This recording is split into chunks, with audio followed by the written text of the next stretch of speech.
I think I'm here. Hello and welcome. If the title is correct, today we're going to be adding gambling to my game. It's hello Kashi, how are you? This is a good time to practice some conversation after the conversation we just had. But I'm adding gambling. It's for a long time coming, actually. It's been a long time coming. Because forever, yeah, let's go gambling. You feeling lucky, punk? Yep. It's exactly the energy we want. Because I've had this casino. So this is like the city aspect of the game. It's like one of the big parts of the game where it kind of deviates essentially. Like you go from jumping off a bridge and then it sort of expands up into this weird city where you have to complete a fetch quest by going into the city and fetching 4 items. And there's the slums, which I just showed there. Then there's the city. And then there's the docks, which is over to the left here. I don't have a port to it. So we're going to... my ultimate goal is to have a lot more functionality in the city because I like the idea of the city being kind of like a hub that opens up for the player. So we have the casino, and I'd like to fill that out today with the functionality of some more gambling. Do my best to start speaking in complete sentences. I can't wait. I'm super excited for Articulate Kashi. Hello, Mojo. How are you? Amazing. Is that the biting lip emoji? What am I seeing here? It is the biting lip emoji. Oh my goodness. Dude, I think I could make a better one of that, honestly. I might have to draw that. The teeth don't go over the lip. The lip is just bent. That's great. So yeah, we're going to be doing the casino. So just for the record here, I do have, my goal is to do the horse races, which aren't filled with horses. They are filled with just a bunch of weird characters that have special abilities. And I don't think my betting window looks right. Yeah, but you're going to be able to bet just like you would at the horse races. So from my understanding, this is a long time since I've done this, but like you can bet on just the first place winner, the first and second place winner, and the first, second, and third place winner or something for each person. I don't remember. I have it programmed, but I honestly, I can't remember. Oh, I broke my game somehow. Error. Bet handler. Yeah, it's broken. So let's recompile it and then we'll go at it again. Yeah, the reason it's like super expanded into the screen is because at some point I had it set up for a certain GUI space. Actually, I can probably fix that. Now that I think about it. I'm just being silly. I can fix that quite easily. I should be able to just resize the window again. I actually just did this yesterday. It was with the bartender, I think. It was with the Drunken Haze. Let's look at Drunken Haze. I was just fixing this because I'll show you. The text wasn't displaying properly for my pub because I have it in the pub.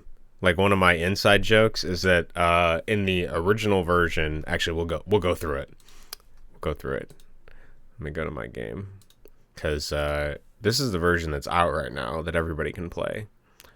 So in this version, if you're in, we'll go to the fun mall to make it faster. If you're in the city, okay, my screen went off for some reason. If you're in the city and then you go into the bartender, yeah, there was like an earlier version where he wasn't programmed to say anything. Actually, I have to change this. Anyways, he was programmed, he didn't have a job. Like, he couldn't actually sell you a drink. But in this version, you can actually buy a drink from him. And so I had to set it because I wanted to make this effect. So, like, you have the drink, and then you drink the drink, and then this hazy effect happens. And what I wanted it to happen was, because you're drunk, you can't tell how much money you have. Like, it just is, you can see in the lower corner. If you can see it, actually. I don't know.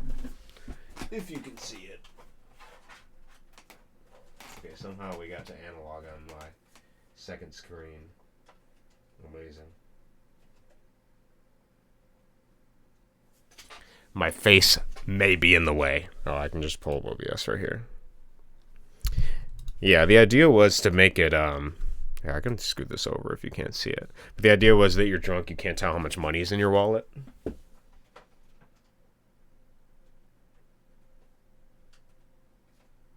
Technical difficulties.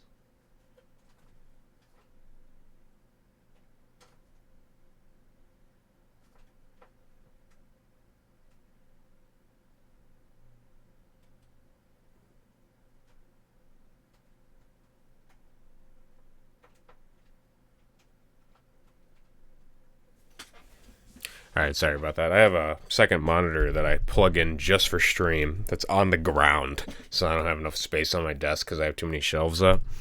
And I lost my source, so I couldn't tell what the hell I'm doing. Yeah, okay, you can see it now because let me move my head. But the money in the corner. Okay, we're back on track here. You drink the money, you get drunk. The money number is randomized so that you can't tell how much you have.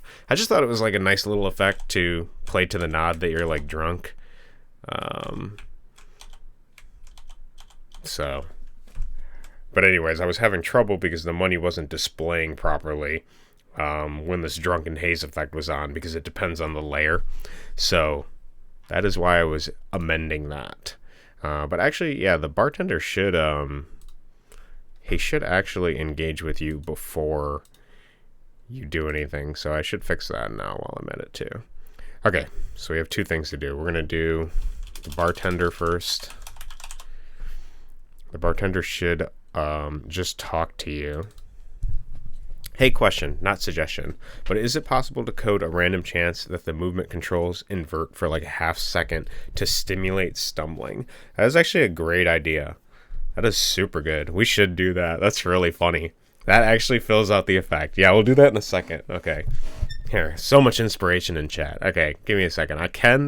That should be possible relatively easily, but we'll look at it in a minute. So first, the bartender should talk without you being engaged. You shouldn't have to click to engage him.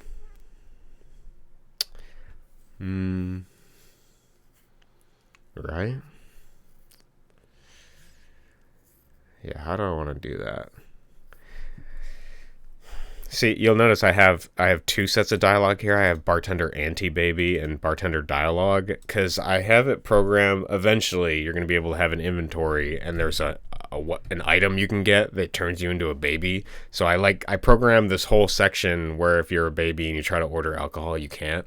It's like a really small joke that probably no one will ever see, but I like that sort of referential type depth of humor.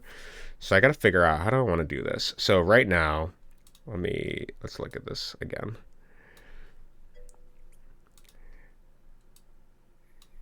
Yeah, let's do this again. Okay, so right now what happens is you go up to the guy and you have to press to talk to him. I don't like that press because that implies like I would either have to have some sort of thing that shows up. See, it's a little weird. I guess I can show like a little exclamation point above his head, but I like the idea of him just talking at you and telling you that he has a drink. Oh man, we got our first spam bot today. Yeah, I'm going to leave it there for a second because I can't ban it without going into mod view. Okay. He should just yap at you. You are unloved. Do better, Santiago. Probably doesn't even know English. I'm going to be honest. Alright. Or it's just a bot, honestly. It's probably more likely just a bot. Yeah, he should just yap at you. So maybe what we should do. So right now, he starts the conversation if you're not engaged and there's no text box and the player exists and pickup button is pressed.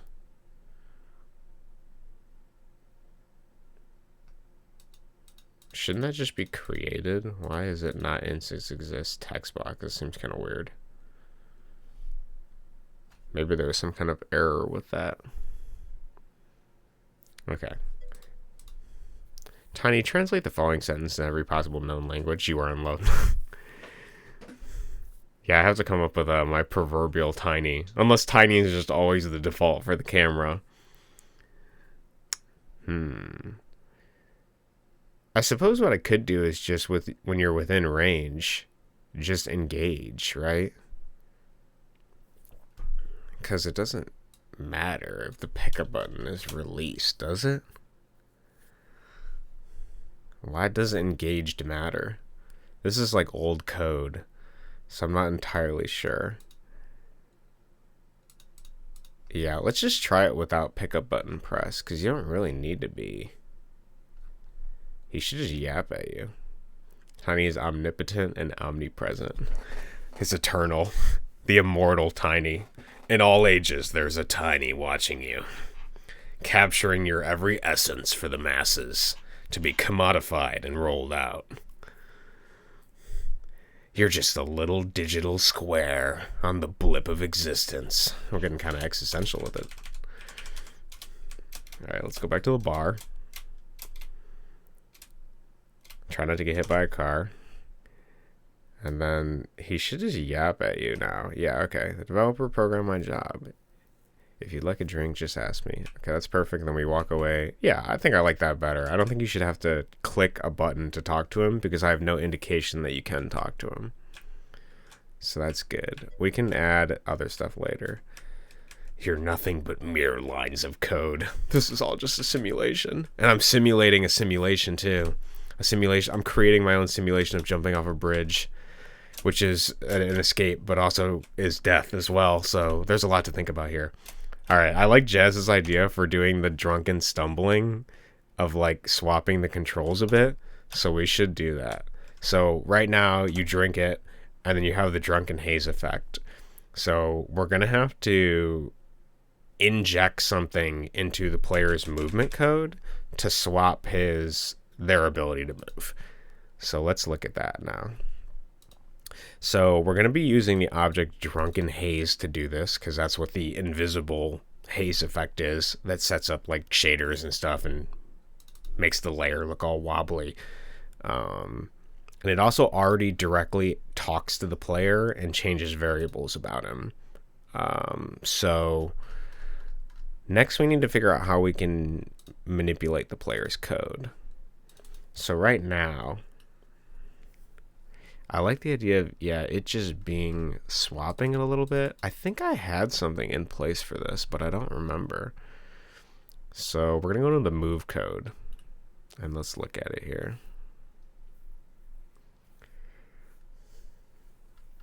Is there an easy way to jumble these temporarily? And what variables will we have to change to jumble them?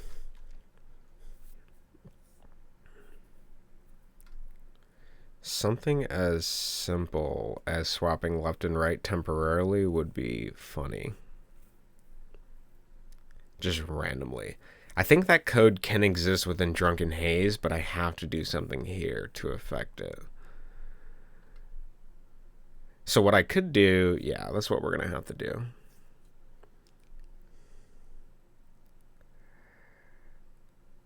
Yeah. Okay.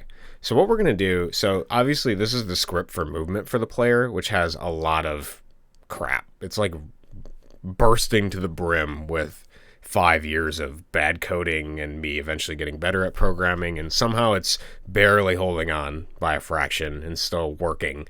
But now I've changed the way I do some code. So let's do this simpler, because I don't like the idea of cluttering up my movement code already more than it is. I'm going to have to at some point extract a lot of this stuff and put it into separate objects so it's not as cluttered. So we're just going to straight up turn off the movement, and then we're going to reprogram different movement within the Drunken Haze.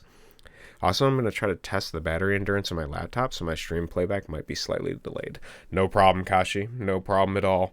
You just you talk, and I'll respond, and we'll deal with the delay. It can be like going back in time.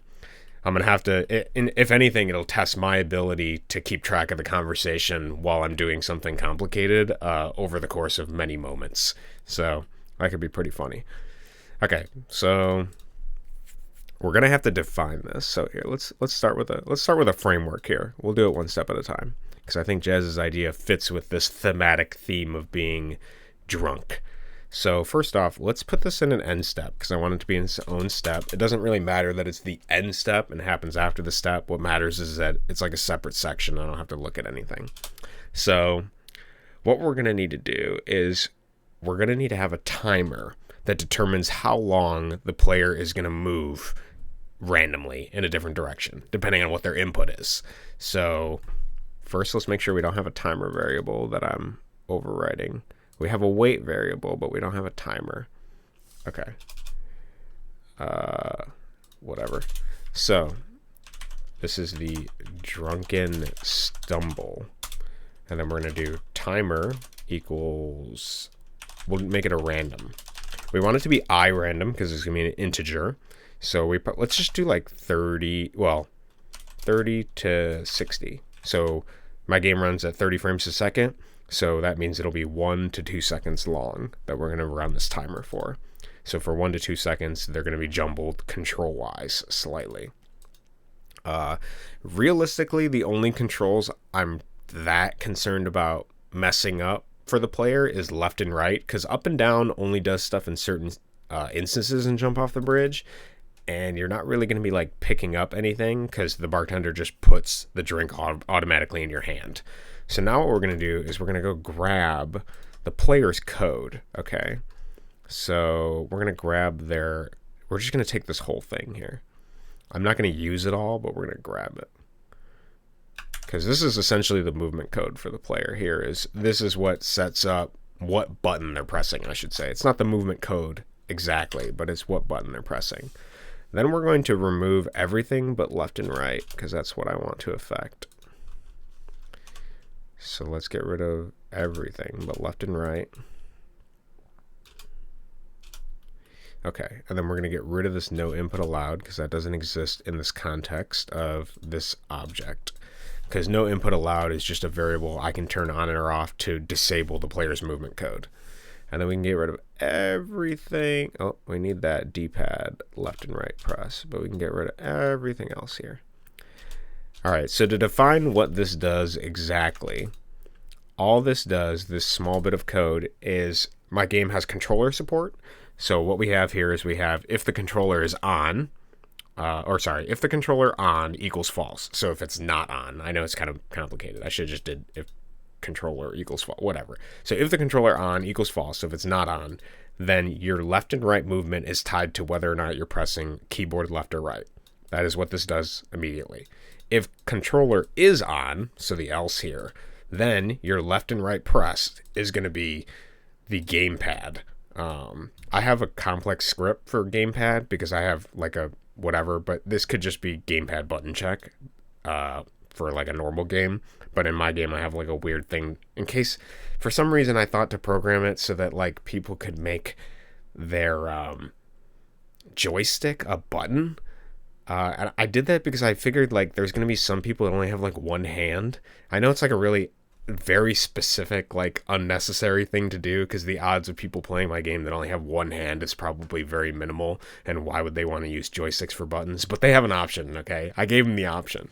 If there are one-handed players out there, that is the work I've done. I've laid the groundwork to make sure that you can play this game.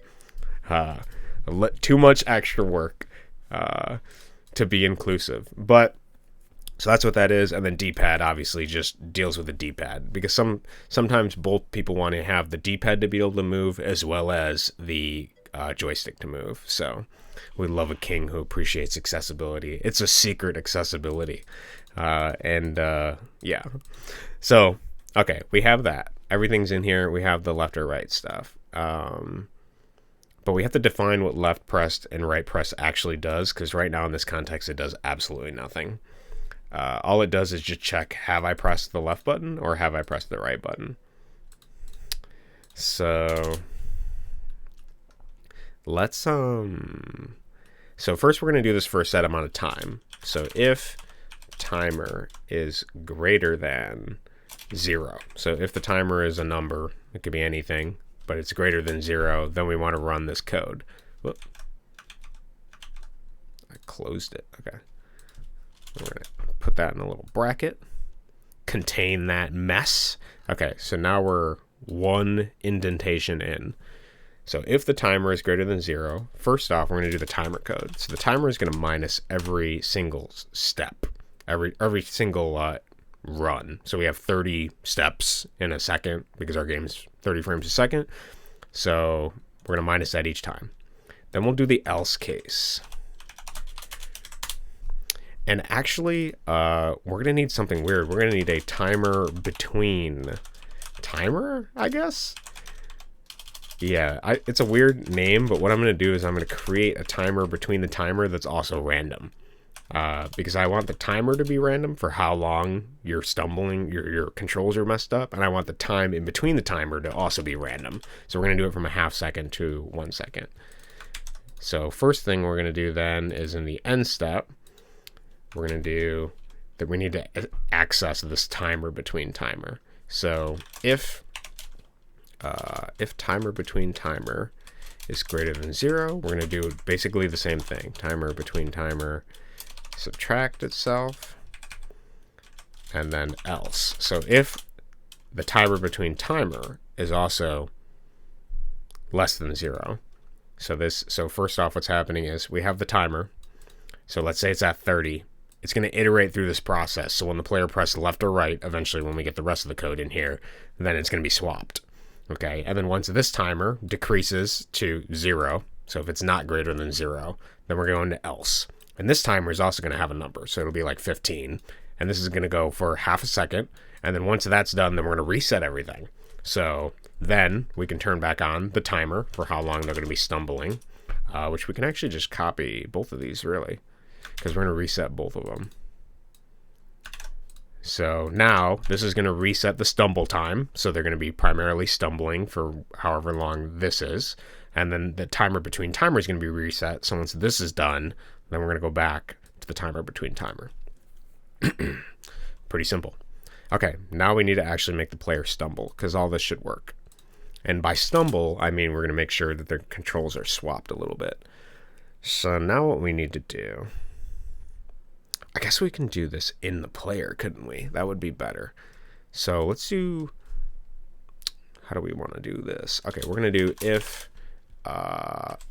actually we're going to do an and. So if timer is greater than 0 and instance exists obj player, just to make sure we have the player here. Then we're going to do, so it's going to do the timer subtracting within the context of this object. And then we're going to do within the context of the player, since the player has a lot of variables I want to access. And I want to make sure that those are all accessed from a player-centric view. Okay, so what's happening here is in Drunken Haze, we're running this code. And then once we get to this section, the with player, we're actually running this from within the player object. So now we're going to run this code, and it's going to be pretty simple, honestly. All it's going to be is, it's going to be if left pressed, or, since we have D-pad as well, or D-pad left pressed, we're going to do something, and then if right pressed, we're going to do something. That's basically it.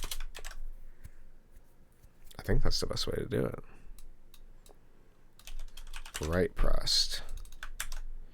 Actually, we can just change this to right pressed. I might need to do some sort of finagling for the animations. I'm not sure yet. I'll have to think about that. We'll see it when we get to it. Okay. We also need to... What do we want to do here? Technically, jump is disabled.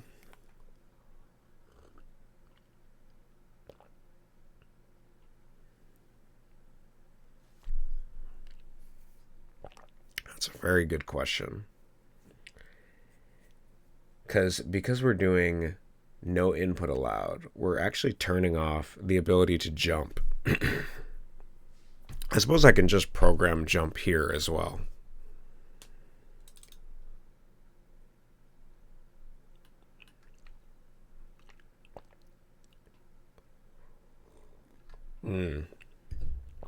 Okay, that's what we'll do. Here, I have an idea. So in the player, we're actually going to take our jump as well, which means we're going to take all this code. Whoop, that's the wrong code. First we need these. Yeah. Okay. The commitment to this idea. I have a plan. Have a dastardly plan. So let's reinstitute these. Well, so we're adding the ability to jump back into the player.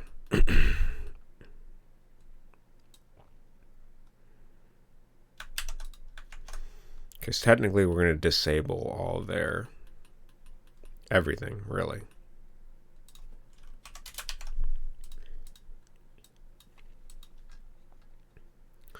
All right. So then I guess we need a jump pressed, right? What is the difference?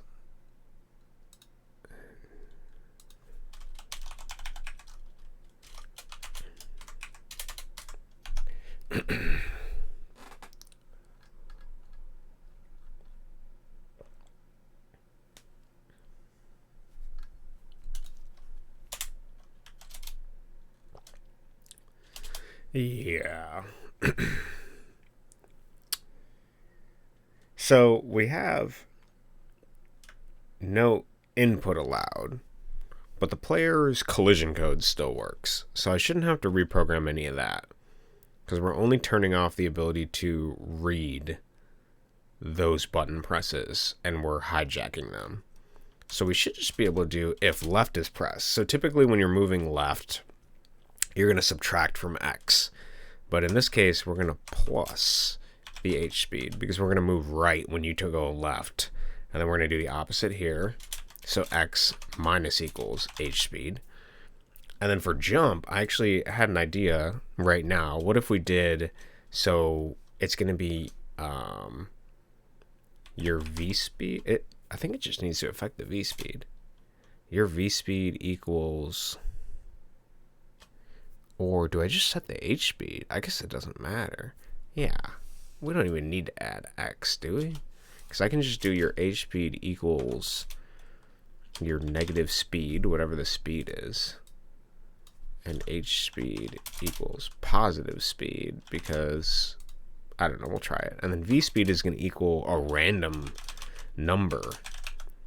It'll be a random range. Yeah, let's do a random range from, let's do like -1 to whatever your negative J speed is. I think the player's J speed is like 8. It's a positive 8 or something. Yeah, it's a positive 8. So we're going to do anything from a range of -1 to -8. Because I like the idea of like him trying to jump and then it being randomized. Like sometimes you jump high, sometimes you jump low because you're drunk. You don't really know how you're jumping. I think that'd be pretty funny for the effect as well. So we're flopping the H speed resolution for both of these. And does that work? Is that all I really need? No, I need to turn off the player's movement now. So let's see. So first off, I'm thinking ahead here. Player, oh, we already have no input allowed equals. So then wait, can we just turn this off temporarily? Yeah, let's do that. So while the timer is running with object player, no input allowed equals true. We're within the context of the player, so we don't need this object player dot. And then when we're done with that, we actually need to go back to the player. So if instance exist obj player, then we can do obj player dot no input allowed equals false. So that turns off the input thing. And let's name this Drunken Stumble. Okay, and let's see if that works. Let's compile it. I do not know. I anticipate some kind of problem, but I do not know yet what it will be.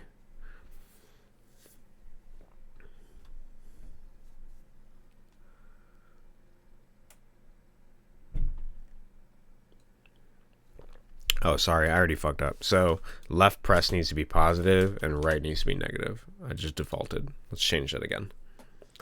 Run it back. Because when we're going left, we want to go right, and then when we're going right, we want to go left to complete the effect. Turn off the input. I think we did everything right. It is a simple effect, but if... Oh, wait. We're not setting the timer to anything. Wait, what is the timer to start? Oh, it is a number.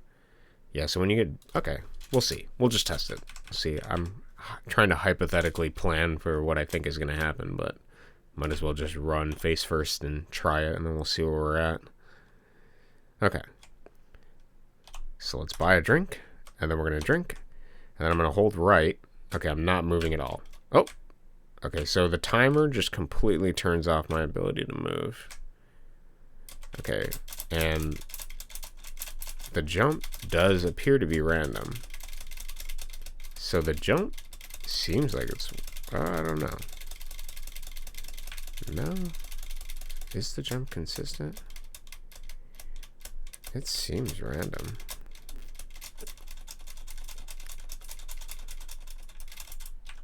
Let's try it again. Shrink. So why am I stuck in place? Why does my character not move?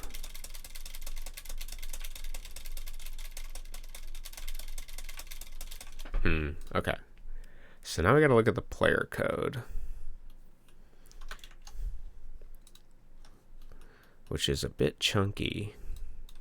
So my thought is that if I just change, if I let them still, wait, this turn, no input, turns this off. Okay. But it should still run all of this code.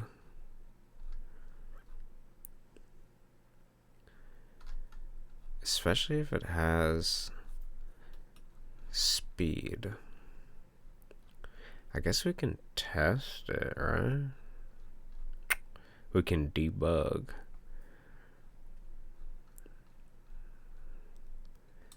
H speed equals speed. Assuming you're pressing the button, right? Yep. Then all it does is set H speed to speed.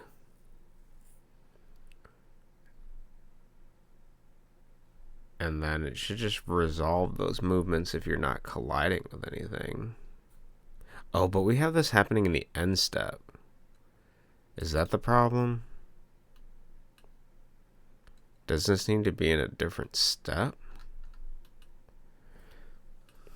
Because technically this is happening at the last step. Let's try just to see. Let's change this to begin step. Because that technically is before the player's step event. And I want to see if setting the HP at the begin step, eventually it would go to the move code and then would run the move code. So let's see if that happens. But I don't understand why the jump would work and the H speed would not. So I can try just setting it to a flat number and seeing if that helps, but we'll figure it out.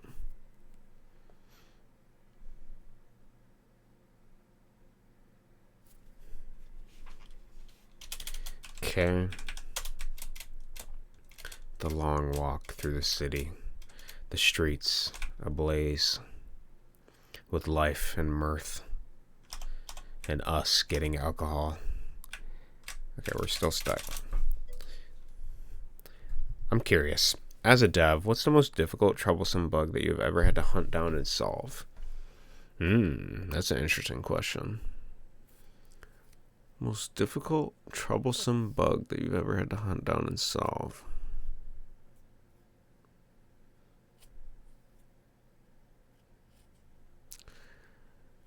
There has to have been something that I've been incredibly annoyed with. Let's look at the game. Is there any bug that's been absolutely unachievably horrible?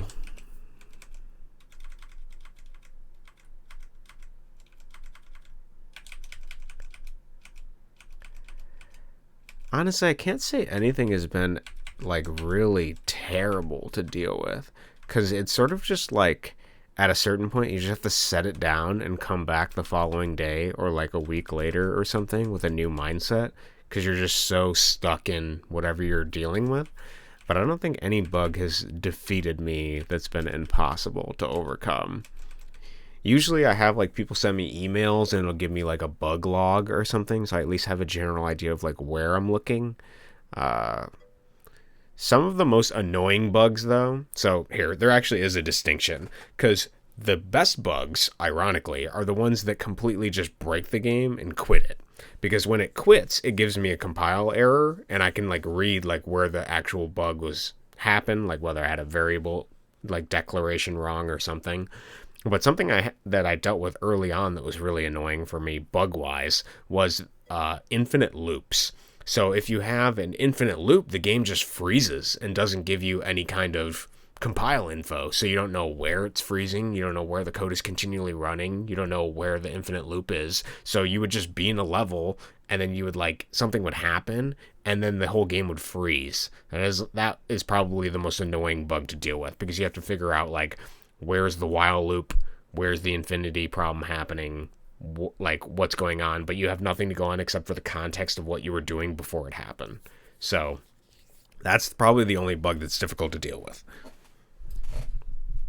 Generally. Any other bugs usually just result from misunderstandings, sometimes writing like bad code or whatever. My player is kind of like cluttered at this point, so looking at that code, the bugs take longer to diffuse, so I'm gonna have to go in and clean up his code, and probably extract some of the things out. Yeah, everything is achievable if you just put enough time into it, I think, though, as far as bugs go. But I don't have anything incredibly complex, because at the end of the day with this game, I'm doing every part of it, so probably for a solo dev it's a little bit easier to see your bugs and what you're doing, whereas if you have like many hands in the pie, you're not going to be able to tell where the bacteria came from, right? Like, you're going to have to search through everything, and you probably don't have like an intimate understanding of every aspect of a game that has, a lot of hands in that pie, frankly. You don't know whose booger you're getting, right? Who picked their nose before they put their hands in the pie. The proverbial pie, of course. All right, so this is actually a bug we're dealing with now, so let's see if we can solve it. So the problem is that we're assigning the H speed, but we're not getting the speed. It's not moving for some reason. So let's just try. Basically, we're just going to throw shit at a wall and see what sticks. So let's just try setting the H speed to something like up consistent 2 while this is running, and we'll see what happens. Because what I want to know is, if I set it to a default number, is it a problem with the speed that's not resolving? If I do have H speed set to something, like what's happening here? So we're going to test. Because the jump seems to work. Actually, we can, here, let's stop this. Let's set the jump to something egregious just to test if it's actually working. So let's set it to like -15. Because I want to just see like a big jump, and I want to make sure that it's actually random. Because right now the range is kind of weird, and it's hard to tell if it's actually randomizing the number. So we're going to test two things. We're going to test if we're going to be, theoretically, when we're drunk, we should automatically move right. Which we can have that happen at some point too. Because I feel like the act of stumbling and being drunk is you being out of control. So there could be an aspect of you moving without, the player's consent. The player stumbling, moving without actually hitting any buttons. So we kind of want that to work in general. Okay, so we're going to drink. Okay, we're not moving at all. The jump works perfectly. I ascend to the heavens with every jump. So during that period of that time elapsed, we gain infinite power to jump upwards. So much power that I can actually keep jumping infinitely because I didn't program a stop to it. So if jump press and place meeting x, y plus 1 par solid. We want to make sure we're on the ground when we're jumping. We don't want to just jump infinitely up, because the way we have it is we just set v speed to -15 every time we press jump. That's not what we want to do. If we're on the ground and we press jump, then If our Y plus 1, our feet are touching the ground by 1 pixel, then we'll jump. So that's good. That works. Cool. Now we need to figure out why this H speed isn't working. That's an interesting conundrum. So how are we going to figure that out? Obviously, we're setting it to a number, but that number is not resolving. So let's try to find a way to make it resolve. So let's go to the player. We got to figure this out here. These are just the... So theoretically, what's happening here, we're going to... I actually want to see... We got to go to... Oh, wait a minute. That's the problem. Technically, right and left press are not pressed. Theoretically. Because they're not doing it in this context. I see. But we can cheat, actually. We can cheat. We're cheaters. We can cheat this. Because technically, that code only activates if the player is not thrown. So I have this variable in here that dictates that a player... Oh, wait. No, because thrown is... Well, if we constantly... Yeah, we'll test it. I have an idea. Let's do this. Let's do thrown equals true. And let's see if that works. That may work. Because I have this variable for like when enemies hit you and I need like an effect of you flying through the air. I want the player to move regardless of, assuming they don't hit a wall. But, I want them to move regardless. So this idea of being thrown might be able to escape that. If not, then we'll have to try something else. But it's clear that when you're not pressing left or right, your movement is 0. So... Or rather, when you're not moving left or right, we can actually change the resolution order of that. Maybe that's what we have to do. There's a lot of thought. We'll see. I would like to not change the resolution order because that might mess up things that I don't even know. I might let out demons I've never seen before if I do that. Okay, so we drink.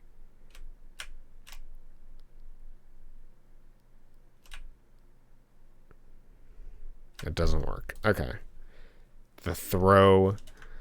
My throw ability does not work. I was hoping it would, but it was a long shot, let's be honest. Okay. So the problem is that left press and right press is not true.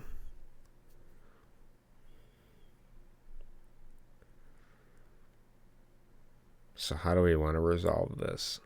There's 2 options I can think of right now. We move the resolution of not pressing a button to after the resolution, or we figure out some way to make left and right pressed despite all of this. But how are we going to interject from this guy to that guy that we're pressing a button that we're not technically pressing? Do I have to add another variable?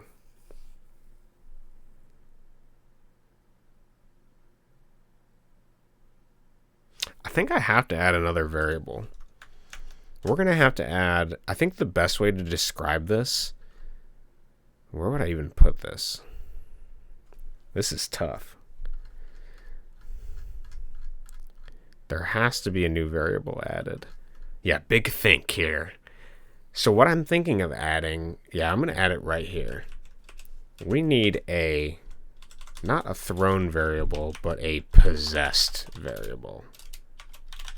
Because when the player is possessed... Did I spell that right? Was it 2 S's?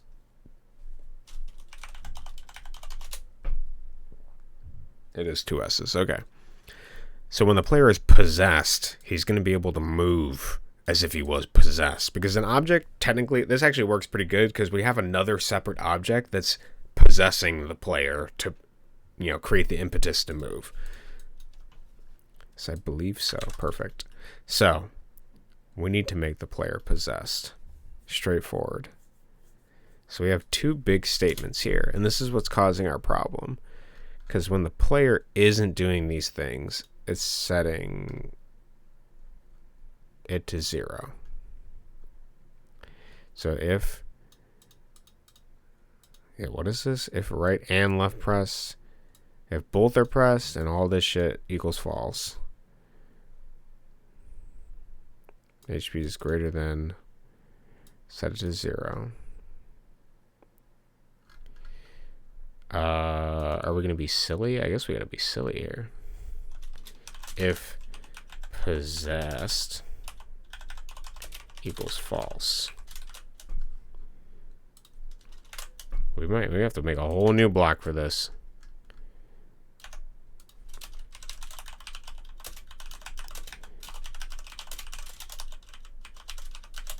Let's make sure we note this. Okay, so first thing we got to do, whenever we add anything to the player, because this is Jump Off the Bridge, and this is a game where you can press R to restart the game, we have to make sure that when we restart, that variable, no matter what it is restarted back to the original default. Because the player is a persistent object, which means between rooms, all his variables stay the same. So for example, if we have 100 money, 100 gold or whatever, we want to make sure that in the next room, he also still has 100 gold. And so that part of the restarting is a room restart, but the only thing that's actually happening is we're taking the player object and we're moving it back to the original starting position of the room, and then we're resetting the room. But the player, every variable of the player is still the same, his everything. So we have to reset that manually through code. So it's kind of like I'm pulling like a little Houdini illusion thing going on here, because you think you're restarting, but you're not, because the player is persistently the same every single time. So we're going to put possessed equals false. So no matter what object exterior to the player addresses possessed, we're throwing it back to false, which is the default position of this variable. So we're thinking ahead a little bit here, but it's going straight back every single time. Okay, so now that we know it's reset and we don't have to worry about it, then we're going to actually set possessed equals to true.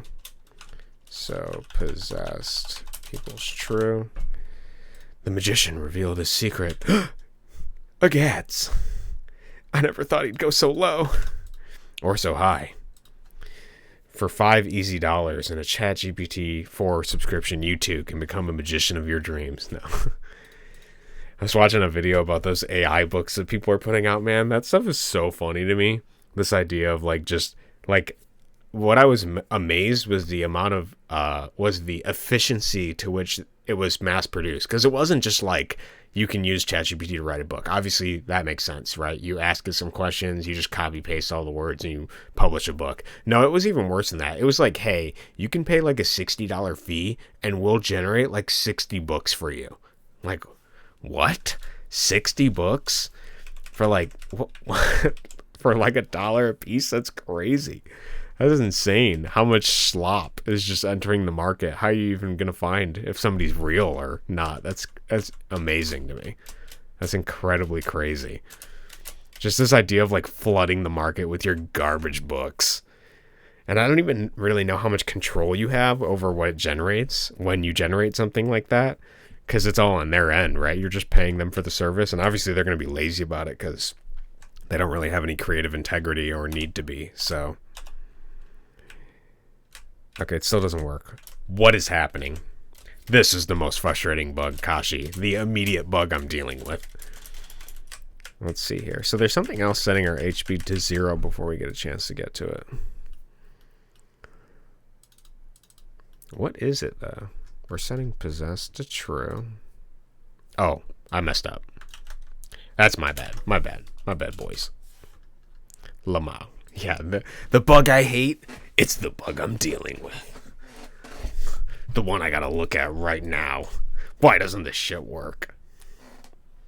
Yeah, okay, we just messed up, though. I had possessed defined in the Drunken Haze context, and that didn't make any sense. Because it needs to be the player that's possessed, not the Drunken Haze that's possessed. It didn't throw me an error about possessed not being defined yet in the Drunken Haze, so that's why I didn't notice. So let's see if this works.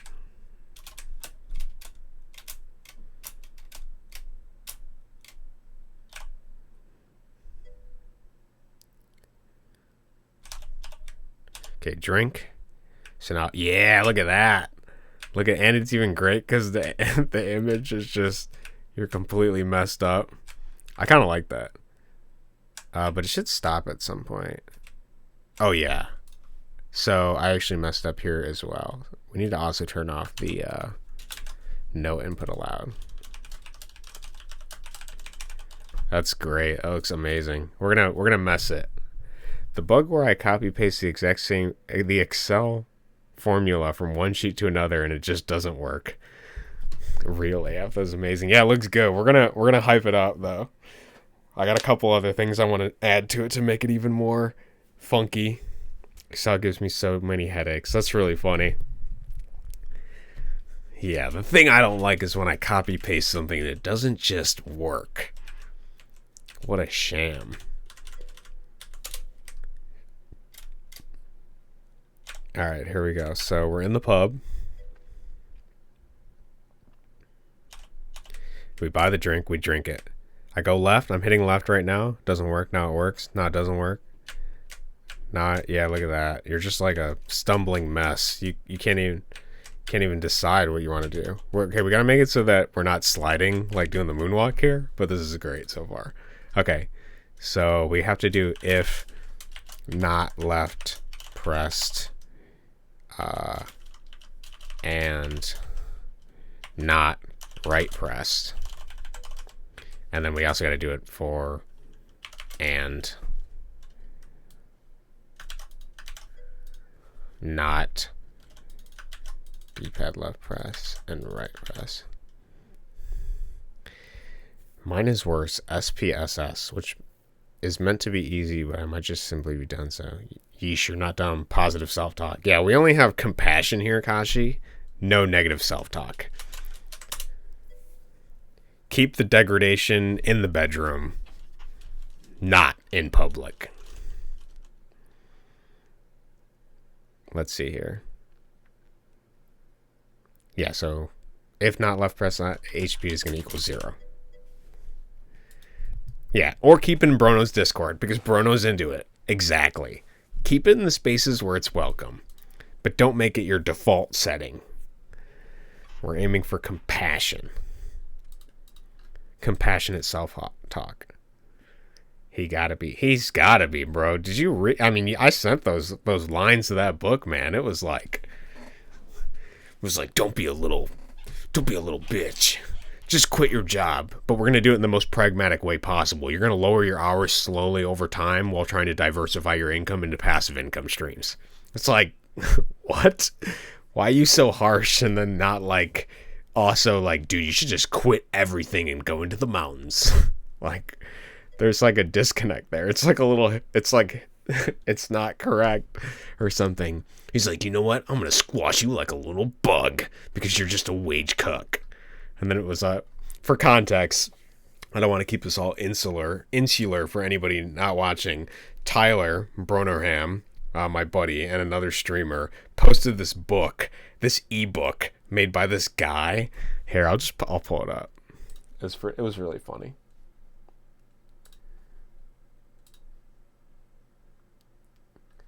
I don't want to keep everything as an inside joke. Yeah, so he posted this like book called The Full-Time Job Virus.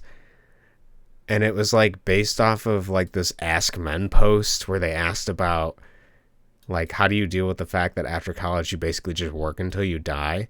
And this guy wrote like a whole book, but he's like really degrading about like different aspects of it. It's like all those years of school just so we can qualify ourselves for full-time jobs, raced like cattle, just to be milked for 50 years until we die. Fucking disgusting. But he aims like this anger at the person that's like reading the book too. Like here. So you may believe you still act as an individual, but we start placing subconscious empathies on people in place and spend our time in. Okay, whatever. In other words, the longer you work at a full-time job, the more you feel committed to them, sacrificing your own life progress to better the profits for your boss. How nice of you, pussy. Like, what is this book, bro? What are we doing here? And there's like, it goes throughout the whole book. There's like this negative, like, it's like, dude, we bought, like, theoretically, somebody bought this book or is reading this PDF. Like, we're giving you our time. And why is he treating us like crap? I don't think this degradation, or as Jazz put it, this abrasiveness is really conducive to. I mean, unless you like if you potentially have a kink for this sort of like degrading, very critical. I've never found. I think studies show that negative reinforcement is never inherently long lasting without repercussions. Like, I think that this sort of internal mindset, like the way that it's acting here, isn't without many disadvantages. Because, like, one thing I read that I remember a lot is it was this language learning book, and it was talking about how to learn languages. And it said that the best place and time for anyone to learn languages is like when you're a baby, because when you say anything, even your first words, like, you have a lot of support from your parents and everything, and eventually they don't care anymore, right?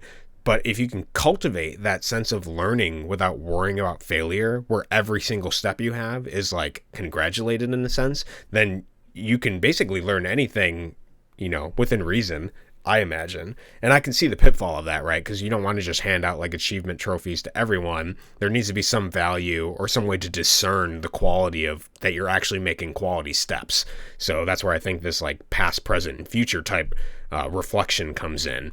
So I can see the pitfalls of it, but this like degrading inner, very critical self-talk, I don't think being harder on yourself in that way without any compassion is entirely conducive to growth. But I also understand that logically in nature, there needs to be some sort of stressor in order to encourage growth. So I think you can have that stress without, because obviously if a tree grows in a glass dome with no wind, it's a very weak tree. The roots don't grow. It needs to have some sort of stressor or some sort of aspect that's affecting it in order to grow. In the same way that you progressively overload muscles, you have to progressively add higher and higher weight in order to increase the capacity and the strength which you have to grow that particular muscle, increase it over time. So stress does affect growth. That is natural. But this kind of stress, like this random like jab at your masculinity, which is also in some way ironic, because this whole guy's book is basically about not falling for the societal expectation of getting a job and working like cattle till you die, yet he's going to perpetuate, I think it's Guy, is going to perpetuate the standard expectation of masculinity of you being a pussy if you're not listening to him. Like, if anything, you're encouraging our independence but discouraging our independence in the same vein. That makes no sense. It's hypocritical. If anything, what I should do is I shouldn't listen to you just because you're fucking bullying me. I should take your advice for what it is, consider it, define where I think my values fall in that scale, and then determine whether any of this is useful to me. Not just listen to you because you're a fucking bully and be like, it's just stupid. It's a dumb book. I thought it was dumb, but some of the advice isn't bad, to be fair. To be fair to the book, the advice isn't necessarily bad. It's just the way it's conveyed to the person is disrespectful. And I find that annoying, especially considering the person is physically paying money, which they theoretically, most of the time spend time to do. And then they get this book of this person just berating them. That's stupid. But some people are into it. So if you're into it, might be up your alley. Maybe you should check it out. Might be your thing. So, my rant over. Let's work on something actually productive. Creativity. React channel. Glad Brono shared for free. Yeah, man. Brono really is a Chad for that. I don't know where he got that thing. It might just be free. My thought is from reading it that it wasn't free. Because, like, the idea is that this guy is trying to diversify his income, so somebody paid for it at some point. I know it's not my thing. Yeah, that's great. Not your thing, huh? No, okay. So, we have this working. Actually, let's test to make sure that you actually stop in speed. We don't kink shame here. No, we're supportive in this chat. If it's your thing, it's your thing. But if I'm going to a book for advice, the person's not berating me, okay? Unlike, I have a different kink. My kink is self-respect. Me with the digital copy of DSM-5 TR. That's great. My kink is being a respected individual. With little pepperings of degradation on the side. And praise. All consensual kinks are supported, but please keep them hidden.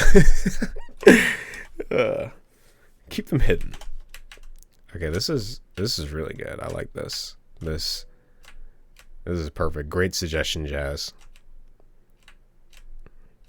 You're like totally drunk. There's nothing you can even do, man. Can't even throw your glass. We're getting stuck in some animations that are not working. But maybe it adds to the drunk effect. I don't know. Okay, we got some bugs. There are some very quality bugs here. I gotta fix them. This is a little bit... It's kind of better that it's so janky, though, because you're, like, drunk. I just need to make sure your hand doesn't go, like, full invisible.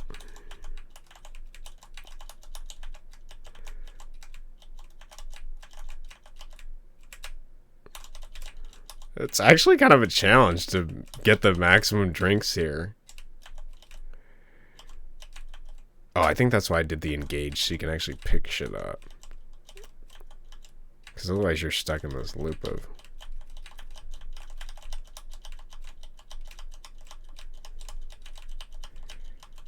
This is kind of great. I thought I had a... See, the problem is I can't drink the drinks now. I gotta fix that. Nah, because I'm generally not into inherently negative stuff such as that book, as my mind and I are already dealing with negative internal stuff such as insecurity. So I feel that being berated in that way, for example, has the risk of making my mindset and such even more negative, if that makes sense. Yeah, that does make sense. Yeah, it's okay. I get what you're saying. From what I'm interpreting, you're saying that you have an inherently negative self and you don't want to consume more negative stuff because you feel you're concerned about it increasing or strengthening the already internal negative self. I get it. Yep, we're here. We be here. Okay, so drinking is now more difficult.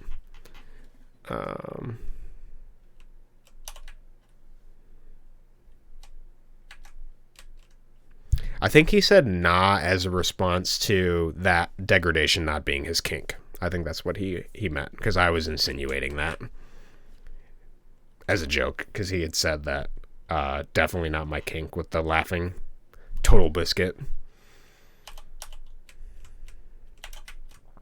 Okay, so we can't throw. We gotta fix that. We can just add another variable.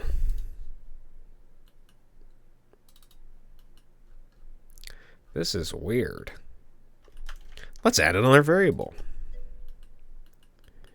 Because why not? Yeah, it wasn't meant to disagree with what you said. We all agree with your sentiment, Jazz. We don't kink shame here. So, what am I looking at here?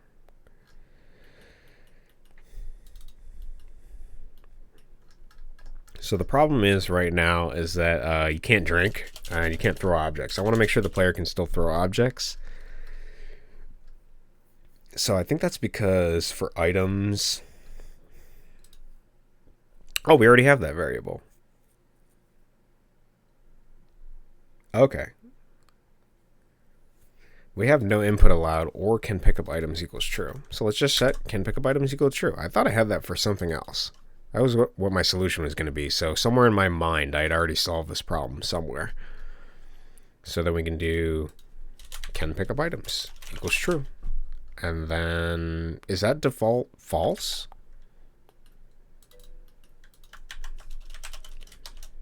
Okay, it is false. Okay. So then we're going to set it back to false. Equals false. I think that makes sense. Yeah. And then I'm assuming it resolves itself somewhere. Dude, that's the third time my electric has flickered. I called AEP and I'm going to make a problem. I'm about to make a problem. Are you at your house right now? For some reason, I thought you'd be at work during this day of the week. Light has flickered. Yeah, electric has flickered. I hope you have some sort of thing on your computer, unless you're using a laptop or whatever, to make sure you're not getting the power's not cutting on it. Oh, you work from home on Thursdays. Interesting. I did not know. That's nice. Get to hang out with the dog. Cook. Make some food. I made liver and onions yesterday. I'm going to eat that after stream. I was going to stream for maybe like 2 more hours, and then I'm going to... because I want to do the slot machine. That's what I want to get to. But your idea was so good, Jazz, that I couldn't resist. Because that makes it even more a drunken haze. Oh, it is surge protected. Awesome. That's basically what I was trying to ask, but I couldn't remember what the name of it is. Because I have a big battery backup here at the office. Because we actually have a lot of brownouts at the office quite consistently. You can actually see on the battery backup how many brownouts you've had. And whenever there's an outage of electricity, my computer will run for like another 30 minutes. So I have time to save everything out, shut it all down. So highly recommend battery backup if you don't have one, if you work like that. Very useful. Okay, so we can drink. I see why I did this. It's so you can't drink. I see why the engagement thing happens. Okay, we'll fix the engagement thing. But right now we can drink. Maybe I should just make it so if you have nothing in your hand, you can buy.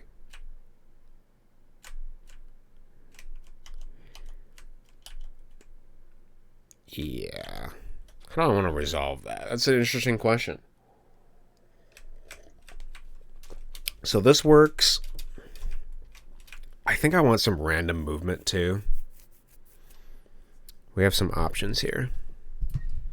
What I want to do right now, the problem is that you had to be engaged.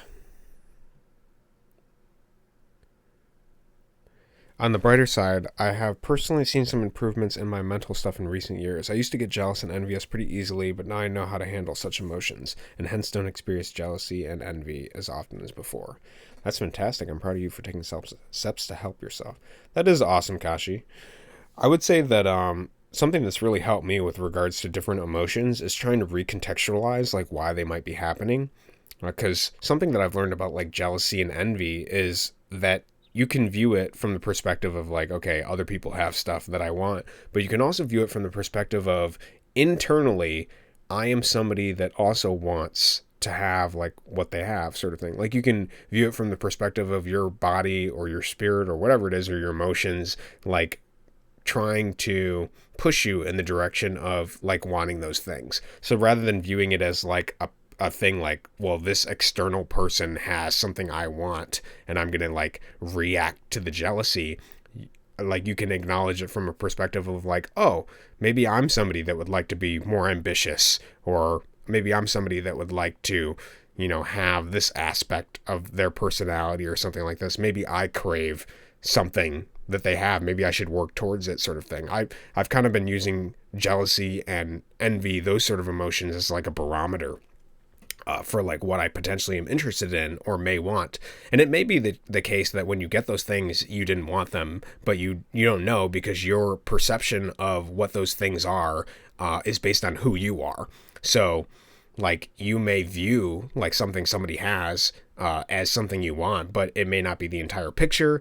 There may be details that you're leaving out, like sort of thing. Like it could be like, you know, this person has a lot of apples, but you don't realize the apples are like rotting, or having too many apples means you can't possibly eat them all because they're going to rot inevitably, sort of thing. Like, so there is an aspect of you need to experience the thing yourself. It may be a barometer for what you want. I've also been using that to view different emotions, like anger I've been viewing as something that you can use to protect yourself. Anger often arises in a situation where you are being taken advantage of and you want to like defend yourself, sort of thing. Obviously it can happen for many reasons. People could have trauma that causes an anger reaction from something else. It could be, you know, it doesn't have to necessarily be that. But even something like anxiety is something that can be viewed from a different perspective, like this idea of your body is like trying to tell you in some way that you need to do something else, or you're anxious about your current position. You don't feel secure. So maybe you need to like reconsider those things. Even boredom, this idea of like you're bored. So maybe it encourages you to do something else. It's a way to be mindful of those emotions and also consider them from a perspective of like, well, how do I feel about this? I guess just being introspective about it. That's helped me a lot with regards to different emotions and to be mindful of it. I refrain from things by thinking, oh wow, I'm so happy they have X. I wonder how I could also have that. Oh, reframe, got it. I reframe things by thinking, oh, I'm so happy that they have X. I wonder how I could. Yeah, I think that's a really good strategy for like an abundance like type mindset thing. Like it's not that they have X, so I can't have X and I need to have X. It's more like you said, like, oh, I'm happy that they have this. I wonder how I could also have that. Or I wonder what strategies they took to get that particular thing. I wonder if I could ask them about it to figure it out or whatever. I think that's a really good reframing strategy. My reframement is essentially just looking at it as, okay, this is something like I want. Like maybe I should ask, like, why do I want this? How do I get it if I want it? Like what actionable things do I need to do in order to like obtain something like this? Whatever. It's just an aspect of it.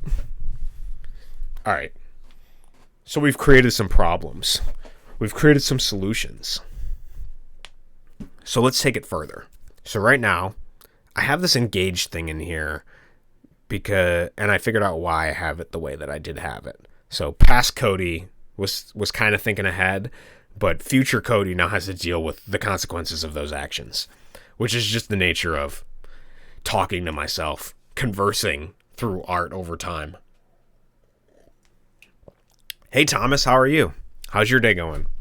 We're programming drunkenness.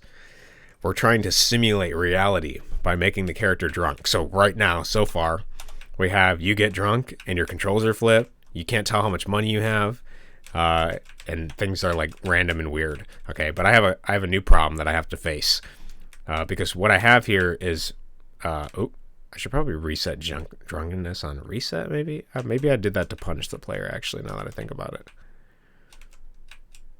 It's Thomas the Goat. Okay, this drunk effect is actually impossible to deal with. I just need to get to the right. Okay. So the problem is I like the idea of this guy talking to you as you walk up, but I don't want the drink menu to come up. Oh, actually, I can just make it a separate thing. What am I doing? It needs a color filter. That's a good idea, too. I'll work on that later. I like the color filter idea, though. That is a good idea. It does need some sort of distorted hue changing. I might be able to do that in Game Maker, too. But we'll save that. Because that's more intensive work. I want to do gambling. That's my goal for stream. So we're going to finish this up, and then we're going to do gambling. But I'll add that to the list. So, yeah, a hue change would be good. Do you see different colors when you're drunk? It's been a long time since I've been drunk. I don't personally remember seeing different colors, but it is a good idea. Because we're going to do this slot machine is what I'm going to program. Okay, so what do I want to do? Yeah, so the bartender. Let's go to the code. Let's find the bartender conversation. Okay. So we have bartender dialogue. So let's copy this because we're going to change this. We're going to do break. Bartender question. Okay. I see the color of my eyelids because I go to sleep. That's amazing. Just full on pass out.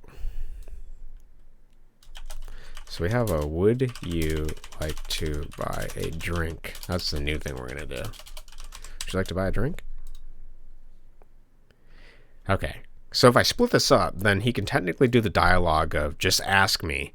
And then when you ask him, that's when you actually get engaged with him. And then this process happens. I think that's the way to do it. Because then it has the option to buy a drink. I think that's the best way to do it. That's how we got to do it. And then it has a break, end region. I think that'll work. Okay, so let's go to the bartender because I want to fix this. So we're going to copy this.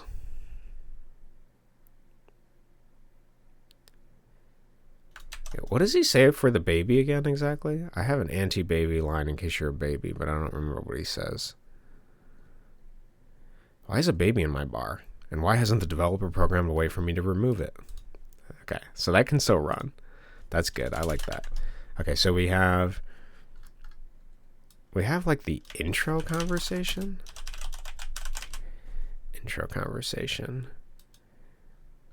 And then we have to have just a normal conversation. We don't need any of this.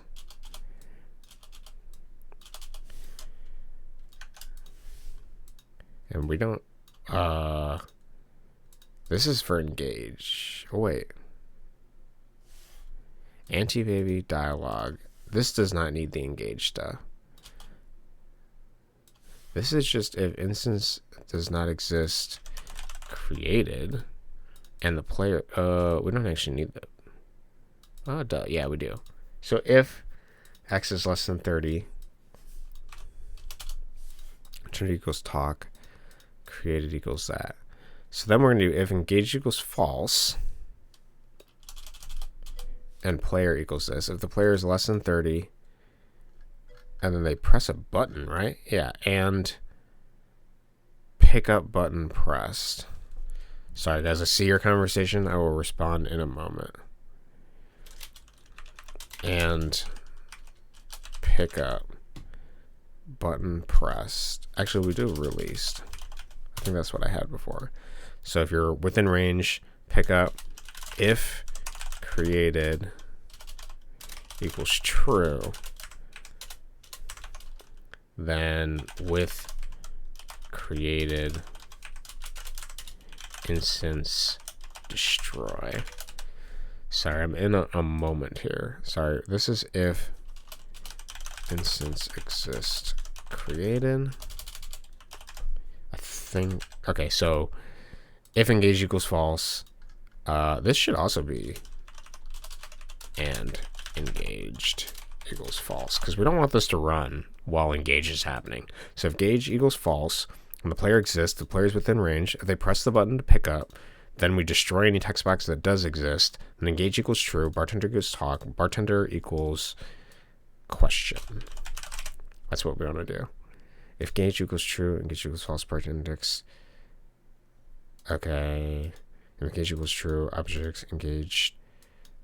Okay, that, what does this do? If engage is true and player is within range, oh, they're out of range, set it to false. Set the bar, okay, and destroy the instance, got it. If engage is true and the text box is gone, engage is, okay, got it. That's fine. I think this works now. Okay, so let's read these chat messages. Sorry about that. Okay. 3 drinks and I'm slow blinking every 10 seconds. That's really funny. I can mostly easily spot now, for example, why I feel jealous and envious about someone or something and dig deeper into it, like you've mentioned. Try to have a look into the bigger picture. I also have employed strategies like what Jazz has mentioned, and it definitely helped me. The most common thing I do is think, okay, they have that thing, but I don't. Does that make me less of a person than them? Does their perspective of me change for not having that thing? Yeah, I think that's important. It's like essentially it sounds like your strategy is like a grounding strategy. You're like trying to see the reality of the situation, and you're also not tying yourself to the validation of having that particular thing. And I think that's important because in that way you're acknowledging your self-worth and you're saying, hey, I have self-worth despite the difference between me and this person. I think that makes sense. You're trying to reinforce your self-worth and your value of self and not dependent on having other things or external things. I think that's good. Basically eliminating the whole notion of myself that I used to have some time ago, evaluating my worth with the things that I have and the things that I don't. Dude, perfect. I just said that without even reading it, which I know was not healthy at all, but I've moved on from that and that's what matters. Yeah, that makes sense. I think, everybody has a growing process. I think initially, humanly, we evolve a sense of self based on our peers and like society and things around us, right? Like, because if you think about like the growth period, I'm not exactly sure like what school you went to or whatever, but you have to like integrate into whatever social circle you're in or the society. Like humans are very dependent from birth for their parents and to, meet the expectations of their parents and everything like that. And then eventually, as you grow older, you have to go through this independence of like redefining your values, or you just choose to continue to perpetuate those expectations. I think that it's natural for you to go through this progression of, learning and growing from the person you were and, valuing yourself based on those external things that help you fit in, when you feel that you don't have the capacity to potentially be like self-sufficient. Because I think that's what it comes down to. It's like a survival aspect of just innately humans, of trying to be socially wired in order to be accepted, get validation, things like that. I'm currently in the process or still trying to identify the very root cause of my materialism, which will require lots of introspection and probably therapy too. That's interesting. Yeah, I think a lot of things personally for me have like a lot of role in the materialism. I mean, I think you can blame and find through lines for a wide variety of things, whether it's like the consumerism of the modern day. It could be like the objectification of people. It could be the parasociality of the distancing of personal relationships through digital communication. It could be, yeah, honestly, it could be even just like a secret rule from your parents, like potentially your parents defining their self-worth or their status based on the things that they have or the things that they don't have. Just like a learned trait from being osmosis and raised by them, around them and things like that. It could also be like the atomization of people and the distancing of all of those things, that there's comfort in having something around you. It could be the sentimentality of objects and things like that. That make you feel less alone than you are because you've ascribed some sort of personification or sentimentality or nostalgic, like rose-tinted glasses to some particular object. It also doesn't help that, like, there's a lot of media that seeks to exploit psychology, whether it be movies or things like that, that try to encourage people to strongly go out and purchase to fulfill, some aspect of, their hunger or their lust or things like that, or their greed. So I could see all aspects of those. I think it does take a lot of introspection, though, but I think it's pretty general, especially in the West. I don't know exactly what cultures you're dealing with since we don't currently know where you're from, Mr. Ambiguous here. But from my understanding of both the East and the West, I think the East is adopting a lot more materialism.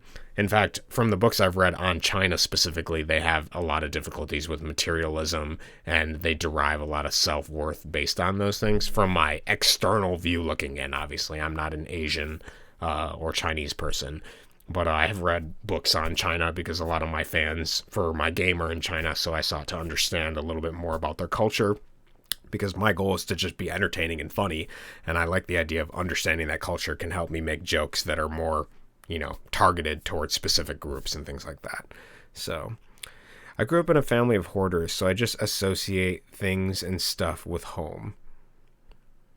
I grew up in a family of hoarders, so I just associate things and stuff with home. That's an interesting thought. That is a very interesting thought. Yeah, I grew up with a family that also hoards a lot. My family really cares a lot about stuff. And like sometimes the stuff just feels like a means to an end to like keep them occupied for like a brief moment in time, and then they kind of just like store it away, or it gets lost in the clutter of everything else. But like whenever they have stuff, they like show people the stuff, and then their connection with people is also like predicated on them having that stuff. So like things, they aren't content with not having stuff, because in order to engage in some ways, there's like this need to have stuff. It's really weird. I don't think it's, totally wrong to like stuff and to show people your stuff. Like, I'm not condemning that aspect of it. I just think that obviously we're talking about the balancing your self-worth on tangible objects. I don't think is strong foundation for self. You want to see the Bambi level? I can show you the Bambi level. I like that you call it the Bambi level.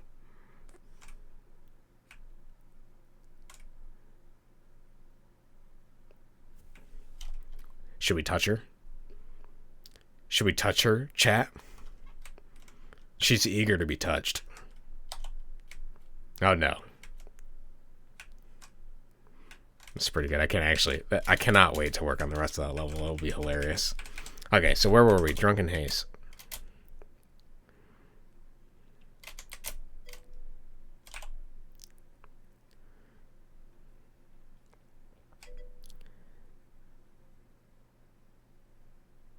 Okay, so then we ask him.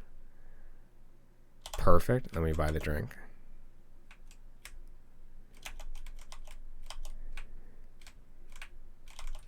This looks great. It works pretty good. Socially, my family's issues come from being poor. They keep things and show it to all the people, so if ever the need arises, they have a means to help. Yeah. Lol. Oh. Yeah, I can see that. I can definitely see that aspect of it. Socially, yeah.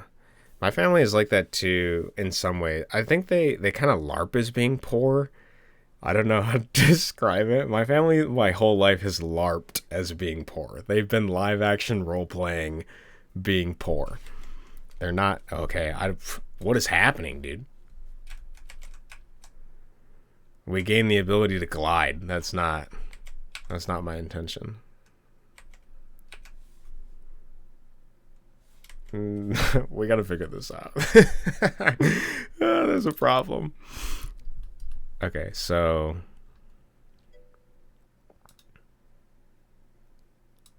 honestly, it should just be, it doesn't matter if you're engaged or not. If the player is greater than 30, set engaged to false.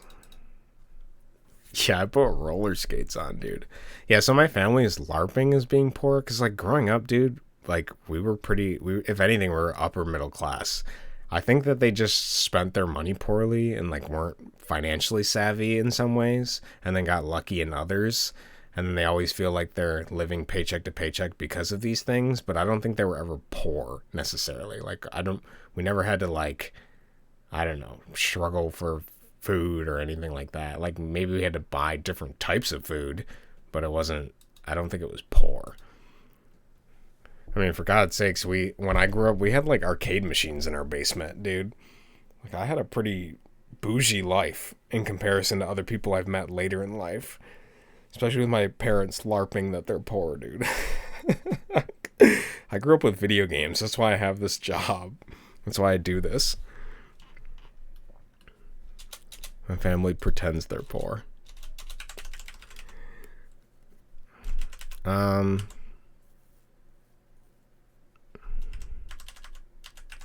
But it might be some sort of, like, identity thing. I'm not entirely sure. I haven't scrutinized it enough and analyzed why it happened.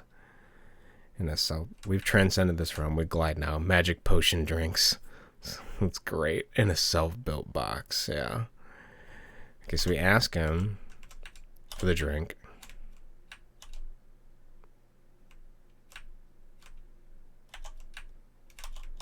Okay, if the gliding doesn't happen again, we've succeeded.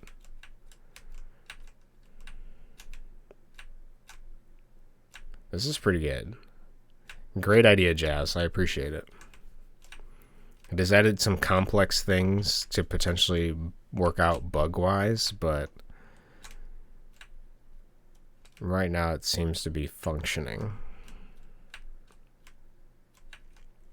Okay, let's wait for the drunk effect to wear off, and let's see, because I think it was the drunk effect was worn off, and we glided. Okay, that does not seem to be the case.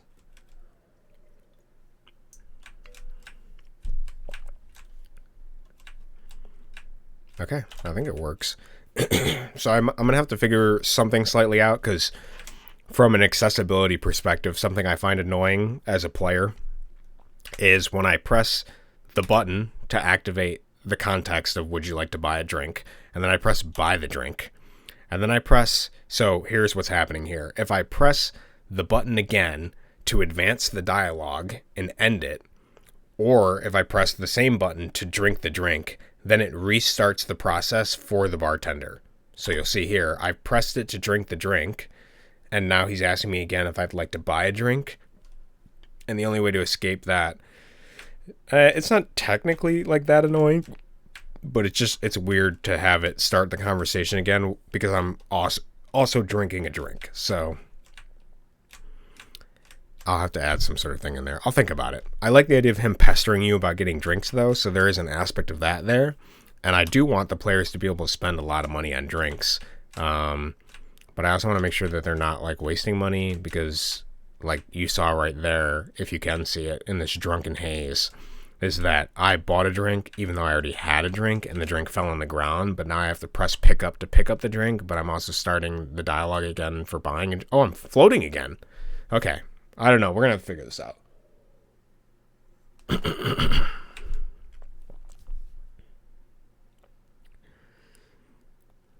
I look so graceful. Why do I float? Oh, it's because I'm still possessed.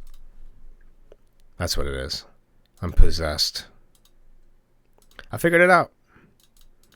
So the problem is when this is destroyed, it needs to actually turn possession off. There we go. I solved it. So far, I have one working theory of the potential origins of my materialism, but to be in accordance with the secretive nature of Kashi, I can't tell much. But what I can tell that I could give very little context is that it's related to Hot Wheels during my childhood. Hot Wheels. Yeah, that's interesting, because in my childhood, I also had a Hot Wheels thing relating to materialism. Because for me, my parents, when I was younger, would give me the reward of Hot Wheels whenever I did something that they want. They would give me a physical little car.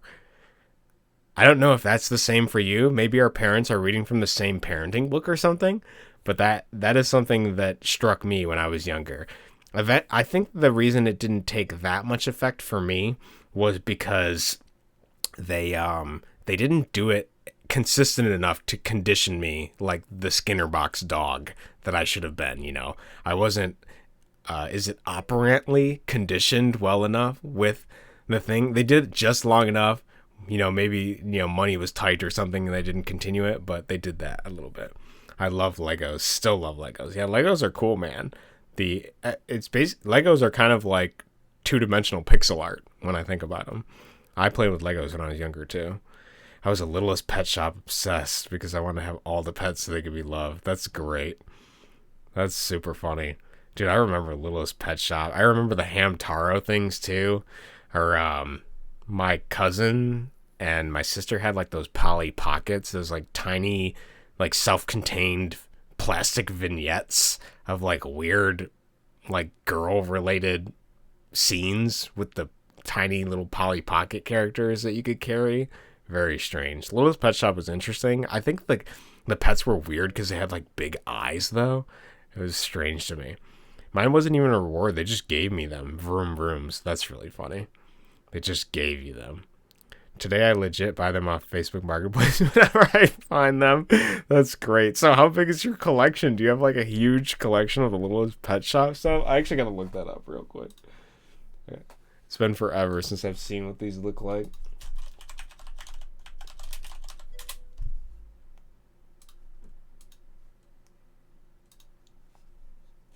Oh yeah, man, I remember these things. These things, dude. My sister had these. That's hilarious. Honestly, Littlest Pet Shop would have been so much cooler if it was like Webkins, where like when you bought the pets, you'd get like access to the online like Neopet version of the pet that you could like play the game. Man, my sister had like a gajillion of those Webkins things. They're bobbleheads. I forgot about the fact they were bobbleheads. One good thing that came out of that, though, was my deep interest for cars. Honestly, Kashi, I would have never, ever, in any way guessed that you like cars. Like, I guess we don't necessarily probe you a lot for the things that you're interested in, but I would have never guessed the car thing. That is very strange and interesting. But, like, how much do you like cars? Like, do you like cars to the point of, like, you're working on them, you're getting your hands dirty, you know? When I start streaming, I have an idea to use them. Dude, I can't wait to your Littlest Pet Shop. Yeah, I would have never pegged Kashi, pun intended, as a car person. Never in my life. I must have not seen the motorsports thing, or I didn't process it mentally. All right. Oh no, I'm too busy and broke for that, dude. What are you talking? You're too broke to work on cars? I've seen people of all ages and all sizes at any point in poverty or not be able to work on cars. It's just a mindset, Kashi. You just gotta want it. You gotta want the cars. Too busy and broke. You're going to college. You can't be broke. Don't lie to me. You're going to college for psychology. Why didn't you go into cars? Automotive. You know there's money in that, right?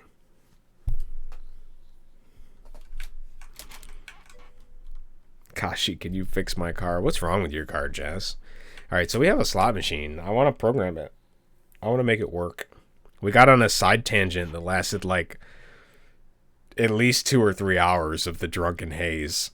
And I like where it's at. I'm probably going to add stuff to it later. But I want to program this because I have an idea for it. Or at least I want to get it functioning, I should say. That's my ultimate goal. So, where the hell do we start?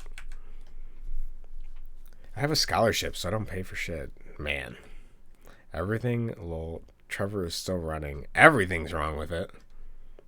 Okay, completely makes it kaput. It's all broken under his hands.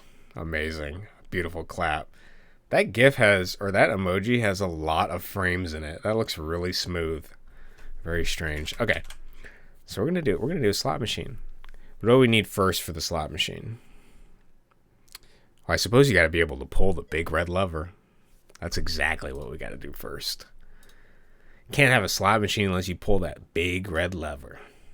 The big ball. So let's start with that. So first thing we gotta do is we're gonna separate it. I actually don't like the second iteration of my slot machine. I like the first one more. So we're going to go with the first one. So first, we're going to cut this off. This needs to be 2 objects. And we're also going to do something fun. I anticipate that these are going to change. So we're going to make the center where we're drawing from here. Because it's going to make it easier later to set up these without having to do some weird math. Because if I put the center of the sprite over here, then I got to, like, to get to this point, I have to add. It's just stupid. I'll just start here. Makes it easier. Okay.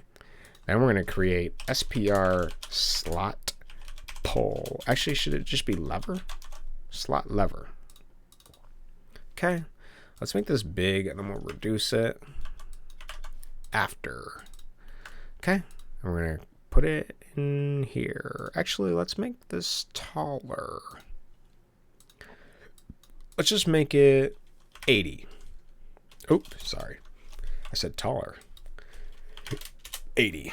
Because I want to do an animation where the lever's actually pulling down. But we'll start basic. We can start at the top here. Big balls where, the red ball. That reminds me, my husband in Sims 4 is named Trevor. That's pretty funny. Sims player too, huh? I'm learning everything about Kashi on this stream. He really opens up when he's not simping, you know? Getting a whole new dimension.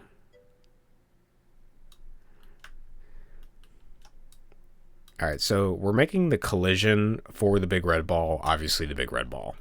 That is clear.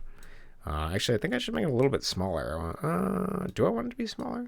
I guess it should be easy to spend your money. It should be as easy as possible to grab the big red ball and pull it. Does this matter where the center is? Not necessarily. I'm going to put it, the center of this sprite over here, but it doesn't really matter where it's at. Okay.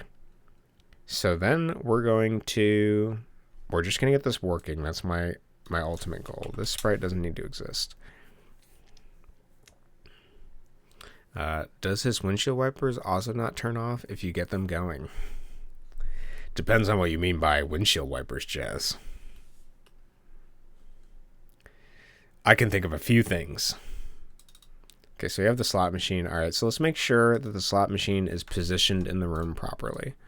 because since we changed the center of the sprite, it is now in a new location. It doesn't really matter where it's at in the room. I'm going to put it here, I think, though. Okay. And then we're going to create the lever. We need an object for the lever, slot lever. Okay. And then we got to add the slot lever to the room. That's our first thing we got to do. Actually, where did I have it at? I really like the height that I had it at. So let's reference our slot machine and let's look at the second frame and let's try to find a reference point here. So the slot lever is the lower right corner of the gray square is at the same level as the money on the bottom. So let's try to replicate that here. Let's grab our slot. Oh, I actually don't have money here. So we need to use a top reference. Kind of silly. It's the second pixel. It's actually the first red pixel in the 7. So let's do that then, since that is more referenceable. Okay, so this is here. We're going to move it out. Perfect. Okay, that is the slot. We're going to make this smaller in the future, but I want to make sure that we get the lever pull. So let's quickly animate a basic lever pull. We're not going to add any of the doodads, the glistening perfectionism. We don't need any of that. What we're going to do is we're just going to we're going to separate the big red ball first, because later when I actually going to animate this a little bit better, we want the big red ball in a separate layer. Okay. So ball or handle, and this will be the rod, I guess. So we have ball and rod. Those are my layers. Welcome to chat. Okay. So now what we're going to do is we're going to, on the rod layer, delete this aspect of it, because this is going to stay the same and the ball is going to move. So what we want to do, each frame, how do I want to do this? So we're going to define the keyframes of the pull first. So our keyframe is that we want it to end up, actually, let's keep that there. We want it to end up like down here or something. How low can I go? That's a good question. Let's make this the first sprite and then look in the room. Okay, so this is going to be, I want it to go kind of the ground, actually. I want to define the full maximum range of the pull first.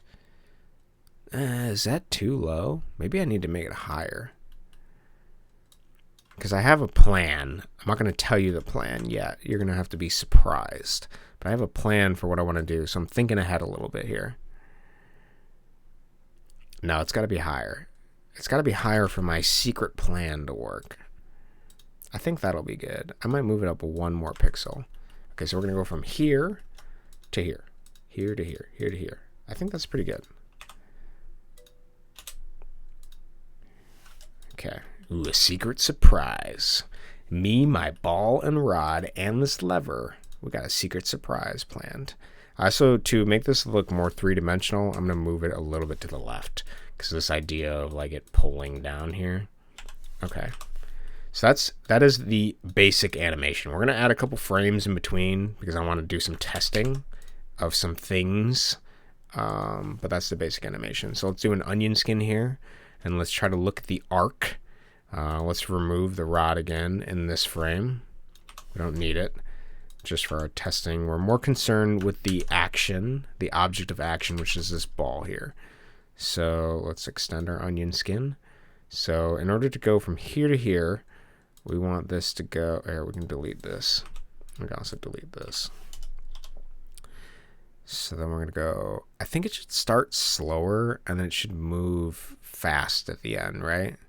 Because you're like pulling it, right? So there's going to be some resistance. So maybe it should be like less movement up here. So it's going to be, this is going to be here. It's going to be dun, dun, and then maybe like a little bit more movement. I might have to extend it out a little bit. Dun. Okay, so dun. So dun, dun, dun. And then I want to go fast. That's what my next goal was. I'm going to make big strides. So like here. And then we want to go like pretty close to the end. And then we want to actually, to make this, to use some of the animation greats to steal a little bit of their wisdom. We actually want to go past the point of where we want to be to add like a little bit of a squash and stretch thing going on here. We're going to go past it, and then we're going to go back to it, if that makes sense. So let's play the animation without the onion skin. Okay, so it's a little too fast. Let's make it slow. I want to see it at 20 frames. So boom. Actually, let's make it stop at the end because that's what will happen. Okay, it should actually wobble more. That's what I think my problem is. So we're going dun, dun, dun, down, down, down. Actually, we don't need this frame. We're going to overshoot. Then we're going to go back. Actually, we're going to go in the opposite direction of where we want to be. And then it's going to center. So let's try this again. So you see it's kind of got that lever thing now. Like we're pulling down the lever and it's like jamming in the stuck position, right? You kind of see that?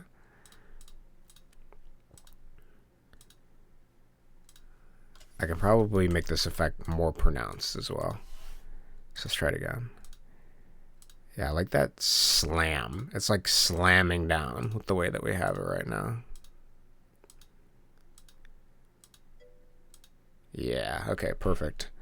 Because what I'm going to do is, part of the secret is that the player is going to be grabbing onto it. That's the only hint I'm going to give you. So I like the slam. So let's do that. Perfect, dude. I'm not going to, I don't need to draw the rest of this gear shaft part yet. The secret, it's basically a manual gearbox shift knob that you have to put in reverse. Yo. Yeah. There's secrets abound.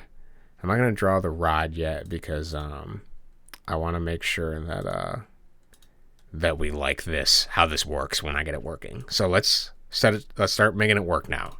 So we're not going to worry about any of the I don't care about the slot machine changing yet. All that stuff is tomorrow's Cody. The hours later I can deal with. Right now I want to make sure I can pull this damn lever. So what we got to do is actually we're going to steal some code, I think, because I'm going to make it easier on myself. So right now we actually just were working with alcohol. So let's use alcohol since it's pretty easy here. So we're actually going to steal the pickup button because the player is going to be able to activate the pickup. So this is a step event. We can have a grabbed equals false.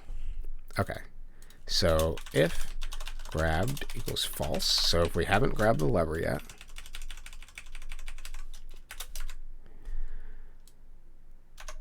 okay, so now what we have here is we have if the player presses the pickup button, okay, which is cool, but we want to make sure if pickup is pressed and place beating, we want this to be colliding with the player. So if the player presses the pickup button and they're also colliding with the player, then we're going to do something. So grabbed equals true. Okay, so we also need to do, just for safety, make sure the player exists at all times. Before we start referring to things from the player has to exist. So then we're going to set grab to equals true if this happens. And if this does happen, then we need to do some things. So with the player, also we need to make sure the animation for the slot lever is not moving. So image speed equals 0. We want to make sure that, because we don't want this animation for the slot lever being pulled down running over and over again. Okay. So now with the player, we're going to turn off the player's animations. We're going to turn off the player's movement. The whole thing. The player cannot move at all because they're now in this position. Okay. And then we're also going to set their sprite index, SBR player hold. What is it? SPR player stand hold. Yeah. Okay, and then we're going to set their X and Y as well. So how are we going to do that? Well, we're going to look at the player here. Actually, we need to go to the player sprite, because I want to make sure I get this just right. Actually, this is where the X value does matter for the lever. So we can play with that, actually. Since we're referencing the lever, let's put this in the middle of the ball, actually. Like here. Oh, no, because I'm going to have to change it as time goes on. Yeah, it doesn't matter. We'll put it back here. Is that where I had it? Let's look at this. Oh, I can Control Z it, actually. Yeah, we're going to have to edit this no matter what. We're going to have to do math. You guys hear that? We're going to have to do math, bro. We're actually going to have to do some fucking math. Is there a way to lessen the amount of math I'm doing? There's got to be. It's going to be the same math either way. It's just going to be more predictive if I do it the way I want to. Okay, whatever. We'll do the math. Actually, I can make this easier. Yeah. Yay, math, my weakest aspect. Honestly, I went to honors geometry. I purposely failed out of the special calculus program at my high school because I didn't want to be it any longer. And I'm pretty good at math, but I'm not like good in the sense of, I can do like some basic theoretical math and I can do programming math, but I'm pretty reliant on calculators for a lot of other stuff. Yeah, we're going to do math. That's where we're at. We're stuck with math. Okay, so let's just do it one frame at a time because I want this effect to work. And we got to be patient. We can't rush beauty. Fair enough. Okay. Actually, we need to... yeah, okay, we'll edit this. So for the slot machine, we have to show the player. My idea is that the player will be able to grab the knob. Okay? Pretty straightforward. So I like the idea of them grabbing it. So probably make it like...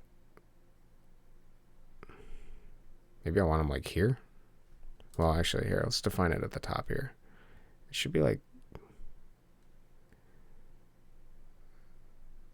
Maybe like this. Yeah, we're going to do that pixel each time. Actually, let's edit the player because their X and Y... I'm just doing this for reference to know where the... Because the player's like X and Y centering is like right here. It's kind of like to the left of the heart or something. Just the long-term way that I've been doing it.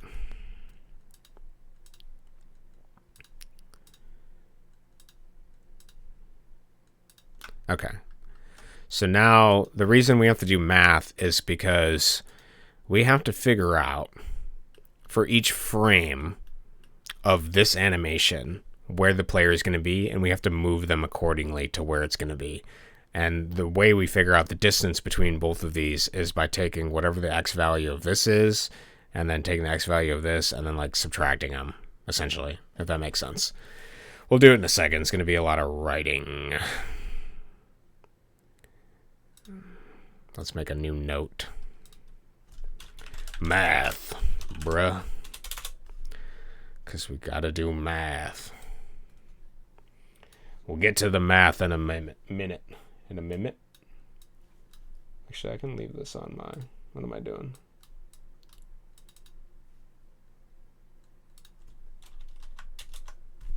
Oh no. I'm being silly. Okay, we'll just leave this here. I don't know why I moved it on the other screen. All right, we're going to do math. So, actually, first let's program it. Programming is more straightforward. Somehow. So, we have if grabbed equals true. This is where the code for if the lever has been grabbed.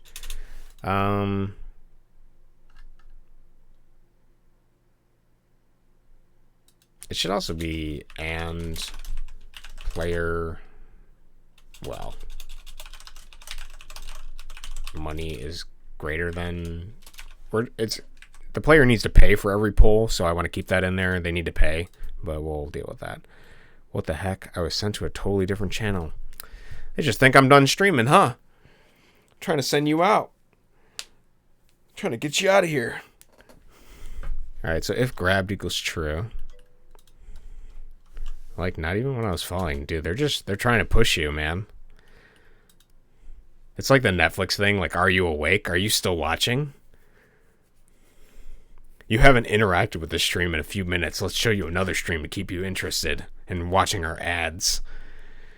All right, so if grabbed equals true, we're going to do some like animations type stuff here. So actually, we can do this in the end step because that's going to resolve at the end of each of these. So if grabbed equals true, then we want to do a switch. No, we don't want to do a switch. Never mind. We don't want switch. I don't like switches. Let's do if image index is greater than 0, but less than image. It's greater than 0 and image index is less than 1. It's greater than or equal to 0. Yeah, that's how we got to do it. So we're going to do this weird chain here. So give me a second. So for every frame of the animation, we have to do this. So let's look at the frames of animation for the slots. So how many? We have 7 frames technically because there's no 8th frame. It goes up to 8. So we have 7 frames. So we're going to do this more.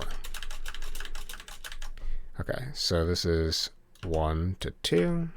This is 3 to 4. Wait, that's 1 to 1, 2 to 2, 2 to 3, 3 to 4, 4 to 5, 5 to 6, 6 to 7. And since we end on 7, then we need to do less than or equal to 7. Oh, wait. We go from 7 to 8. No, we don't. We need one more. We need one more. 7 to less than 8. Okay. So, now that we got this big, ugly chain here, is what we got to do. So, this horrible, ugly chain. So, we're going to set the play. If grab equals true and instance exists, obj player. Because we're actually gonna edit the player. We're gonna play with the player a little bit. Gonna get a little play in here. Okay, so then we can set the image speed of this animation to equal 1. So the animation is gonna play. So if grabbed equals true, if we need to do if image index is less than or equal to the number of frames that we have minus 1 because it starts at 0. So all this is doing is checking if it's running the animation and it's not at the final frame, you're going to do this code. That's what's going to happen. Because I have a part that's going to happen after this code, but I want to make sure this code works first. Okay. So now all this is going to be is just setting the X and Y of the player. So let's just set it up.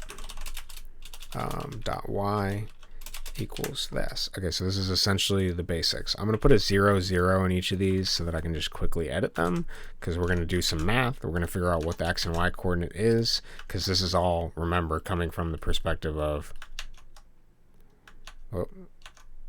object slot lever. That's where I was. This is all coming from the perspective of the slot lever relative to the slot lever, I should say. So we need to make sure that the player is relative to that. Okay. So we have that set up. Boom. We have the framework. Now we got to fill it with actual numbers. So what we have to do here is we gotta look at it. That's really all it comes down to. We're gonna go to the sprite. All right. So we have 3736 is our default number that we're going to be doing against everything. So 30. What did I say? 3736 or 3637? It's one of those. Oh, I got it wrong. We're already messed up. Okay, 3736. This is our reference point. Okay. Now that we have a reference point, we got to do each frame. So actually we can do 0, 1, 2, 3, 4, 5, 6, 7. And there's just 7 frames. Okay. And then we're going to find a solution for each. Oh, God, what is that? Don't do that, buddy. Okay. So let's look at the minimums here. So this is 26, 12. 26, 12. This is 24, 14. Gotta remember what obsidian looks like. 24, 14, I think it was. Yep. This one is 23, 16. 16. Okay. This one is much lower. It is 20, 30. 20, 30. This one is 20, 44. Okay. This one is 25, 54. Okay. We're hard coding our animations, exactly what we're doing. This one is 21, 48. Okay. And the final position is 23, 51. 23, 51. Okay, so now all we have to do is subtract this number from this one to get where we need to move the player, because it's from this reference point.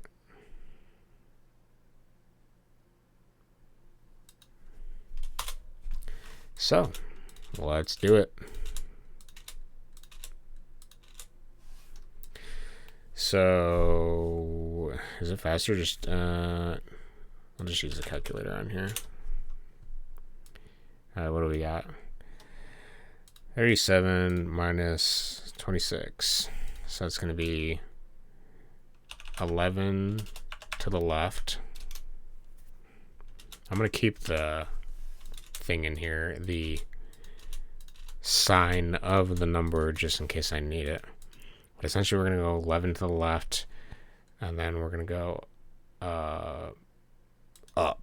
So 36 minus 12. We're going to go plus 24. Okay. And then we got 37 minus 24. This is going to be 13 to the left. And then this is going to be 36 minus 14. That was an easy one. Plus 22. Actually, yeah, I mean, doing math here, this is obviously an increasing number. We're only changing this by 1 pixel. So am I doing my math right by assuming that this is going to be 14? I can check it. 37 minus 23. Yep, I had it right. Okay. And this is going to be another 2, so it's just going to be plus 20, right? Oh, I can see the patterns. Beautiful. Okay, and then this is just going to be 17. I mean, this is going to be 6. Oh, wait, this is going to be... Because 36 to 30. No, it should just be 6. Plus 6. Yeah. We're not at the descending point yet. Okay, then 20. It's the same thing, so it'd be 17. And then it's going to be 44 minus 36. Let's see if I can do this one in my head.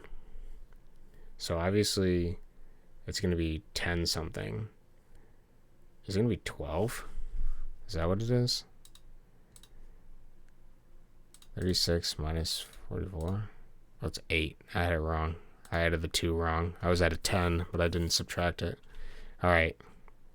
This probably was an easier way to do that. I could have just added 4 to the 6 to get to 40, and then added the 4 to get to 44. That would have been much simpler. I did it a really dumb way in my head, or a weird way. I was like, oh, if I just remove the 10 spot and make it a 1, because obviously the 3 minus the 4 is going to leave me with a 1. And then I was left with a 6 and a 4, and I was like, wait. Okay. Anyways. So it's going to be 8, but we're going down now because of the second number. The reference point is smaller, so we're actually going to do -8. Right? Or wait, are all these are minuses? I had that wrong. Because we're going up. This is above the reference point. This is going to be a +8 because we're going down now. This is the descent. Okay. 37 minus 25 is still a -12. Because this is always going left, so it's always going to be negative. And then 36 minus 54. Going to be +18 because we're going down now. And then 37 minus 21 be -16. And then 36 minus 48. It's actually going to be a +12. And then this is our final thing. We already had a 23 in here. It's -14. And then we didn't have a 51, but we had a 54. So 3 difference of that is going to be +15. Let's see if I have that right. Check our math. 36 minus 51, 15. Okay. So this is all our reference points. So now we can just add that into our code. Okay. And then let's hide the player layer. And let's go to our object. And then let's just paste this in, and then we'll get the numbers one by one. So let's get rid of this. Okay, so equals x minus 11, and it'll be y minus 24. Cut this, remove this.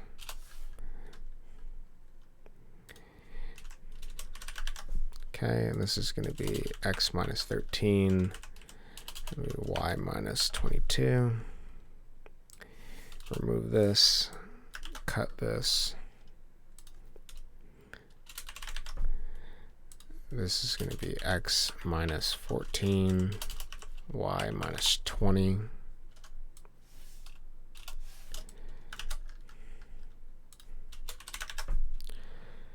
This will be x minus 17, y minus 6. And then now we're in the descent of the frame where we're below the reference point of where we're at on the knob. Okay, this is going to be x minus 17, but now we have a positive y plus 8 because the player is lower. Get rid of this. It's going to be x minus 12, y plus 18. Oh.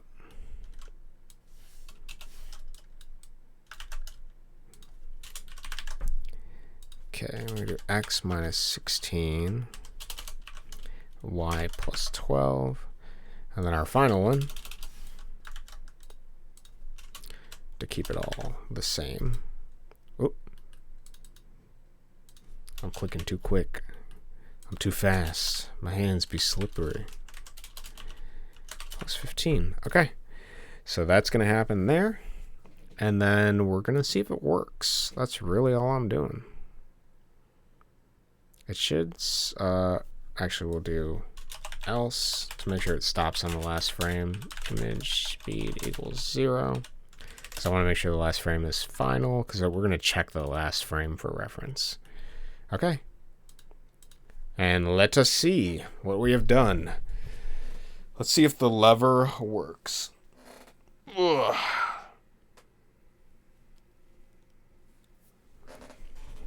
Progress.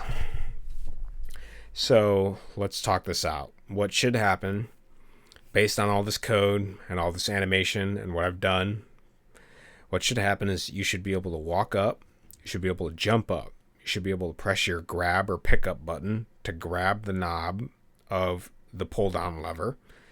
And then as it goes through the animation of pulling down, what should happen is it should move the player according to those numbers we just set up. It looks like we have an error though. Slot lever step, assignment operator expected. Yep, okay. Easy. I messed up. What is that emote? Chaos Chew? That's beautiful. It's like I don't even know how to describe what emotion that emoji communicates. It's like excitement, but also like magical excitement. There's a chaotic nature to it. That's pretty funny.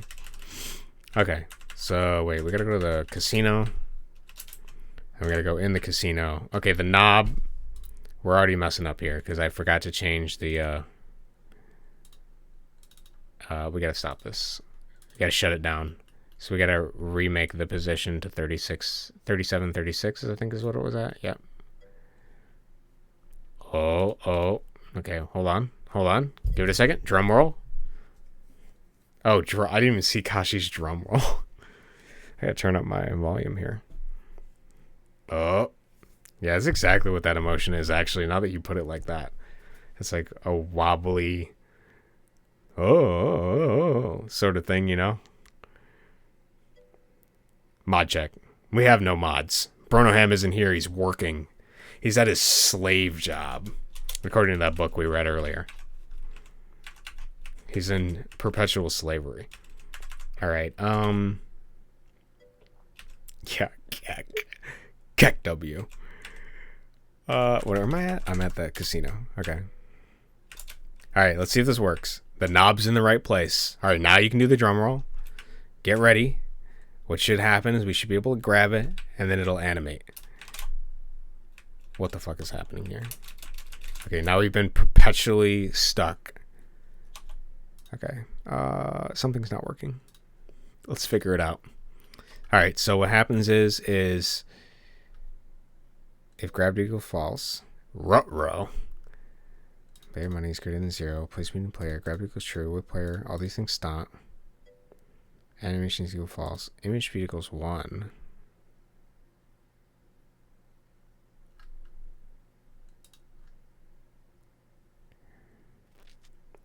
Equals stand hold. And it should run through the animation.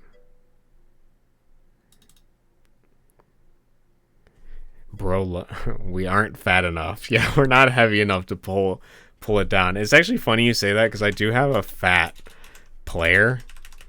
It's actually really funny you say that I haven't used that much. It's supposed to be a part of the Mario level. This is just a slight sidetrack, but if you get hit by this, you become fat and you're slower. This is what the fat player looks like. You're like a chunky monkey, dude. You're like really slow. It's much more difficult to move around if you eat your desserts. Chunky player. But anyways, let's figure out what's going on with this ball here. Bro loved the red ball a bit too much. It's true. He just got stuck on it. Or it's sticky. Honestly, integrate it. Having to be fat at that level, be able to pull the lever. That would be pretty funny. Now, I want people to be able to gamble. I don't know. Like, part of Jump Off the Bridge is that there's like a subversive aspect to everything. So I'm not sure. Yeah, chonker. I'm not sure what the subversive aspect I'm going to use for the slot machine is. Obviously, give me your thoughts if you want to. I'm going to think about it later. I just need to program the slot machine to work first. So I know that's my first step. And I feel like the inspiration will come through just working on the slot machine. Because I know I want a slot machine. I just don't know what reward or punishment I want to offer if you assemble the numbers randomly by pulling it. So for some reason, our code works, but then the player just gets in a float state. So we have with the player, no animations allowed. Oh, I figured it out. It's because we're not setting. So the problem is that we're in this, we're grabbing it, and then we're taking the player. Actually, I don't even need this. We need to set the image speed of this object to 1, not the player's image speed to 1, because we don't care about what the player's image speed is. So let's try it. For real, on God. Chonker, for real, on God. This guy be chonking. Oh. Dude, Kashi, I'm going to teach you programming. You keep watching these streams, you're going to be able to do your passive income. You won't have to slave away in that psychology job you're getting a degree for, according to Bruno. You won't have to help people. You can instead make passive income by writing AI books. Big stretch. Perfect. That actually worked really good. I like that. Look at that. We gotta make sure the arms are still static. And for some reason we can move after it. But it works. Huzzah.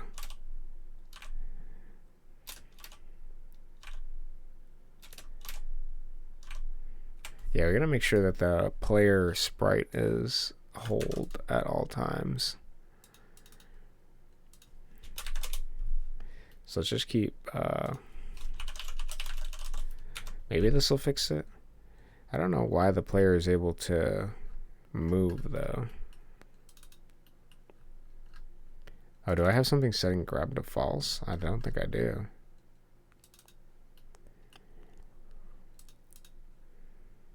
Oh, I didn't even stop the animations. What am I doing? No animations allowed equals true. No movement equals true. Okay. Huzzah. Big stretch. It's not a big stretch, bro. You can learn. I believe in you. The more I talk about this stuff, it'll be like hypnagogic learning, right? Except you're not asleep, right? You're not asleep learning this stuff by putting on like a video player or something and like falling asleep to it and learning it hypnagogically through your sleep. But you're like half conscious, right? Because you're probably doing something right now. I don't imagine your attention is completely spent on me. So you're half awake and you're sort of understanding how I'm thinking about the logic of solving these problems. So in a way, you are learning programming. You might be able to just jump into a situation where you could program something. Oh, all my attention is on you. Or my attention is all on you. My laptop has officially reached the low battery level of 20%. Oh man, the ultimate test. GG, it's over. Okay, why? I feel like I got my numbers wrong, because why is the player like not at the right location? The final, every location looks great except for the final one. I just fixed an Excel formula and I'm a programmer now. Bow to me. Kowtow to Jazz's programming knowledge. Amazing. Bows down. Submissively. It's amazing, Jazz. Alright, so the final number does not seem correct for some reason. I don't know what the reason is. We have 14, 15. I guess we can do it bit by bit, right? We can debug this, man, in real time. Huh? Is that to the submissive comment?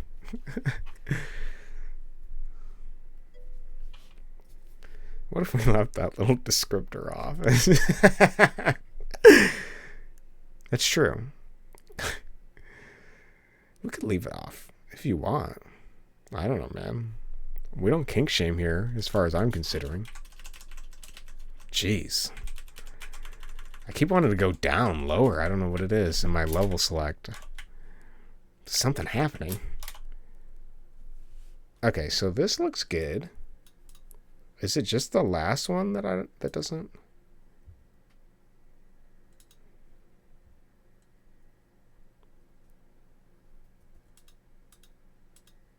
What is image index? 6.6?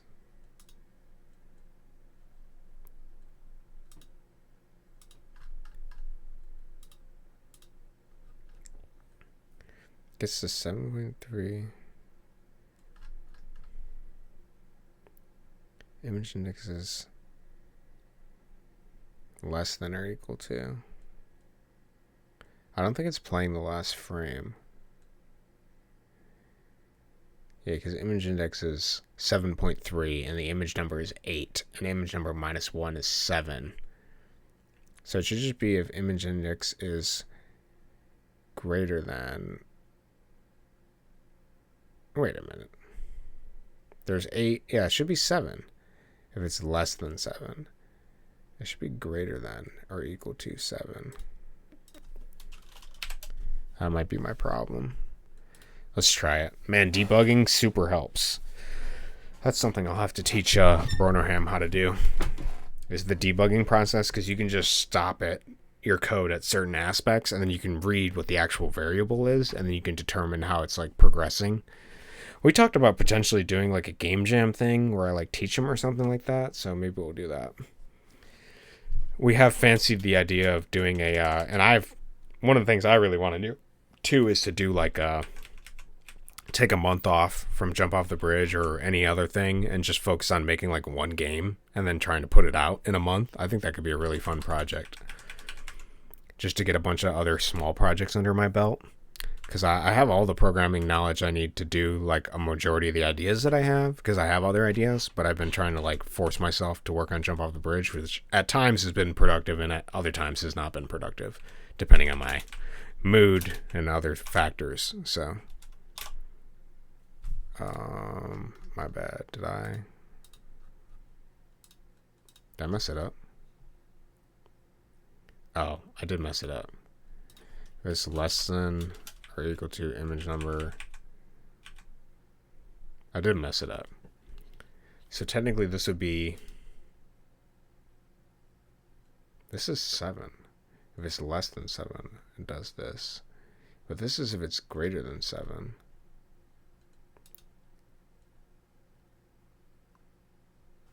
Maybe this should just be that, right? Less than or equal to image number? Does it ever go over image number? I don't know if it does. I guess I have 2 solutions. Let's see if this works. Is the secret in the first level going to lead to something in this version? My goal is yes, for it to lead to something in this version of the game. I have some programming for the boss fight that comes after that section to do, but yes, it will have something in it. Even if it's just part of the secret, it will have it in there. There will be the boss, is what I'm aiming to have finished, and the secret that follows the boss, on top of it being a secret boss, yes. Yeah, the secret in the first level is going to lead to something.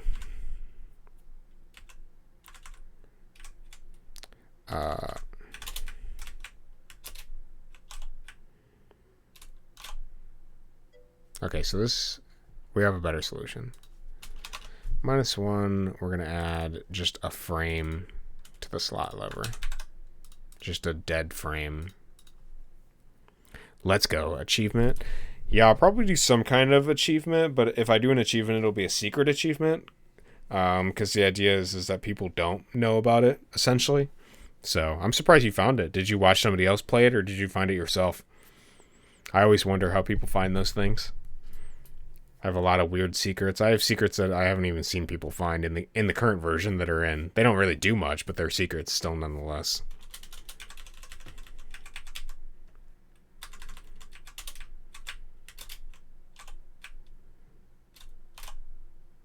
Okay, perfect. That's exactly what we wanted. Look at that. So the lever can be pulled by the player.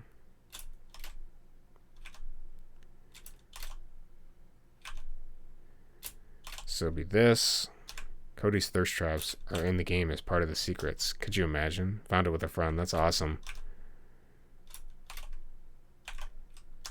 That would be a really funny idea, Kashi. I have considered putting pictures of the developer in at different points.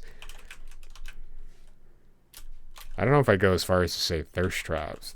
That's a funny idea, but you know how like all those old games like Doom or stuff, they have like a developer room where you can like go in and turn on cheats and it has like pictures of all the developers and stuff. That could be pretty funny. He is stuck at Time Wizard. That's really funny. Time Wizard is kind of difficult, but you can also beat it old, so I feel like that would be easier. It's like a adjustable difficulty, right? Okay, so this works. This is great. I'm liking this so far.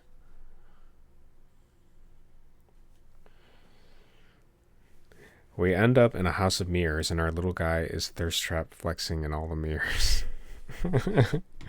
Thirst trap flexing. I'm going to need examples of what you mean by thirst trap flexing.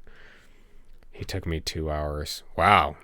I guess that makes sense. I feel like the first time you fight the Time Wizard is going to be difficult, but the Time Wizard has the variable difficulty, right? Because if you get hit by the old age thing, you can still beat the level.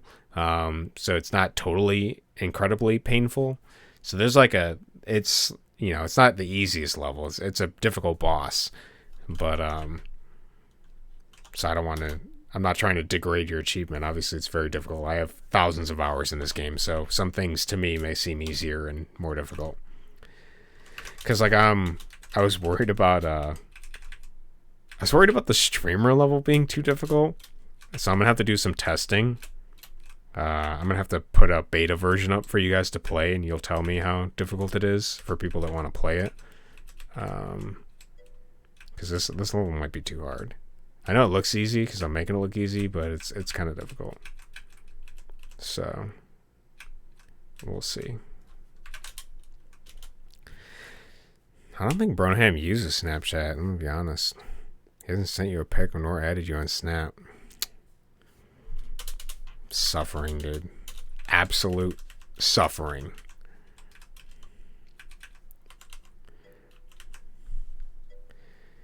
Yeah, what even, since you mentioned it, Thomas, what does the secret even look like in this version?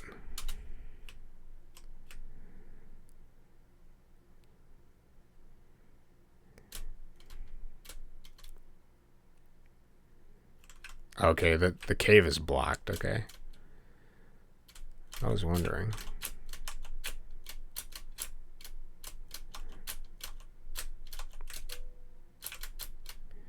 Yeah, it's completely blocked. Okay.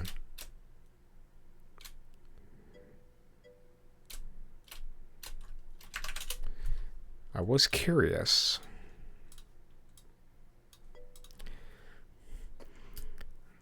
He said he posted the thirst trap in his snap. No, I think it was his reel for Instagram is what he meant. Because I thought it was that he posted it and he was worried about the posting of it or something. I'm not sure.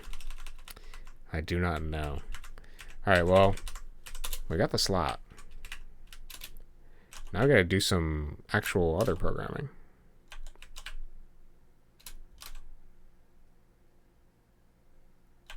Yeah. Okay. Yeah.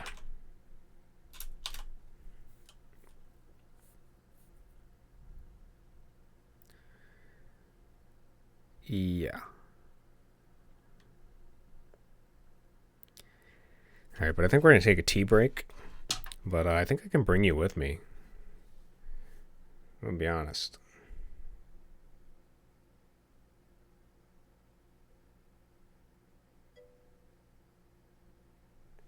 I'm going to bring you with me on the tea break. Oh, of course. For legal reasons. All right, I can't read your chat, but I can, I should be able to take you with me on my brief tea break. The things I do for chat. The things I do. The things I do. I gotta turn this on, don't I?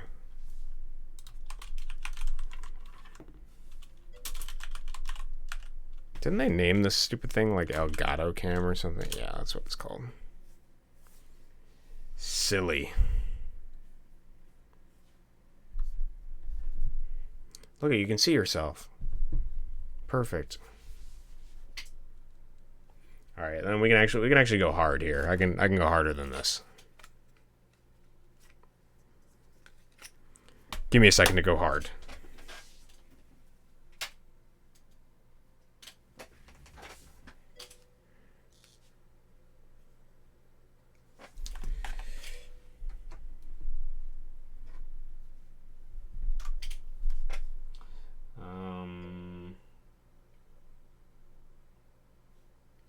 Actually,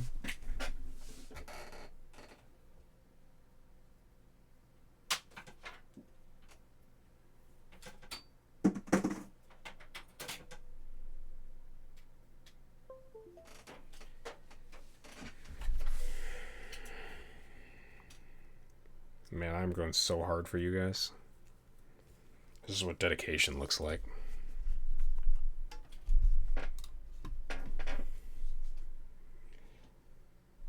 God comes back to the point. Hi, me. Wait, hold on. I missed a bunch of stuff. Tea break. Spill tea for the tea break. Please show the level before the Bambi level. End bomb coming. There's no end bomb coming. Level before the Bambi level? Oh, before the Bambi level. It's just, it's gonna be like a talking section. That's all this is. It's like he's gonna tell you, like, you know, not everything in life has to be a challenge. You know? Alright, hold on. We gotta change our mic.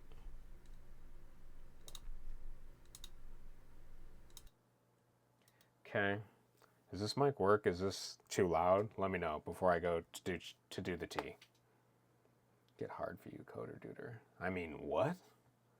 Is this too loud? Tell me. I need to know. I know we're behind. I've dropped 14% of my frames during the course of the stream, so there might be a little bit of lag. But let me know. It's good? Okay, sweet. I'm going to go make tea then. And you're coming with me, buddy. You don't get to decide. We're going together. All right, how do I gotta do this? Can I do oh yeah, dude.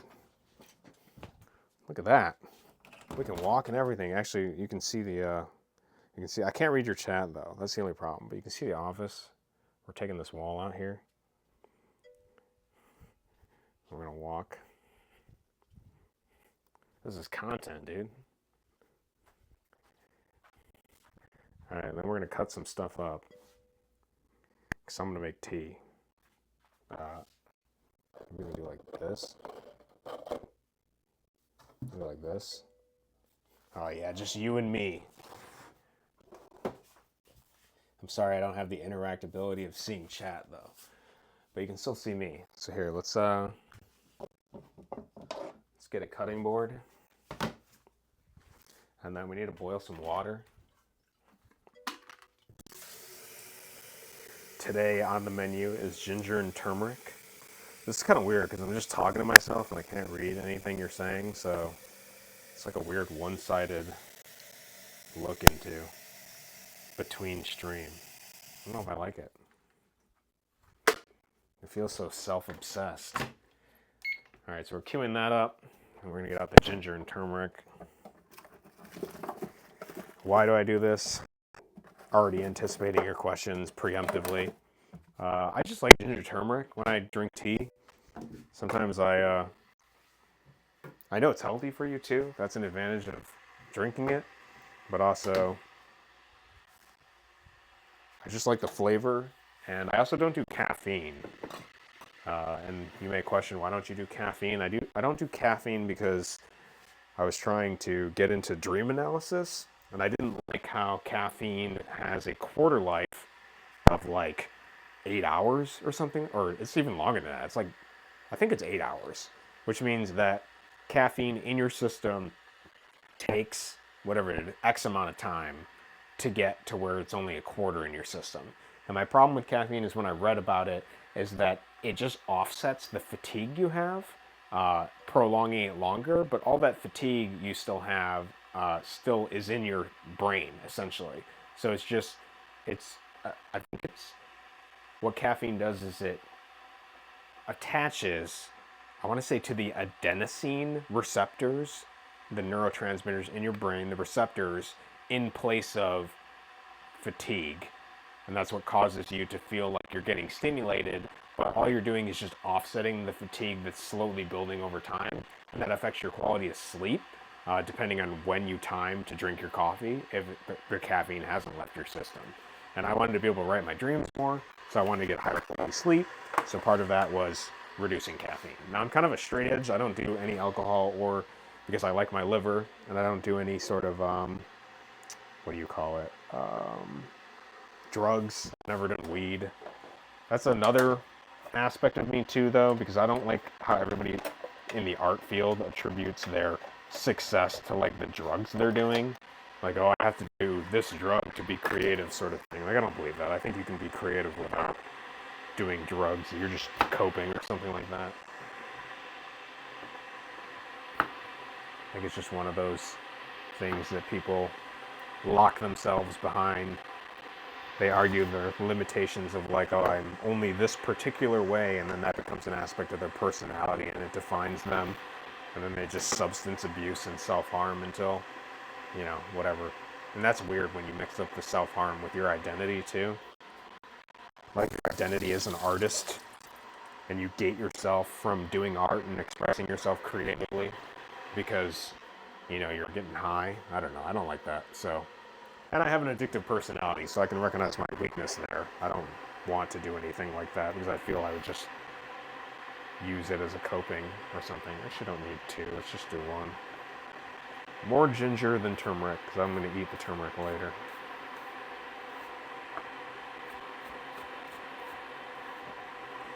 So for those of you at home that want to follow along, I have ginger and turmeric root. I buy those at the store.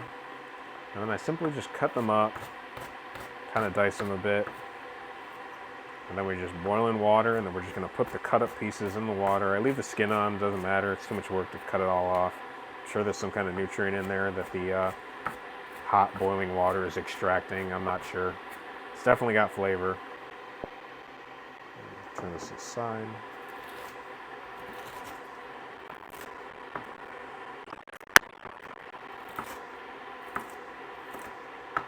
Okay. Typically, if you want to maximize your value out of turmeric, you want to also have pepper with it, from what I understand. So that helps. That's why all the turmeric supplements have, like, you know, pepper and turmeric in a single pill. But I'm not going to bother with that because that makes the tea really spicy, and I'm trying to just do it to drink it, to also soothe my throat. So we're not going to make it any spicier than it needs to be. The ginger will already make it kind of spicy. This is also a great preventative, I'm sure there's some holistic medicine benefits of drinking ginger and turmeric tea for inflammation and things like that. This is also great if you don't have health insurance and you don't want to get sick as often.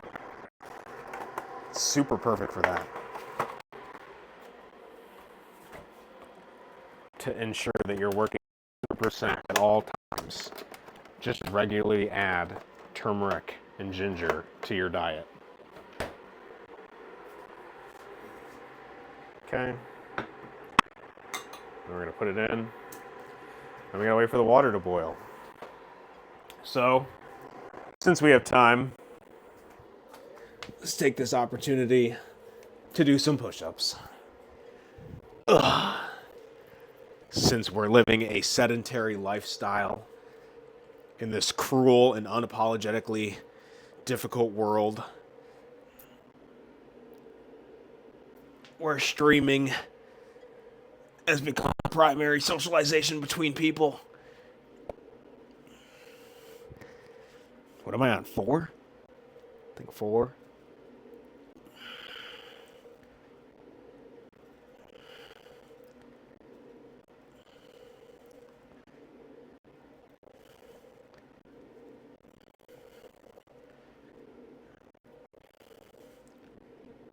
Okay, that's 10. My glasses are falling off. Can we do more? I think we can. I typically do sets of 10, but let's push ourselves a little bit.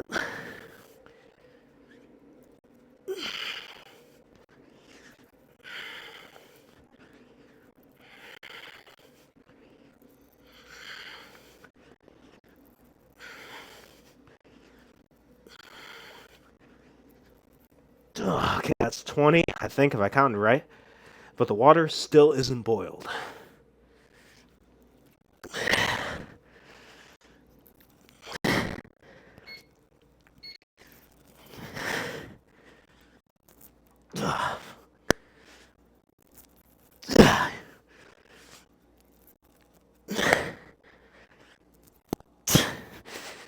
It's 27. I feel like I can do 30.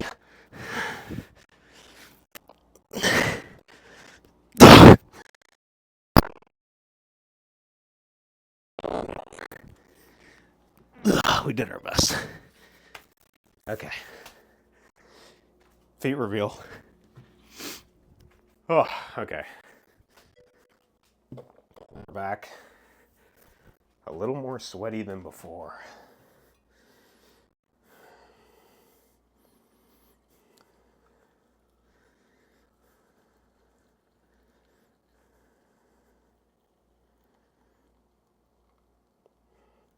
Perfect. All right. Somebody set a timer for 15 minutes. We'll come back and we'll see how that goes. And now, back to regularly scheduled programming with your boy, famished, fatigued, in a new location, changing his mic settings again. And now I'm back. Save. Perfect. All right, now we gotta catch up with chat.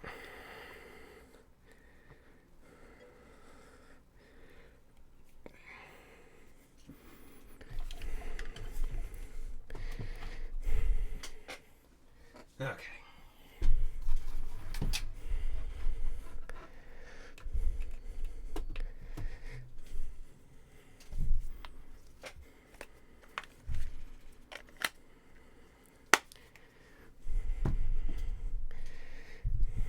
All right.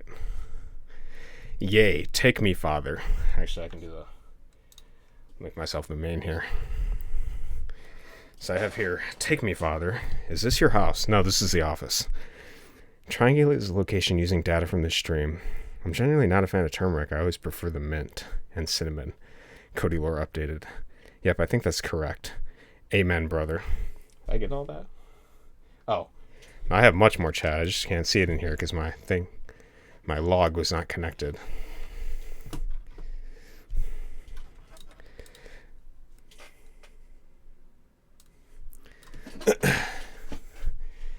All right.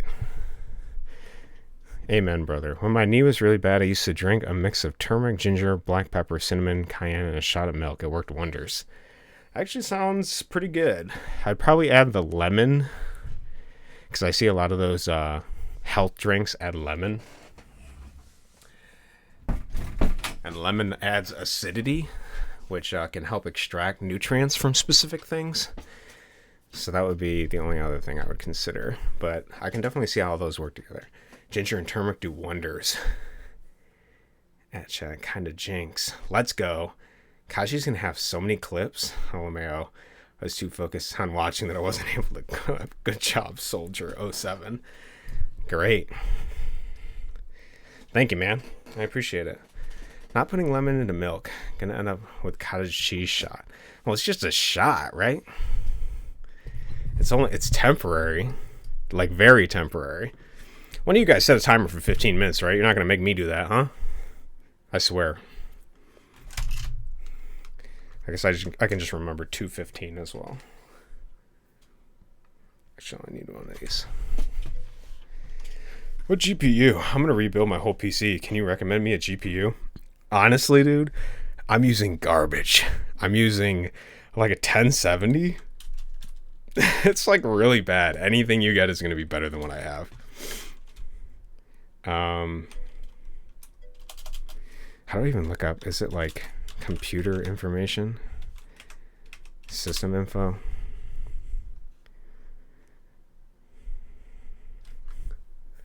Hardware? Components? Display. Yeah, I'm using a 1070, bro. NVIDIA 1070. That's like old. They're at like the 5060s now or something like that. So I would get whatever GPU you can afford, honestly. They have depending on where you live, you're in the Czech Republic, so I don't know what kind of computer stores you have, but here we have like this store called Micro Center, and Micro Center has these bundles where you get like a CPU, and then you get like a bunch of stuff in a bundle that's basically everything you need to build a computer.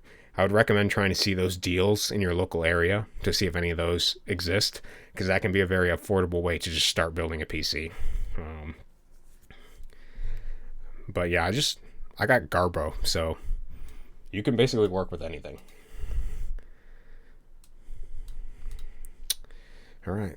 I feel like I've had a lemon milkshake before, so it probably wouldn't taste that bad. I don't think it would taste that bad. I think if you leave it longer, that's where you get that cottage cheese thing. So, deals there are so good. Kashi knows what Micro Center is, bro. I'm pinpointing your location. A little bit of triangulation. I'm figuring it out. Okay, let's go back to... Okay, so... Let's see. What else do I want to do? Well, we got to program the rest of the slot machine, so... We got to think. How do I want Micro Center is so good to shop, but not in my country? That's a shame, bro. You'll have to just come over, buy the stuff, and ship it back, or send us the money and we'll send you the package. I think that's the only thing we can do. How strong is the, I don't know what the Czech Republic dollar is, but we'll make it work. You got to have some kind of computer, or maybe you might be able to just get from Newegg. Yeah, where is every Micro Center location? Yeah. If Kashi's heard of Micro Center before, he's got to live in an area that has Micro Centers. We're figuring them out.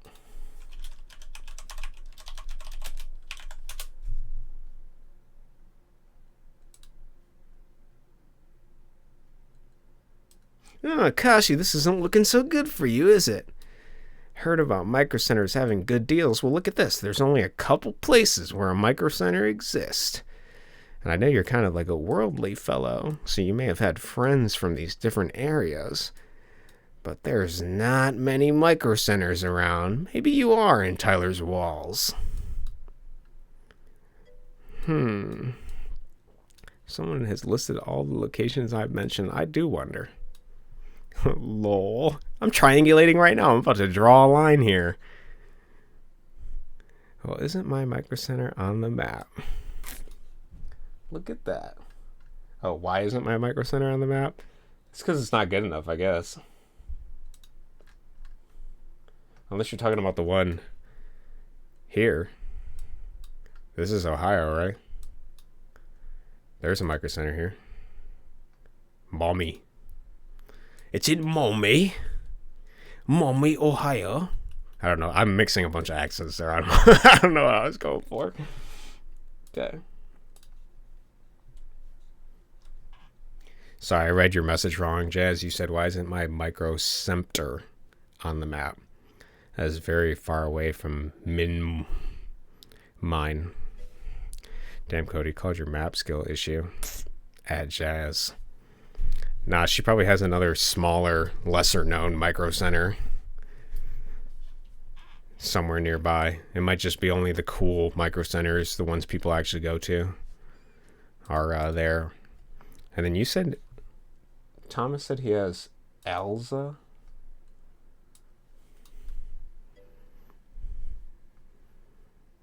Is this like Walmart? What is this? Oh, it's got PCs. Many. Elza PC. Probably want PC, right?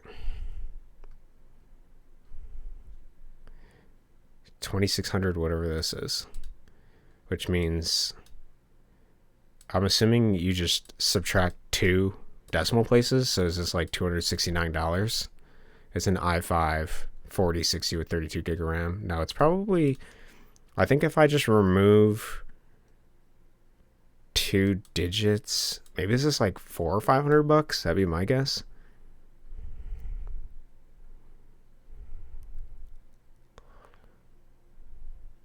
This is just a keyboard. This is like $40 for this. Wait, right? Yeah, I don't know. It's got some stuff. Get good. Did you just at yourself and put get good? I was like, what am I looking at? Back, laptop went to sleep, and it's a record 2 hours and 30 minutes. That's amazing. I thought with all my talking, it would use up the audio drivers more, so it'd drain your battery. So, bro, just be yapping over here.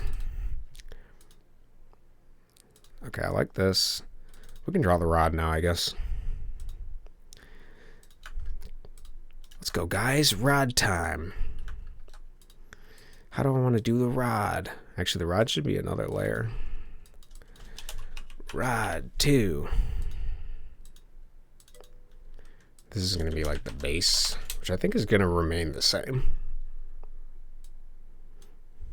It fainted from watching you do push-ups. That makes sense. It gave up. I was huffing and puffing too much. My 28 set. Gotta make up those 2 later to get to 30. Alright, so this is now officially a rod.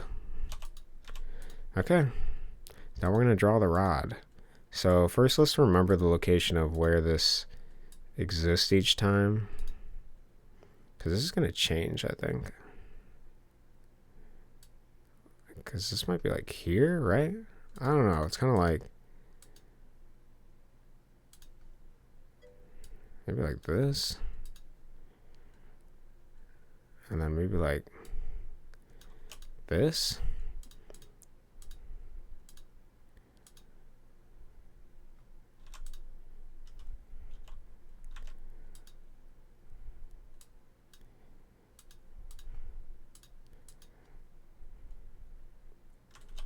No, it's gotta be different. It's gotta be like here. Because we're gonna draw it from here. This is a little confusing. I feel like this is a good spot. So let's look at this one again. This is gonna be, I guess we can try to determine it, because this is gonna be from here to here, I guess, because we're going down. Actually, it should be here. Let's look at the onion skin. Tiny, pull up the onion.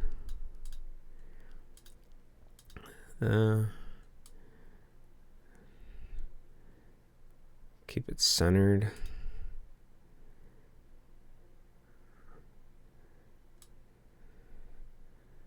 This is making a sizable distance. Maybe here.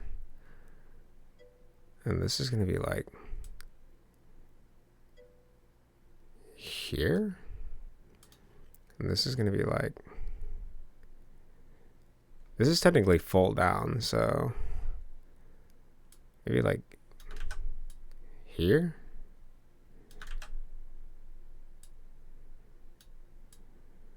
It's gotta be something like that. This is gonna go up slightly. So something like this. And this is the default resting position at the lower end.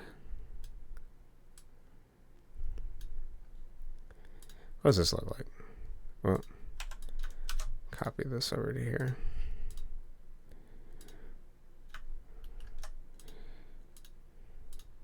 Okay, I actually don't like this final frame, but everything else is okay.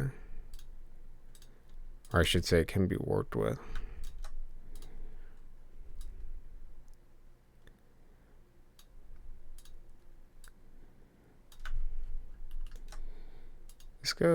This needs to go lower.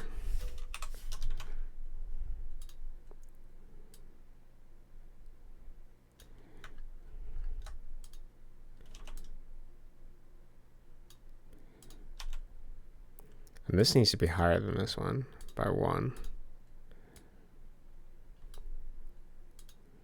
Okay. $1 is equal to 22.54 Czech crowns. Interesting. Okay, Czech crowns. So I'm assuming that you guys use the comma as a decimal. So that's 22.54 Czech crowns. Okay. I mean, I have a GPU and Bluetooth on, so if I was playing on headphones and turned off the GPU, I'd probably get 4 hours. Interesting. Tiny, you smell like onions. Tiny, do you also tear up when you dice onions? Looks dope. Good, thank you. I appreciate you. I knew Kashi is somebody that could appreciate rods. I just sensed it in him. The latent ability of rod quality and quantity. He's got a really good eye for it.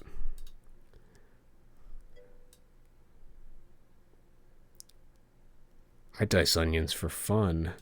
That's the craziest thing I've ever heard you say, Jazz. That completely colors my opinion of you. You are a lot more psychotic than I ever imagined. Which could be a good or bad thing.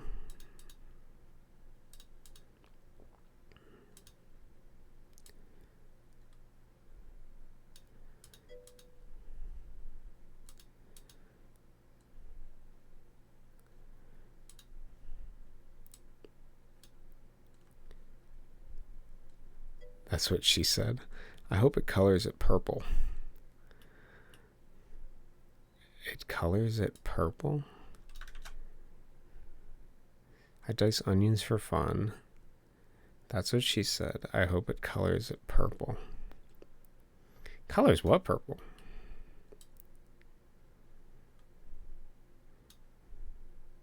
What's Jazz talking about? Oh, colors your opinion of you. Got it, sorry. It could be purple if you want. Purple is the color of bruises. I hope your opinion is not purple. It was a different color, but now I'm thinking of bruises.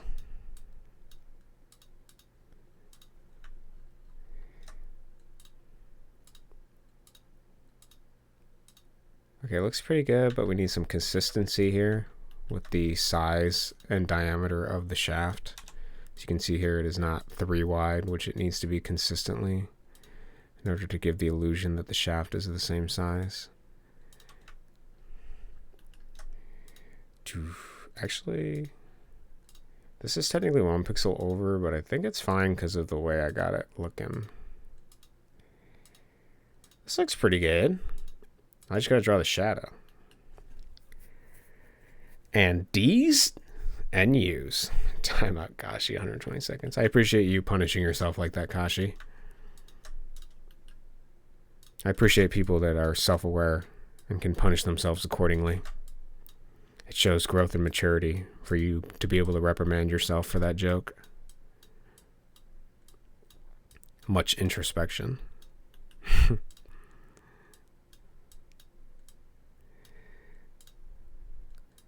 Gonna change the shadow a little bit.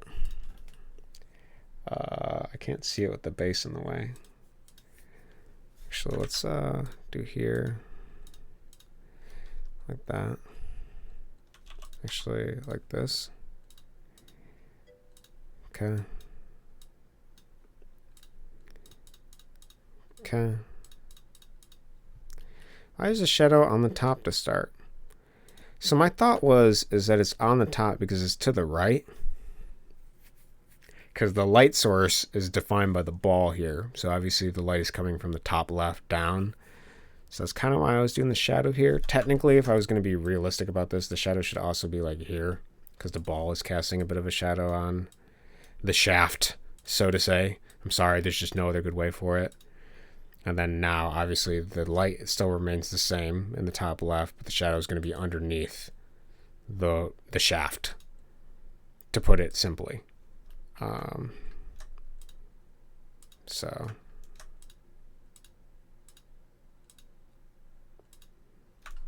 technically, this is still. This actually might be a little longer shadow because of the way the light is cast. I can still put a tiny shadow there, but this shouldn't be shaded here. Okay.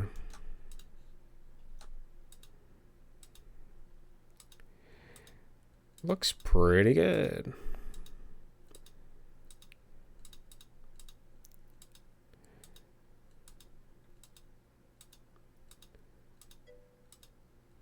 Makes sense. I was curious because I couldn't remember the light source.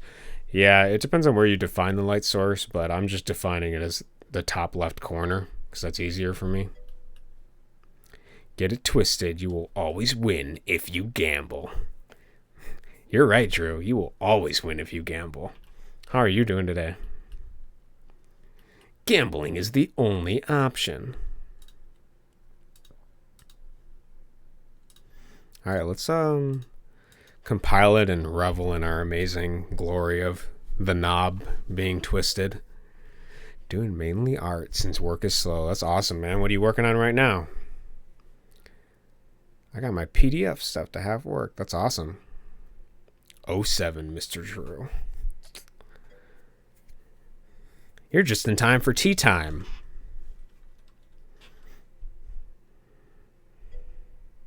A meme-ish drawing. Exciting. I can't wait to see it. So hold on. I want to appreciate the rod here. And then I'm going to go get the tea. Boom. Look at that. That's looking good, dude.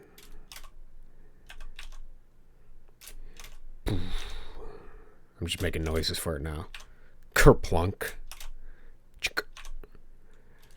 Looks pretty good. Okay. 15 minutes have passed. More than 15 minutes. We're 20 minutes over past now. Anyways, I'm going to leave you with this animation so you can appreciate it while I go grab my tea. So enjoy yourselves, all of you. If you have epilepsy, here's your warning now. And boom.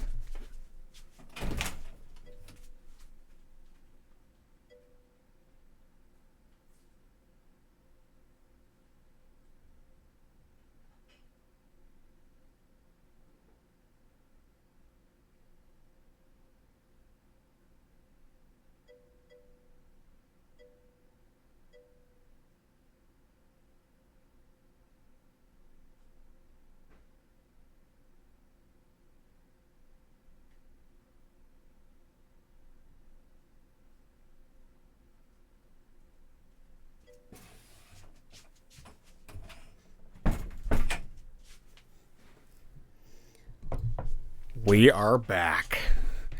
Dude, and not only did I leave for a minute, but we got more viewer retention. Hello, and welcome back, Prosto. Raccoon. I remember the raccoon. Welcome. How are you doing today? I did give the epilepsy warning, bruh. I gave it. And it's actually funny that Prosto showed up because they were the ones we were talking about the epilepsy warning. We were talking about Pokemon and the epilepsy stuff. Yeah, how you doing? Yet alive. Another day of being yet alive. That's awesome to hear, honestly. Today we're working on gambling. I want to add gambling to my game, so we're working on this right now. So, just to catch you up to date, we have the knob and the handle. It works. The player can grab it. I have a little joke I'm going to program next. That's going to be my next step. And then we can start programming the shifting of numbers, I think. It's going to be my next option. But so far, it looks pretty good. I'm a fan. I like my own work. Good job, buddy. You're doing good. I like the rebound. Yeah, dude, I'm using my 7 laws of whatever animation you like that. It does boom. It like goes past it slightly, then goes up, and then locks into place. So we got that nice lever pull, that squash and stretch, that slightly over. Obviously, if I want to make this animation a little bit better, I can do some kind of like drag or something, which I might do later. Like I could do a, when I get to this part, to show you an example, I could do some kind of whatever like thing like this to show like the motion or something. It can look better than that. I'm going to be honest. It can look much better than that, but that's just the idea. Common Cody W. 12. I think no. 12. I think no. 12. I think no. 12 what? I don't know what you're talking about, Prosto. I'm sorry if I forgot what I was talking about. 12. Oh, yeah, 12 principles of animation. Yeah, is it 12? I thought it was 7.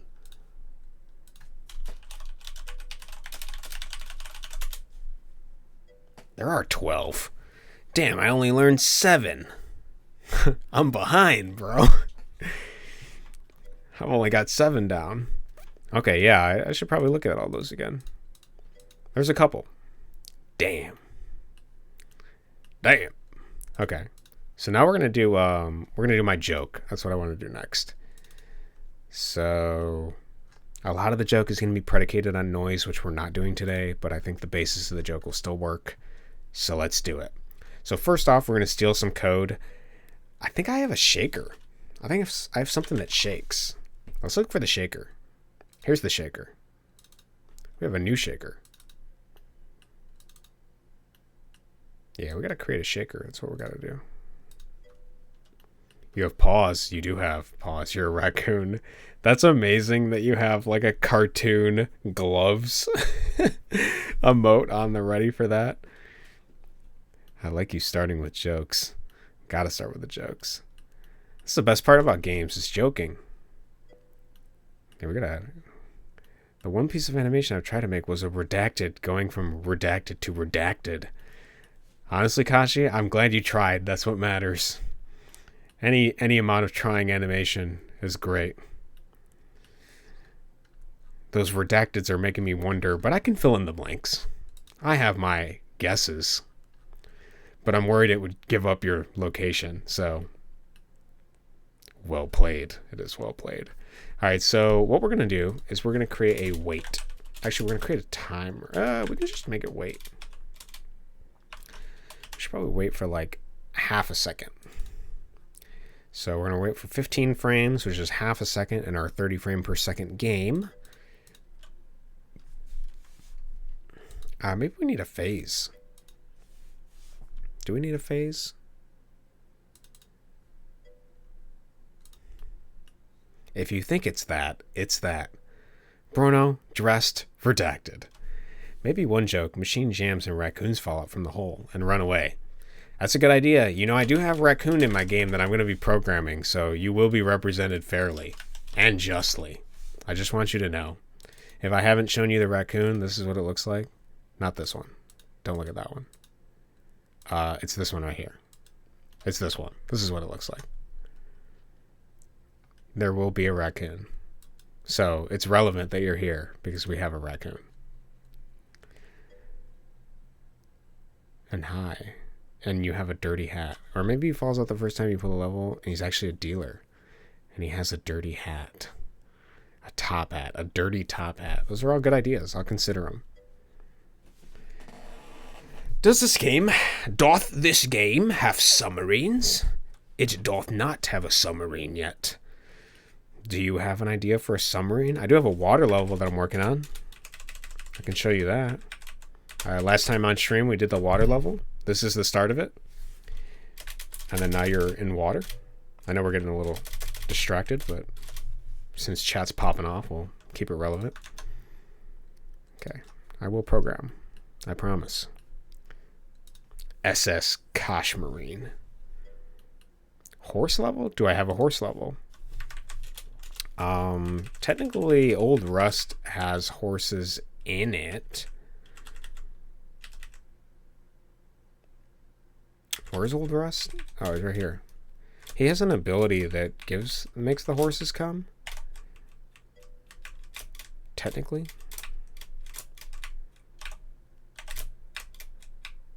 They come to clear the screen from the left. Barbie level. Jazz is cooking. We'll let her cook. A submarine comes from the right and fucking torpedoes the shit out of the player. That's a good idea. I like how you think.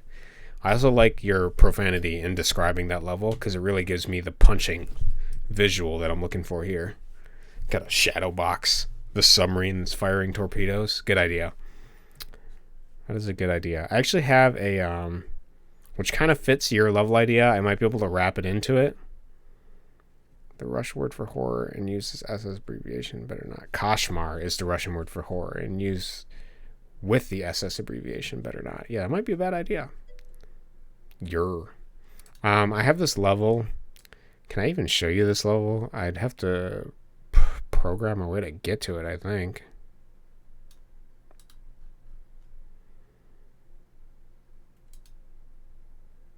Yeah, I mean, I have this Pain Police level, which kind of has what you're talking about. The police come in on a helicopter. There's a bunch of SWAT team that throws a bunch of stuff. There's like a boat. I don't even think I programmed the boat. I don't know. It's been forever since I looked at this. This is supposed to be a hard mode version of the cop level. I was going to look at the hard mode stuff after I'd done easy mode because I have a bunch of old hard mode stuff I haven't done. But like I was taking this level, the police, and then I added like a bunch of extra stuff on it and made it like really painfully difficult. So that's that. I'll show you at another point. I'll program it in. It doesn't have anything for it now. Can I do a level with a crazy horse? What do you mean by crazy horse? Just one crazy horse? Let's hear your ideas. Send it. Yo. Oh, GameMaker has become unstable. Okay, well, somehow we made our GameMaker unstable, so we gotta close it. I appreciate it, man. I'm glad you like my pixel art. All right, let's close GameMaker. We've been working for 4 hours. Obviously, that means GameMaker's unstable. It's going through a mental health crisis. So if you guys give it some space, just a little bit, just just making sure. It just needs a moment. Give it a second. Just a little space to breathe. Let it in. Let it out. A horse trying to eat the player. You guys like your devouring things. Also, my thought was, that looks and sounds like Kriegsmarine. Pause champ? Pause champ? Horse trying to eat the player. Isn't that in a movie? There was like a movie where like the horse eats somebody. Sorry, y'all. I'm not worldly. My puns are not meant to offend. It's okay. You're not offending any of us, Jazz. DW. Oh, don't worry. I was trying to figure out what that meant. All right, we've queued it back.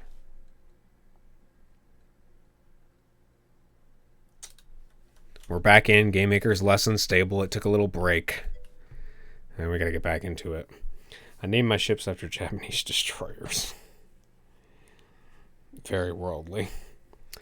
Crazy horse? That is an interesting idea. I like the idea of a crazy horse. And you know what?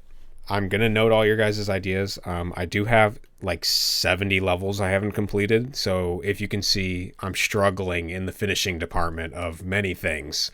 But I will consider them. They will be considered. It has to be a horrifying horse. How many micro centers exist? What is a horrifying horse to you? Like scary looking? Actually, you know what might fit for you, Thomas? I actually do have a crazy horse already. It's not scary looking. But I do have I have a horse. Hold on, let me pull up my horse for you. I'll show you my horse, buddy.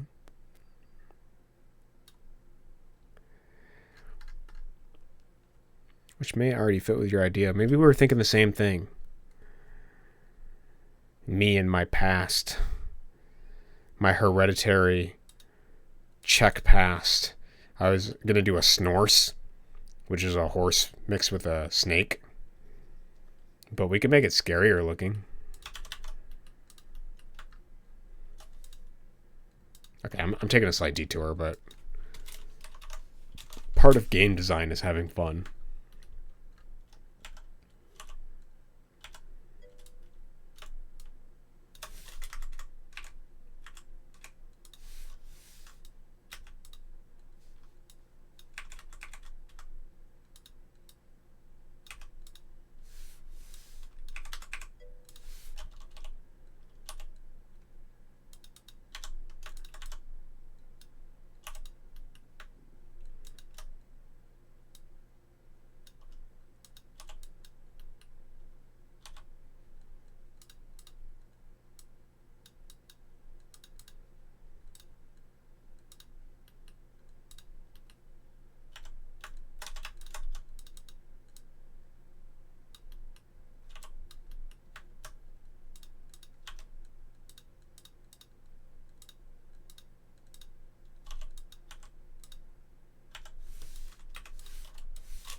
Hold on, I'm cooking, guys. Give me a second.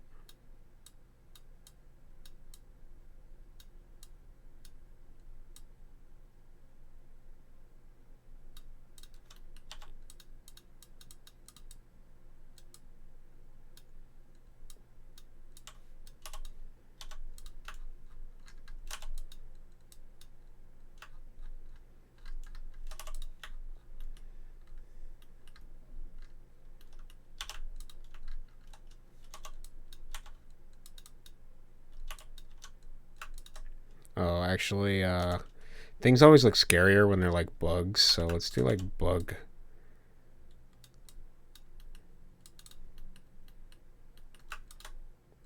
Bug type, quadrupedal joint shit.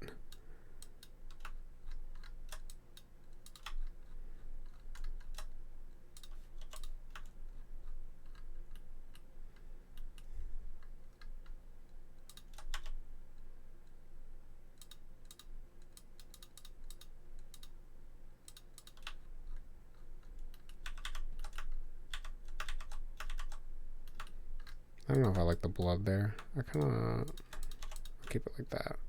There you go. There's our start to the devouring horse. How's that look? Looks scary? Whoa, horse like this one. Thanks, I hate it. That's fucking rad. I'm glad we like it. I see. Dude, I was wondering what your profile picture was. It's just like a creepy ass horse. What the fuck is happening here? I'm glad we like it. Sweet. Well, I guess there's some things that make that horse scary that I can't necessarily do, but it looks like we're doing pretty good here. I'll keep this in mind. Your profile picture.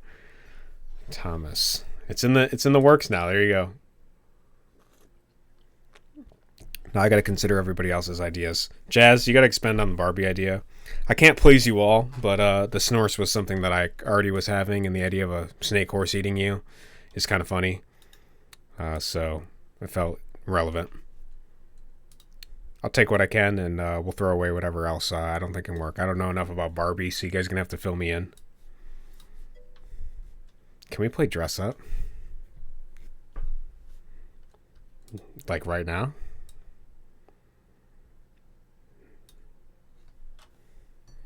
I have a lot of responses to that question. We can do anything and jump off the bridge. The only limit is our imagination. Unless you're talking about now. Given a prompt and then pick little outfit things to match the theme. That is an interesting idea. Can we play dress up? Don't worry, Thomas. We're doing the trading cards. I actually do appreciate you keep reminding me. It's in my to-do list. But if you just keep mentioning it every stream, it will get done. I assure you. My secret ultimate goal is to have this update out by Christmas. So make sure your stockings are empty. We'll see how that goes.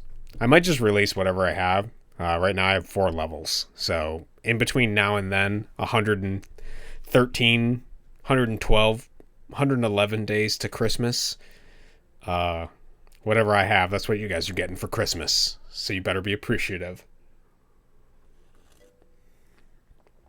Prompt, ancient Greece. Ancient Greece. Why'd I say Greece? Player walks into Barbie dream house. Small girl won't let you pass through. Jump off the bridge so you get 3 outfits. Like, I want to be a doctor in space, so you wear a space helmet and a doctor coat. It's an interesting idea. I like the idea of having to fulfill her requirements to jump off the bridge. I'll have to think about that more. That one's got to ferment in my head a little bit, but I like the idea.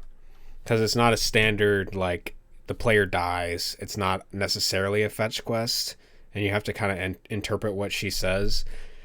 The only problem I see with that, and this isn't necessarily to mean that the level is difficult to do, it's just a consideration, is with an idea like that, a majority of my players are my copies sold, and my players are Chinese, so I try to take that into consideration. Like, what does, if I use text to require something of the person, I want to make sure that, you know, culturally they understand that difference. And some of that can come down to translation and stuff like that. But it's worth considering. Gotta be all pink. Christmas, man, that would be the best, most hateful gift ever. Honestly, that's what I was gonna go with. My ideal this year was to release it in April Fools, because I thought that would be really funny, as if like you drop an update after 2.5 years and you know it's April Fools. But I didn't get it in time, and I was doing a bunch of other stuff around that time, so I'm aiming for Christmas now. That's what I want. So we got like 4 months. Even if I just drop what I have at this moment, if I didn't do anything else and I stopped, you'd have 4 levels, you'd have a new menu, there would be new dialogue and some other stuff. So 4 levels is still, you know, stuff, even without any of that, anything extra. So I will drop whatever I have in December for Christmas. The Czech translation is kind of funny. Actually, I paid for the Czech translation, I think. I think that version has the paid version of the Czech. I paid a girl on Fiverr to do a translation, I think, if I remember. Or maybe that was Slovak. I don't remember. One of those I paid for to get done. It might have been the Slovak one. I'll have to check my logs. Some of the stuff I use Google Translate. Sometimes if I have the money, I'll pay like a translator to do it. I have so much text in this new version, it's going to be horrible. I actually have a guy that's been reaching out to me to do a Czech translation, probably because the translation's bad. So I'm going to talk to him when I actually get closer to being done. But she could imagine 2 different pictures. Dude, the pictures idea is great. Maybe I would do it better. Maybe. I don't know. What I'm going to, yeah, for free. I think the other guy is interested in doing it for free as well. I'll pass it your way. What my goal as well is to, whatever I release, have an Excel spreadsheet with all the translation stuff in it, so that anybody who wants to do a translation can just go in and do the translation, and then I can just copy the text and put it in and jump off the bridge on my own time. But I obviously have to spend a lot of time and extract all the dialogue for people, so it's a little bit of work. But I will do it eventually. Even if it's not immediately at the release of the version, it still will be sometime after, so people can translate it to their native languages if they want. Because I had a guy I've had people, the Korean translation, Polish translation, they reached out to me and did it. It was just actually in the game. I have a location for the translators that have done it for free. I make like a little room for them and stuff. So I'll do that for everyone if I can. It's just time consuming, but I'd like to do it for people that do the stuff for free. Which that guy has messaged me, so I'm gonna pass the files to him as well. But I'll send them to you too if you want it. When I'm done. Alright, the Barbie idea is great. I love the idea of matching pictures. Let me what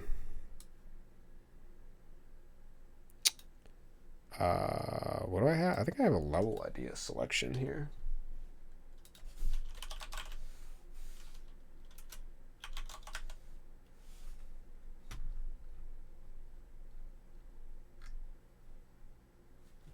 I'll just put it in my thing. Give me a second. I like the Barbie idea. I want to write that one down. The idea of dressing up is fun.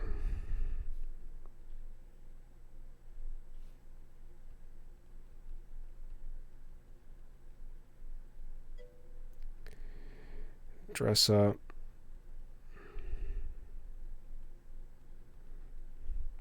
Toxin pictures. I have an idea for toxin pictures as well, for another level.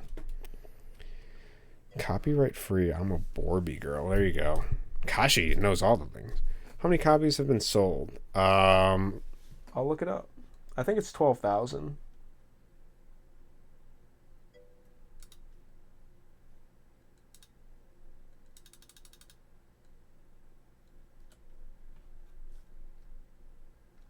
Well, we sold 1 copy today. My lifetime Steam units is 12,344.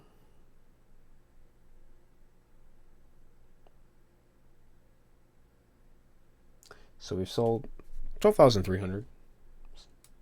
Pretty good. Social section in your about as a placeholder text. Yeah, I just did lorem ipsum because I didn't know what I want to put there. I have some stuff that I care about, like the general information, like my age, because I feel like that gives you, stuff to talk about with people that are just coming in. That's why I put some time into it. But I didn't really care about like socials that much. I didn't know what else I wanted to write, so it's like, what do I want to do?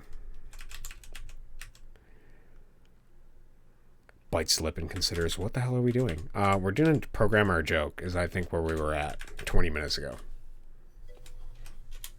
Cody is rich. I'm not rich. That's over the course of 5-6 years of work. And then they take 30%. I'll tell you what, Thomas. I appreciate your ideas, and here, we'll talk about it. I agree. Wholeheartedly. And I'll tell you what. I got this.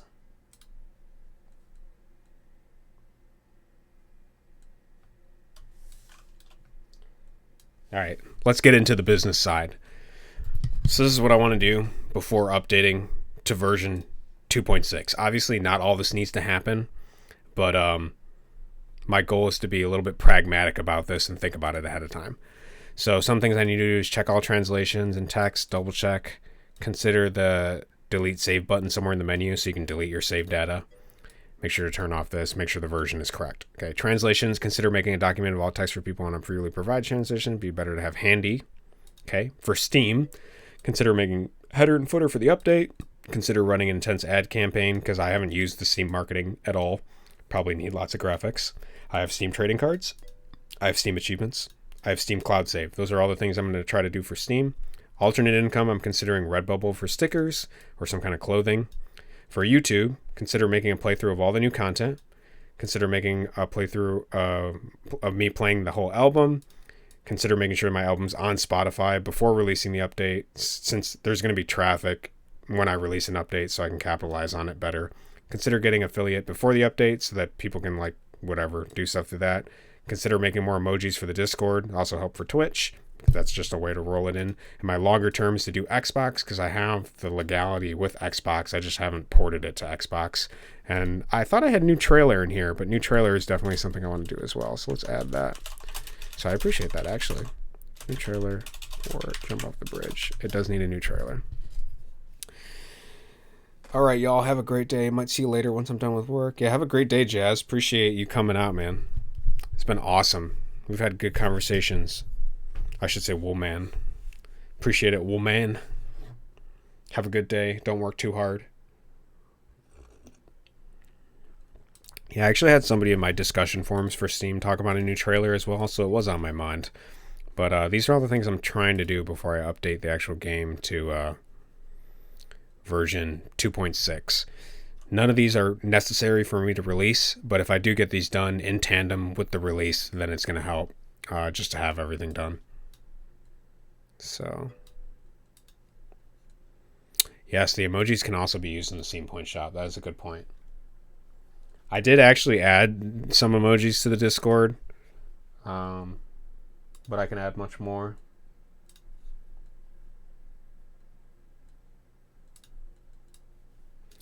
I have a couple. I added my Feels Weak Man, my Fifco. I don't know how to pronounce his name. You know that it's the Czech streamer, I believe. And I have the Forcing Gun, Sag, Omega Laughing, Clap, and Time Wizard. And then I have a poor version of the Time Wizard for people that don't have Discard Nitro. That's just the 3 frames of it. And then I have some other stuff. But yeah, that's something I was going to roll into doing. Why don't you use major, mid, and minor versions, like verifying translations doesn't affect gameplay, so that would be minor, so it can be done anytime. Yeah, I do actually have that. As you'll see in the lower right of the screen here, I do have major, minor version set up already. It's in there. I just haven't used it yet, because in the old version it's just 2.6, but I will be using minor versions in the future. Right now, I just have the 2 point whatever system, but I'm going to be moving to the, what you're saying, major, mid, minor. Technically, this is a major version, but I've been calling it 2.6 forever, so I'm just going to call it 2.6. And then we'll move on from 2.6 to bigger things from there.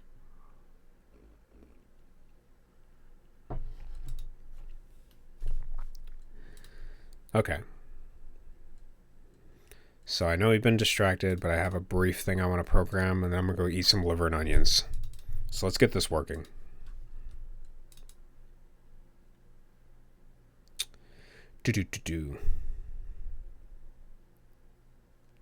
So what the hell are we working on? We're working on the slot machine.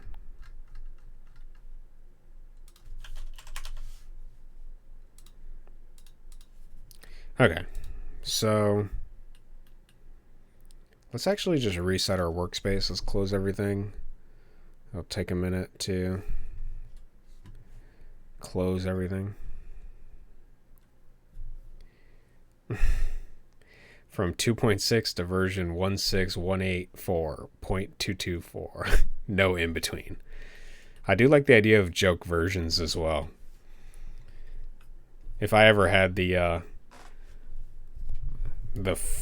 I guess a lot of planning, it would be funny to upload like a troll version of the game for like a day with just some like minor joke in it. That would be pretty funny.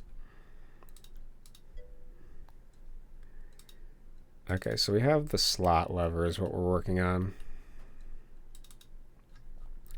And right now we added weight is what we did like 40 minutes ago. So we want to set weight equal to, actually I gotta open my door because it's toasty. And I be cooking in here, boys and girls. Trying to be inclusive. Weight is 15. We want it to wait for half a second when it's done. Image should be equal to 0 if weight is greater than 0. Weight minus else thrown equals true. Because what we're going to do is we're going to throw. We're going to throw the player if they don't get off of it. We'll add the get off part later, but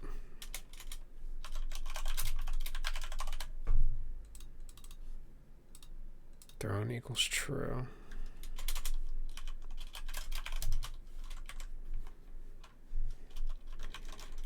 Thrown equals true.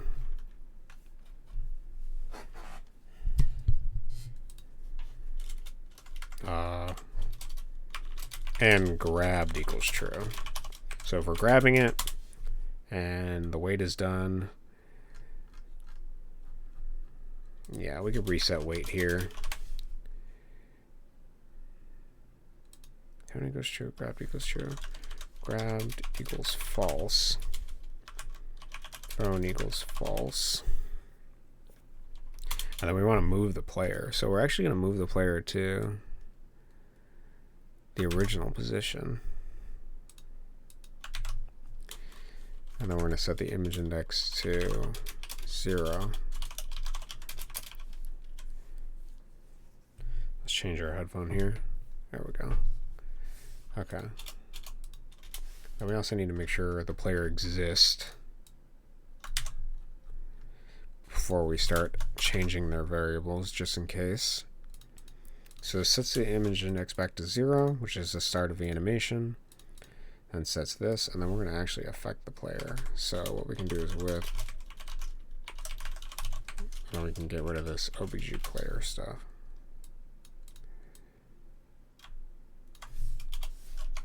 Okay, and then we can also do, let's look that up actually. It should be OBG new screen shake, because I want to do a screen shake. No, what is it called? Shake? New shaker is what it's called.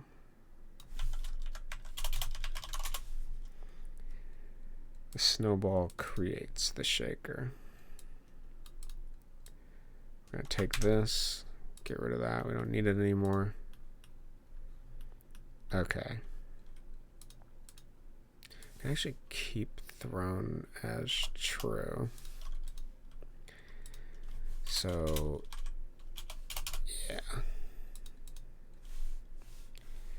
So then this is if place meeting x y plus v speed plus h speed. So if we're moving and we meet the parent solid, then we're going to create a shaker. Okay, and then with other, which is going to be this thing, we're going to make thrown equals false.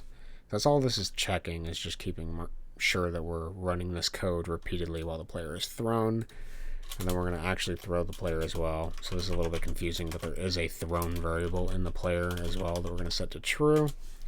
This is a thrown variable in the lever that we're setting to false. And then we're going to set the player v-speed to a random number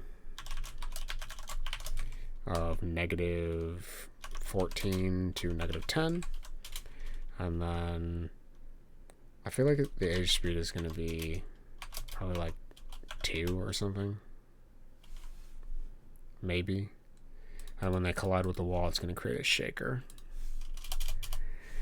And then since grabbed is false, when this happens, actually, when they meet the wall, we're going to reset the player's variables back to let them move again. False. False. Okay, let's see if this works. I probably need some kind of animation instead of just resetting it to frame 0, but I want to check if it works. First and foremost, it must work.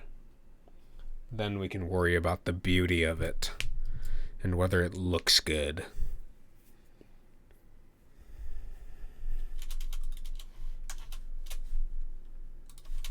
Okay.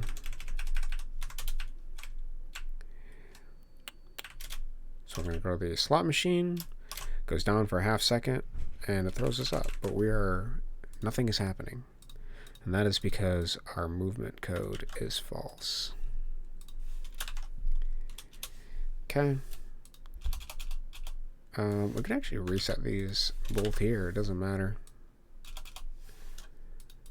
Let's do it again.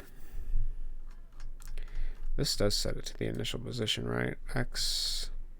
Oh, sorry, I messed that up. This has to be the levers X minus 11 and the other's Y, which means the other, in this case, since we're within the context of player, we are referring to slot lever. So that is the other's X, and then we're subtracting it by 11 to get to that area that we measured earlier based on those numbers of where the position it was. Sounds kind of vague, but you can scroll back and stream. The numbers part was long. Okay. So down for half a second. Perfect. I mean, it works. It doesn't do everything I want it to do, but it works. I don't think we need this here, setting the player. Oh, this needs to be within the context of player as well. My mistake. Sorry, not that one. This one here. Allow the animations. No SCR move. V-speed equals -14. Y equals that. Thrown is true. I feel like the V-speed should be making it move much more than it is. Let's try it again.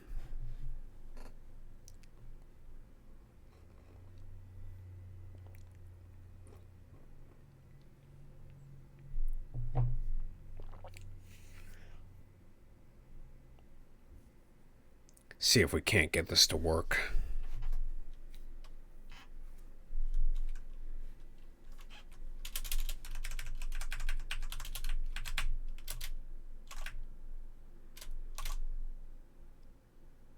Why is this such a little reaction? What the fuck is happening? The slot machine's going crazy, dude. It's a defiant slot machine. Oh, it's because I'm not setting the image speed to 0. Right? Image index equals 0. Now the image speed is 0 at the end of this.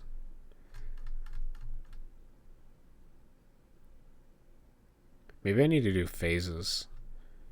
I don't know. Let's try to figure this out. So we grab it. We're teleported up and then we're thrown, but the range isn't that big. And then we're setting... Oh, this isn't running beyond this one run. That's why. Grabbed equals false. Yeah, it just immediately stops. We need to do phases. That's what this needs. Phases are always easier for me. So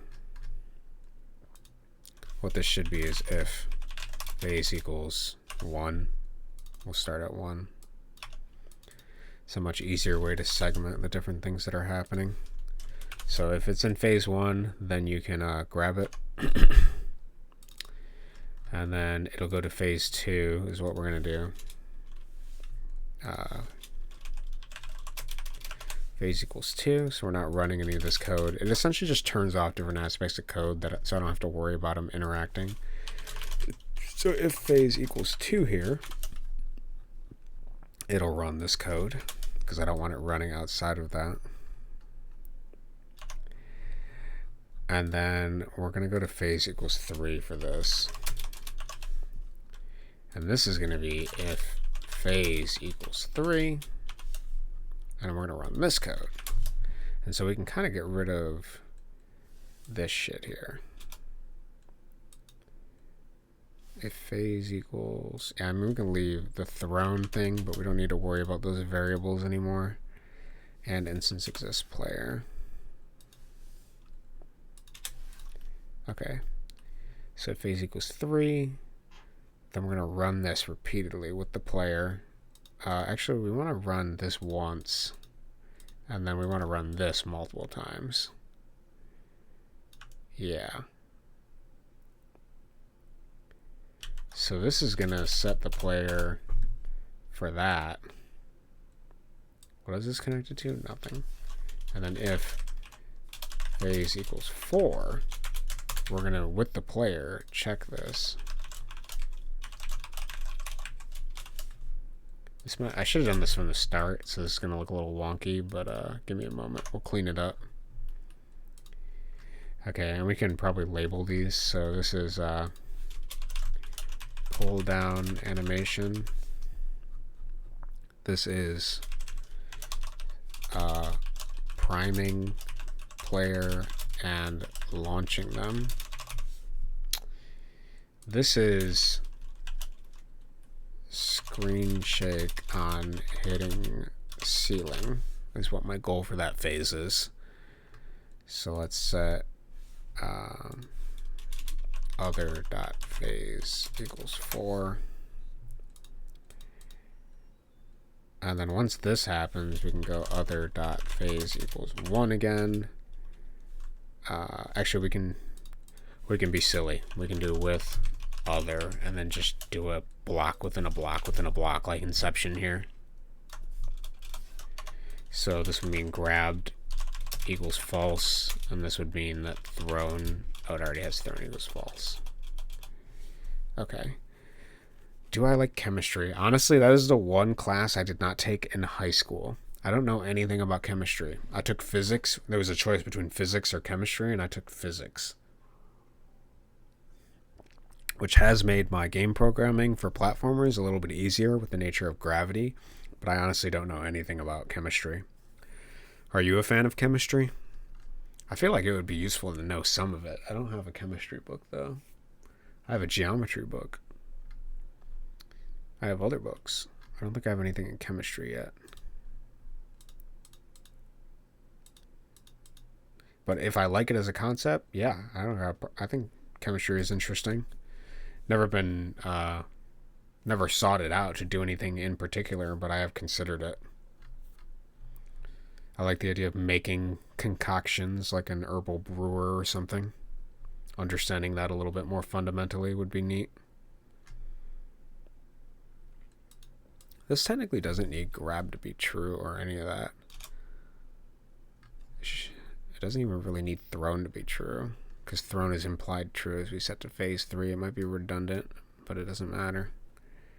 Absolutely not. In school. Gotcha. You're in school right now and you don't like chemistry. Yeah, I'm not sure. I like a lot of subjects and I know for sure I want to learn more about different subjects, and chemistry is a very weak one for me. I'm not too knowledgeable about it. Only cursorily.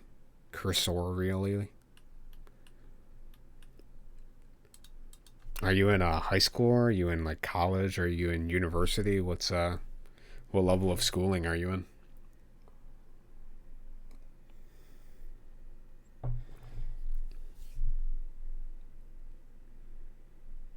Let's see if this works.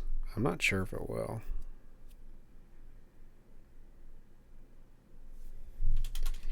I added a lot of code in my head and I'm not sure if that's going to make it work.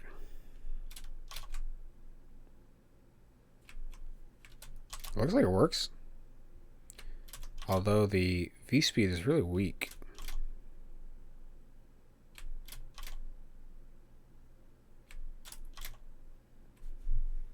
And the shake is kind of weak too.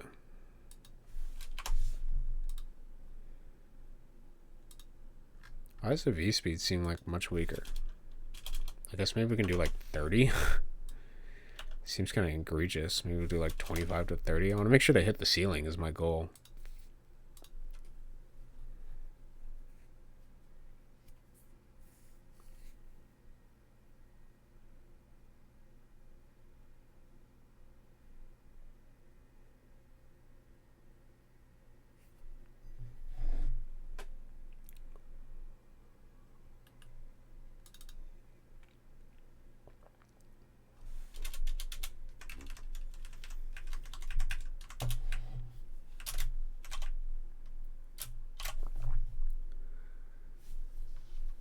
That was pretty good.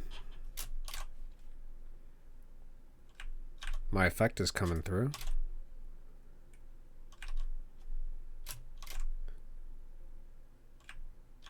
I honestly think the player could be faster.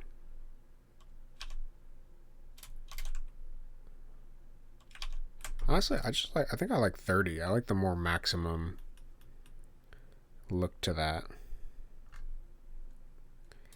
Okay, let's just do a consistent negative 30. I don't need a range. Let's see what that looks like. Let's change it. Actually, we want to make sure that we don't allow the player to have animations, because we're going to animate them by hand in here slightly.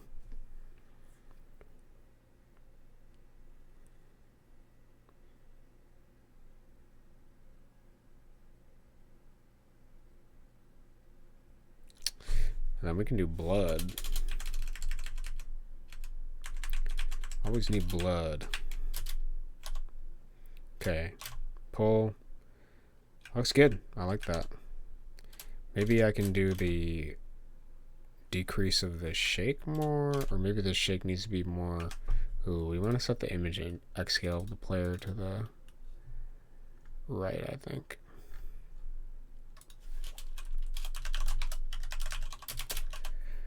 Okay. Setting that.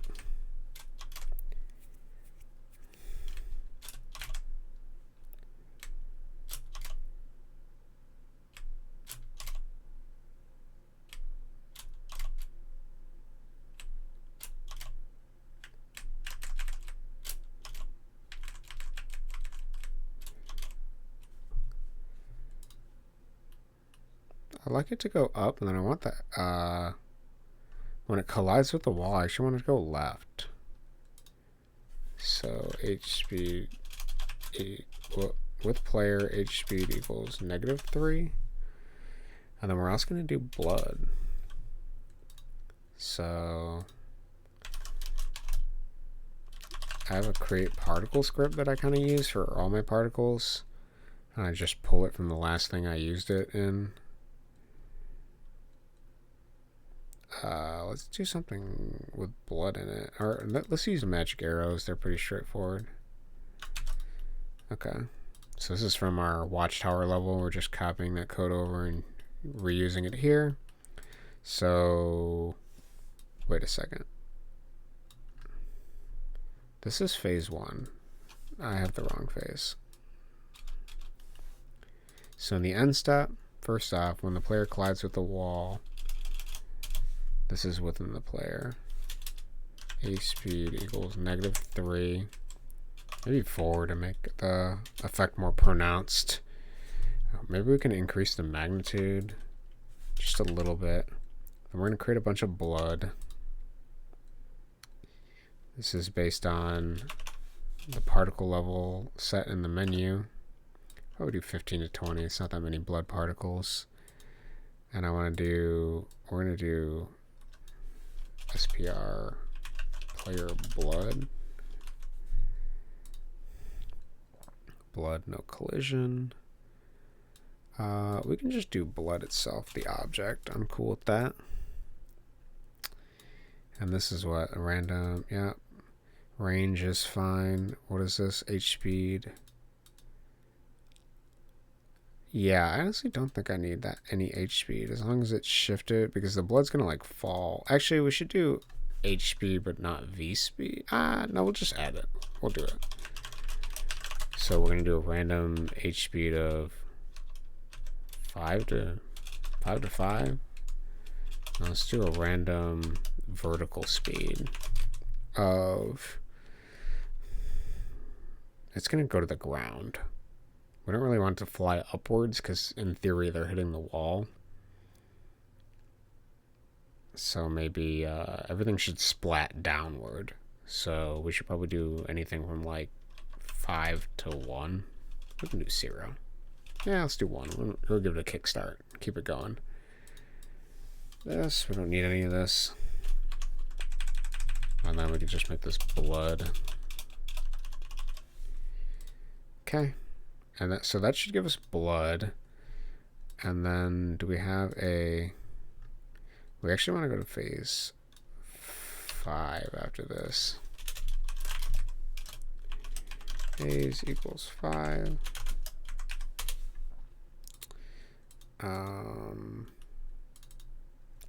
Let's do another weight. Player weight equals 30. Yeah.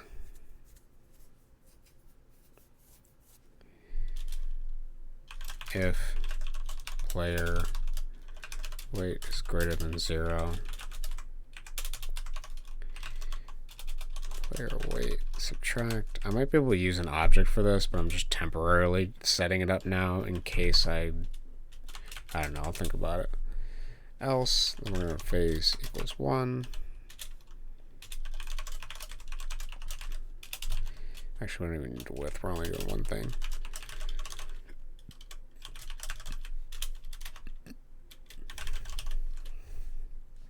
Okay, let's make sure the player exists as always for each of these. Okay. If player weight is greater than 0, and we can reset player weight as well. 30. And theoretically, when they hit the ceiling, I want the player to be in some kind of down position. So I think I have a sprite for that. I'm not sure which one I'm going to use, but we have a lot of them. I think I have like player face down, don't I?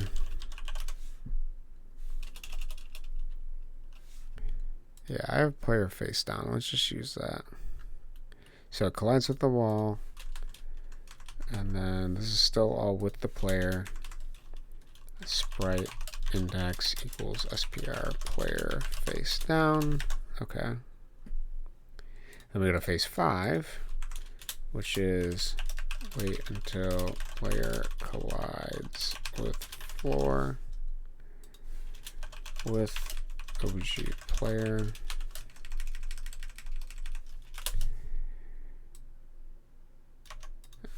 If place meeting x, y plus 1 parse solid. So if it's on the ground, do we need to do this? No, we don't. It's unnecessary. We can just time it. It's going to be the same time every time, so let's not do that. So then I have to deal with the scope a little bit, and that's annoying. Let's see if this works. So what should happen is the player should be flung upwards, hit the ceiling, blood should come out, they'll be in the face down position, and then after a single second, they'll be able to get up. We might need to make that wait time a little longer because my idea is for them to fall on the floor and then get up afterwards, but we'll see. I probably decide what components to buy. I want to see? Yeah, dude, post your PC list. I'm not that good at PC specs, but if Drew's still here, he can look at it as well. Or I can send it to him. Have you seen the game Megaloot? I have not. I don't think I have seen the game Megaloot. I can look it up in a second, though. Let me just test this first.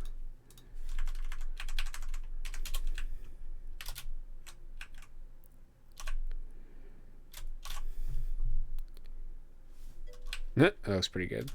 Don't look at it yet. Okay, I'll wait. I want less H speed, but it's pretty good.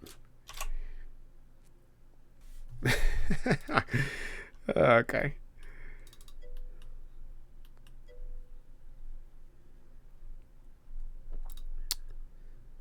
We need less H speed. Maybe it needs to be like 2.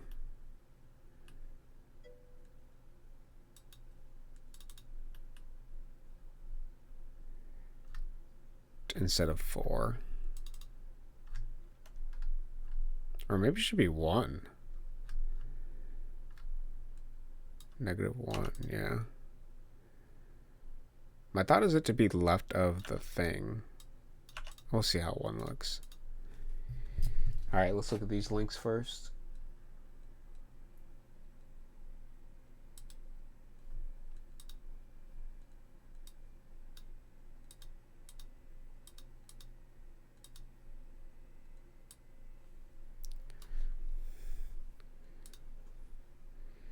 I'm sure a 1650 is much better than my 1070. That sounds great.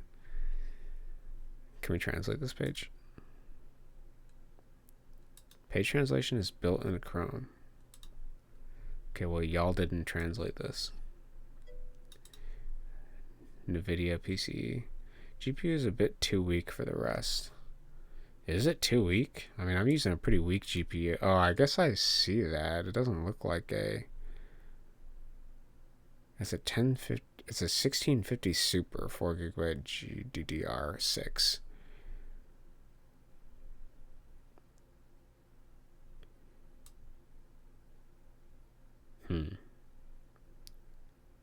It just looks like a smaller version of... I'm sure it'll work, though. My power resource is weak. Your power supply? Oh, the power supply that you have? I mean, this is great. Intel i7. 1700. Yeah, 12,700. Okay. I have an Asus as well. Asus ROG Strix board with Wi-Fi DDR. That looks pretty good. It's got your M.2 slots. It's got everything. It's got USB. Got Wi-Fi, Bluetooth. It's got 3 M.2 slots. Yeah, no, it's okay. I figured out what you were talking about. Power supplies are... I don't know how expensive they are, but I don't think they're that expensive. Unless you're trying to be conservative about how much stuff you have. This looks pretty awesome, dude. I'm digging this, okay? Board's good, and then your RAM, 32 gig, DDR4, 3200 megahertz. That looks pretty good, man. That'll be a pretty sweet PC. I wonder what your... Is this like a big upgrade from what you have now? Are you rocking with like a laptop or something? And what are you going to do with it? Mainly for gaming, or are you going to do something else with it? Going to do some kind of like video production or something like that?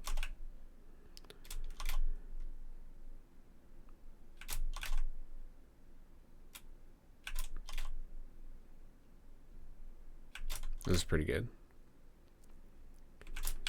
You can keep gambling, but you'll hurt yourself in the process. It's just like a metaphor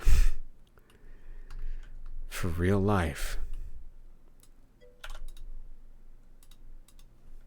You can't even imagine how big the upgrade it is. You're going from caveman times to the future. That's what it sounds like. You're going from ooga booga to sentient speech. It's got to be a huge upgrade. Do you have a desktop PC or is it a laptop right now? Is this your evolutionary transition from monkey to man? Or from God's finger to earth, whatever you believe in. I don't judge. We accept them all here. Line up.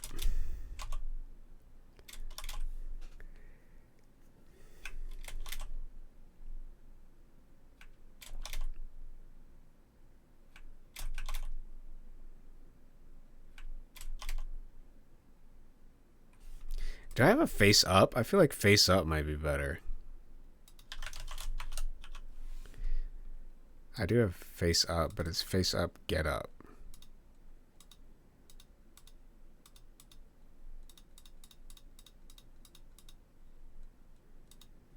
Face up, get up. What the hell do I use that for?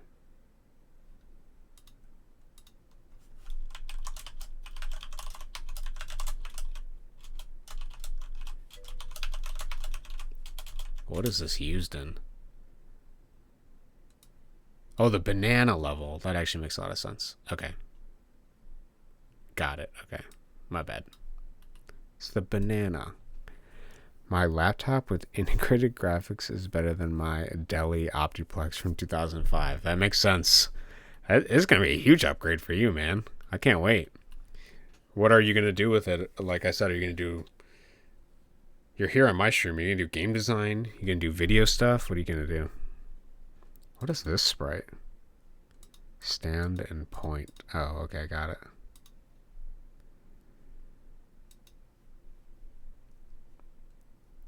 I got a lot of weird sprites I have never used. Okay, but we've completed it. This works. For now.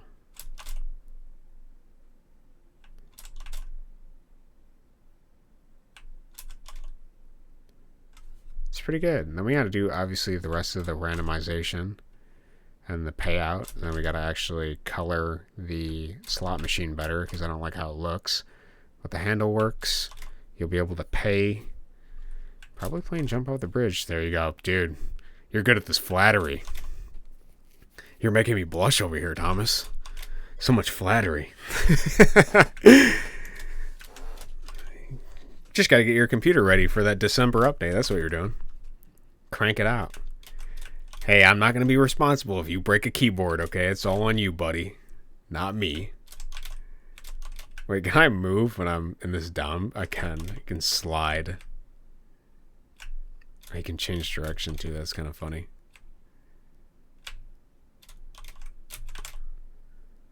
Looks great. Okay, so we're working on our gambling. That's good. I'm probably going to go eat. The only other gambling option we have currently is I have a money, like those money boxes, and you can pay money and you have to collect money, but it all runs away from you. So you got to be smart. You got to outsmart the money and get it when it comes down. And this is just a basic proof of concept for the money box is all it is. I was going to do some other levels for it and maybe some different money types. But the goal is to get as much money as you can to try to pay back the 10 that it costs to get inside of it. So we got 13. We made $3 from that. I think there's like a max potential of like doubling your money. I don't know how many of this start, but so yeah, we have two. We're gonna have 2 money options. I'm gonna do more, but it'll be the slot machine and that. Oh my goodness! Thank you for following, NS. I can't read the name. NS Fish. Appreciate it. Thank you for the follow. I want to play Resident Evil remakes for a long time, so I guess this and I am working on games sometimes. Awesome. I'm excited to hear it. I'm excited to see it, dude. Yeah, this looks pretty good. I like our gambling situation here. It's amazing. Okay. Awesome. So that is done. Well, it started. I haven't figured out exactly how, because Jump Off the Bridge is all about the subversion of expectations. And so my goal is to subvert the expectation a little bit with regards to the slot machine. I I still want you to be able to earn money through the slot machine because I don't have very many money earning options in the game, and I want to play with the money number more. I have some levels that I have planned that affect the money in different ways. So I'm going to have to figure out that. I'm going to have to figure out some alternate ways to earn money. I'm going to do some kind of like mini game type stuff, but I like the idea of having just a flat gambling slot machine. And the idea of the slot machine metaphorically injuring you with every upward thrust is kind of funny. I am going to make it so the player, actually, before I end stream here, I want to program just briefly the ability for the player to unlatch from the lever so that they don't have to go through that animation every time, just in case they want to. So we need to take throw. Yeah, let's look for something that has throw in it. That is very old code. I want something more modern. I do. I got a lot of Chinese players. A majority of my fan base for this game is actually Chinese players. Are you a Chinese player? If you are, welcome. Yeah, this code is very old. We need something new.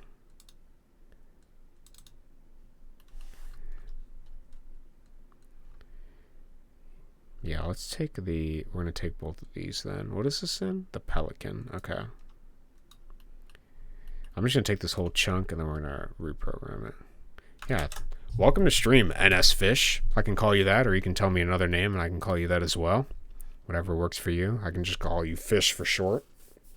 Yeah, I got a lot of Chinese players. I think like 80 or 90% of the sales for Jump Off the Bridge is Chinese, which is why I have a Journey to the West section in my game, because I read all the Journey to the West books and then I made some levels off of them. I do want to do more in the future, but can you legit get a CCP sponsor? Oh yeah, just Fish. Okay, I'll call you Fish. I don't know if I could get a CCP sponsor because I think I do have, from what I understand, because I've been going on like Bilibili, which is like kind of like the Chinese YouTube. You can't I used to have an account on it, but I don't think I can verify it without like a Chinese ID or something. And then I also got access to WeChat, which is the Chinese like Telegram service or whatever, because I was talking to a friend through there for a while. I don't think I could get a CCP sponsor, and the only reason I think I can't is because this is a game that glorifies like suicide, even though that's not the purpose of the game. Like over the course of the game, your goal is to jump off the bridge, obviously, but the nature of the game is paradoxical because as you go through the game, you end up like, you know, the persistence and the constant will to live and seeing the next level and like learning all of the, you know, things that I'm subverting in there is supposed to be paradoxical. It's supposed to be a game that has the outset this impression of death, but it's actually, you know, it doesn't encourage you to die. It encourages persistence. It encourages, you know, there's going to be something else sort of thing, that all these obstacles, some are zany, some are difficult, some are easy, some are funny. It's just like life. Like each one of these little levels is kind of like a vignette sort of thing. So, to get a CCP sponsor, it would depend on if they understood my game artistically from that perspective.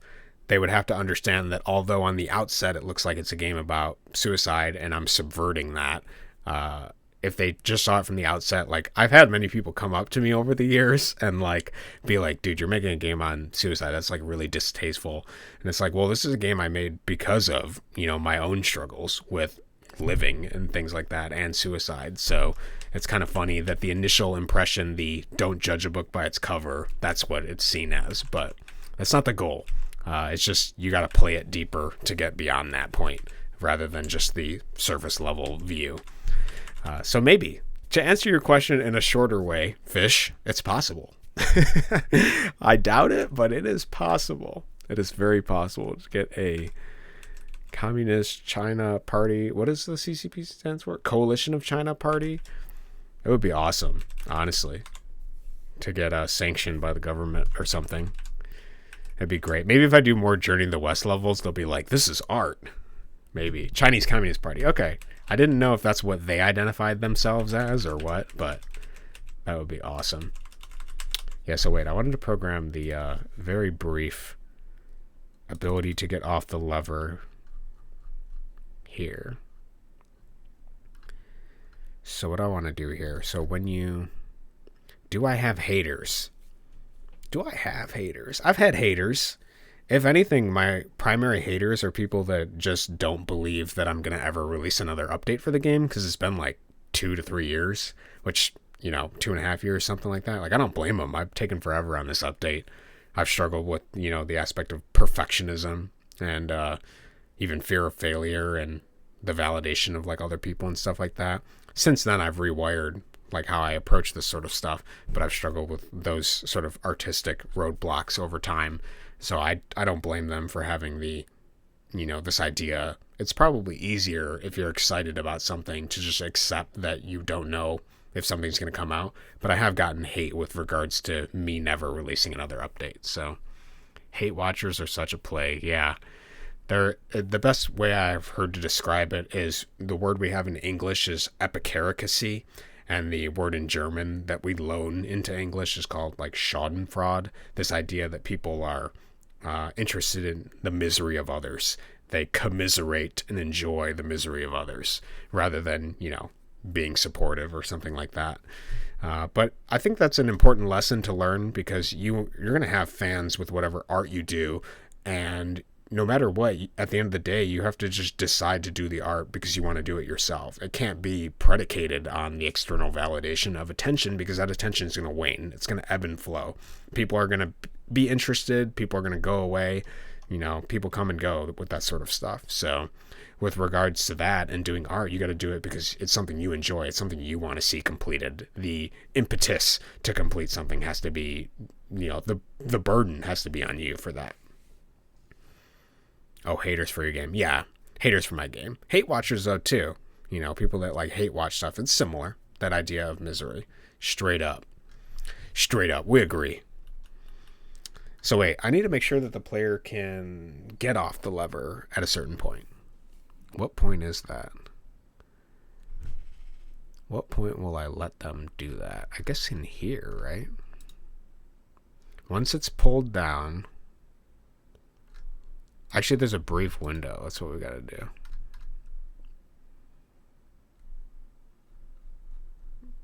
It technically can be in this, right?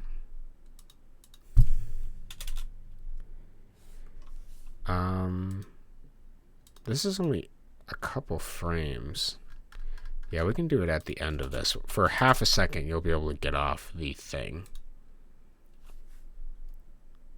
So if weight is great, we're going to do it in here.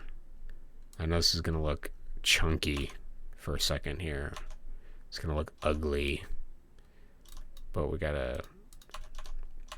not going to have all of this here. We're really only taking the throw button. And everything else is kaput, As Kashi put it earlier, kaput.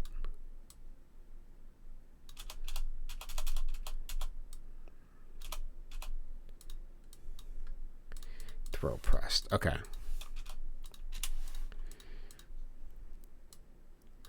So if throw is pressed, then we're going to turn all of this off. So we can actually just go straight to... What does this go to?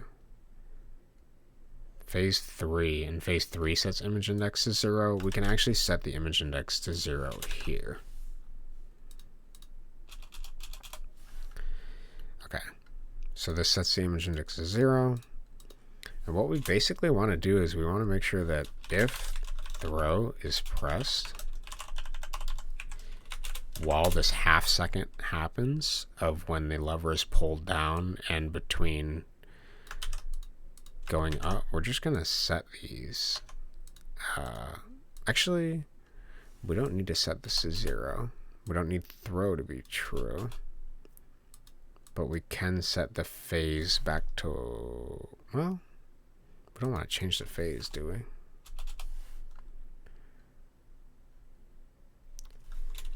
I guess we can set grab to false, right? That's what we got to do. Right, guys? You're keeping along, right? Because the player's not grabbing it anymore. So we can, but we can keep the wait the same. Because technically we want this to wait for half a second and then go up no matter what. But grabbed equals false. So if grabbed equals true, then throw the player. Cool. Reset the wait. We're going to go to phase 3 if the player is thrown. And then we're going to go to image index. If grabbed is not true, then we can actually just go back to phase 1, which is the start of before the player grabbed the lever and pulled it down. That's what we're aiming for here. If grabbed equals true, throw in phase back to 1, initial pull. Is that a ring light in your background? Yes, it is, but I'm not using it because it gives me like a headache or something to have that on, dude. But yes, I did have it in my background. I'm in my office, but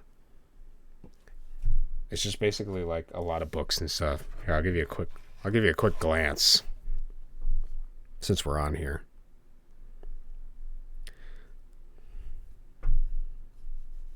I gotta turn on the camera though.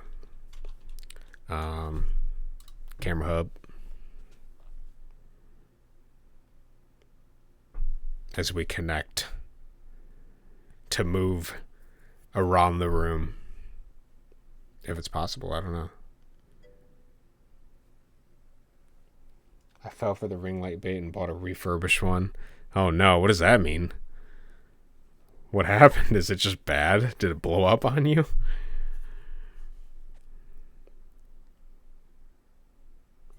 I thought I could do a glance around the room, but I'm being rejected. Yeah, I guess I am. It does not turn on at all. That's hilarious and terrible. Yeah, isn't it just like an LED strip and a ring light? Or something like that? Alright, I was baited. I'll have to do a room tour next time. I can kind of jerry-rig it, though.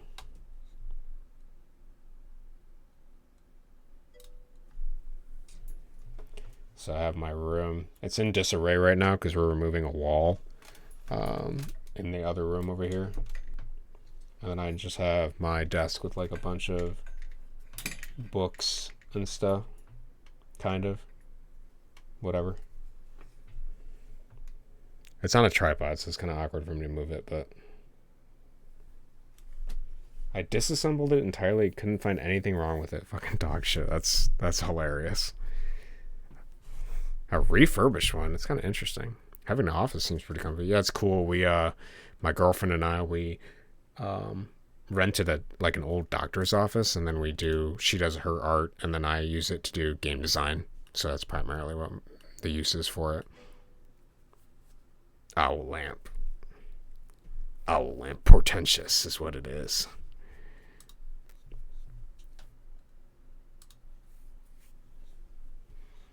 Yeah, it's pretty cool. Honestly, a lot of stuff is pretty crazy expensive in different ways, but the office is very affordable, so I enjoy it. And I have like side gigs that I do on the side of this to pay for other stuff as well, so I'm like a general maintenance guy, I guess, is the best way to put it. A little bit of everything and a little bit of nothing. Alright, we're going to check to see if this works. Alright, so we have the default. We pull up, and then we should be able to get off of it. Oh, that's right, I didn't fix it. With player. Now we're going to allow the player to do their animations. So we're going to set this to false. And then no SCR move equals false to allow the player to move, because right now we're hijacking their ability to move and preventing them from both moving and the animations resolving, so we need to change that. If grabbed equals true, grabbed equals false if throw is pressed. That should work. We'll see.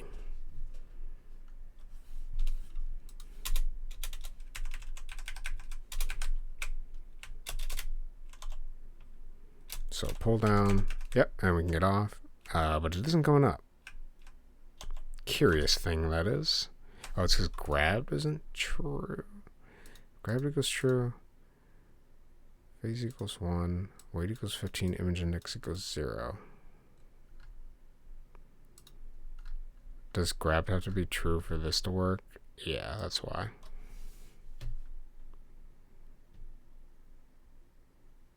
Yeah, that's why we're turning off grab, so it's not running this code. Do we even need... I don't think we need grab to be true for this. Because theoretically, grabbed is already defined. Here is true. But it only really means that the player is holding on to it. Actually, we don't even need this. Oh, no, we do, right? Wait, what is it? No, we don't need this. This can be here. Because we can just check if the player exists from the outset of even before doing this. Get rid of that. And then this is now just indentated one back. And then we can remove... We're missing one here.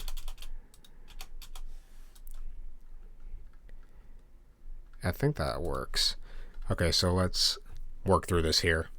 If phase is 2, which is set here, and grabbed is true. So grabbed is just going to be a new variable that just determines whether the player is grabbing it. So if grabbed equals false, then we set the player's no animations and that back to the normal default state. But if grabbed is true, then we go to phase 3, which we don't even really need thrown here. So we're just setting the phase to 3, and then it throws the player upwards. And then if the player hits a wall, then we create the screen shake, the blood, we set the player to face down. And then after that, it goes straight to phase 5, which is if the player is... Well, it just waits for a second, and then it sets the player back to normal. Where are we resetting their SCR move? Oh, it's right here because we're moving the player, that's why. Okay. That all seems legit. It's a little complex. More complex than I'd like. A little unreadable, but it works for what it is. So there's a half a second window for the player to undo the lever so they don't have to go through that animation. And we can obviously add an actual fling upward animation if I feel like it later for the lever, but for now. So it goes up, knocks you, that still works, good. And then we can do this and get off of it, and it still flings up. Perfect. But you gotta remember to get off of it, otherwise you fling up and you gotta wait a second.